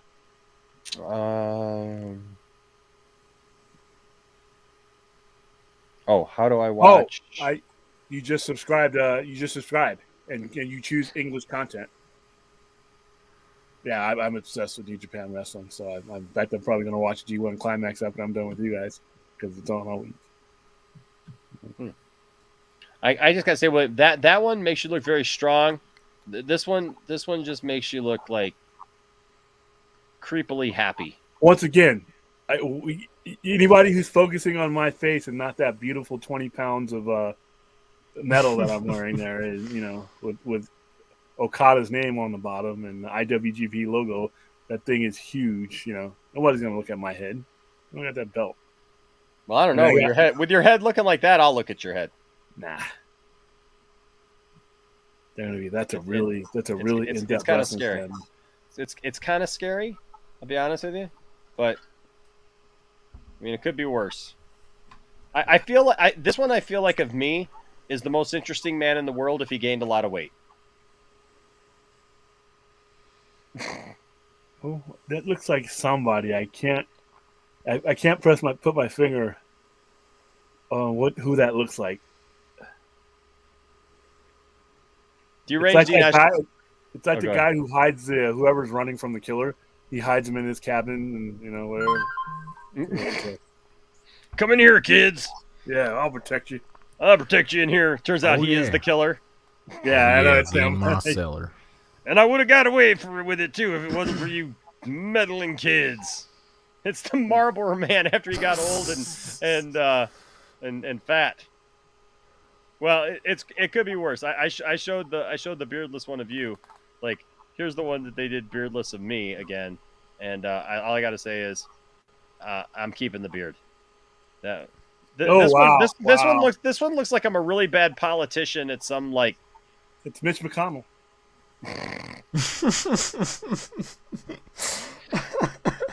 Get that man a dose of keys. Burl Ives. Oh man. Looks like Orson Welles. It. You know what? It did kind of look like Orson Welles. Yeah. It did kind of look like Orson Welles. Deranged Enosh with another $5 super chat says, before you go off, can I get you a cup of Jarbo soup? Yes. A hot steaming cup of Jarbo soup would really hit the spot right now. Because I'm starving and I'm hungry. So, Nosh Sinatra, Enosh and Tim Dillon, Mickey Rooney. That last one did look like Mickey Rooney. Oh my goodness, it does kind of look like Mickey Rooney. You're absolutely right. You're absolutely right. All right, guys. Well, hey, this was fun. I had a great time. I hope you had a great time. Remember to follow us on social media. All those links are down in the description below.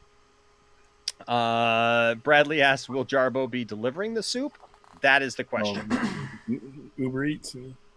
But here's the problem. Do you trust the soup if Jarbo's delivering the Jarbo soup? What does that Might be mean? some form of Jarbo soup. I don't know if I'd want to order that. Anyways, like I always say, don't let anybody tell you that your fandom doesn't matter. And don't tell anybody that their fandom doesn't matter. But seek to have good conversations like we did tonight, and learn from each other and grow. And if you do that, there'll always be a place for you here in the Poindexter Lounge. Until next time, stay nerdy, my friends. Stay nerdy.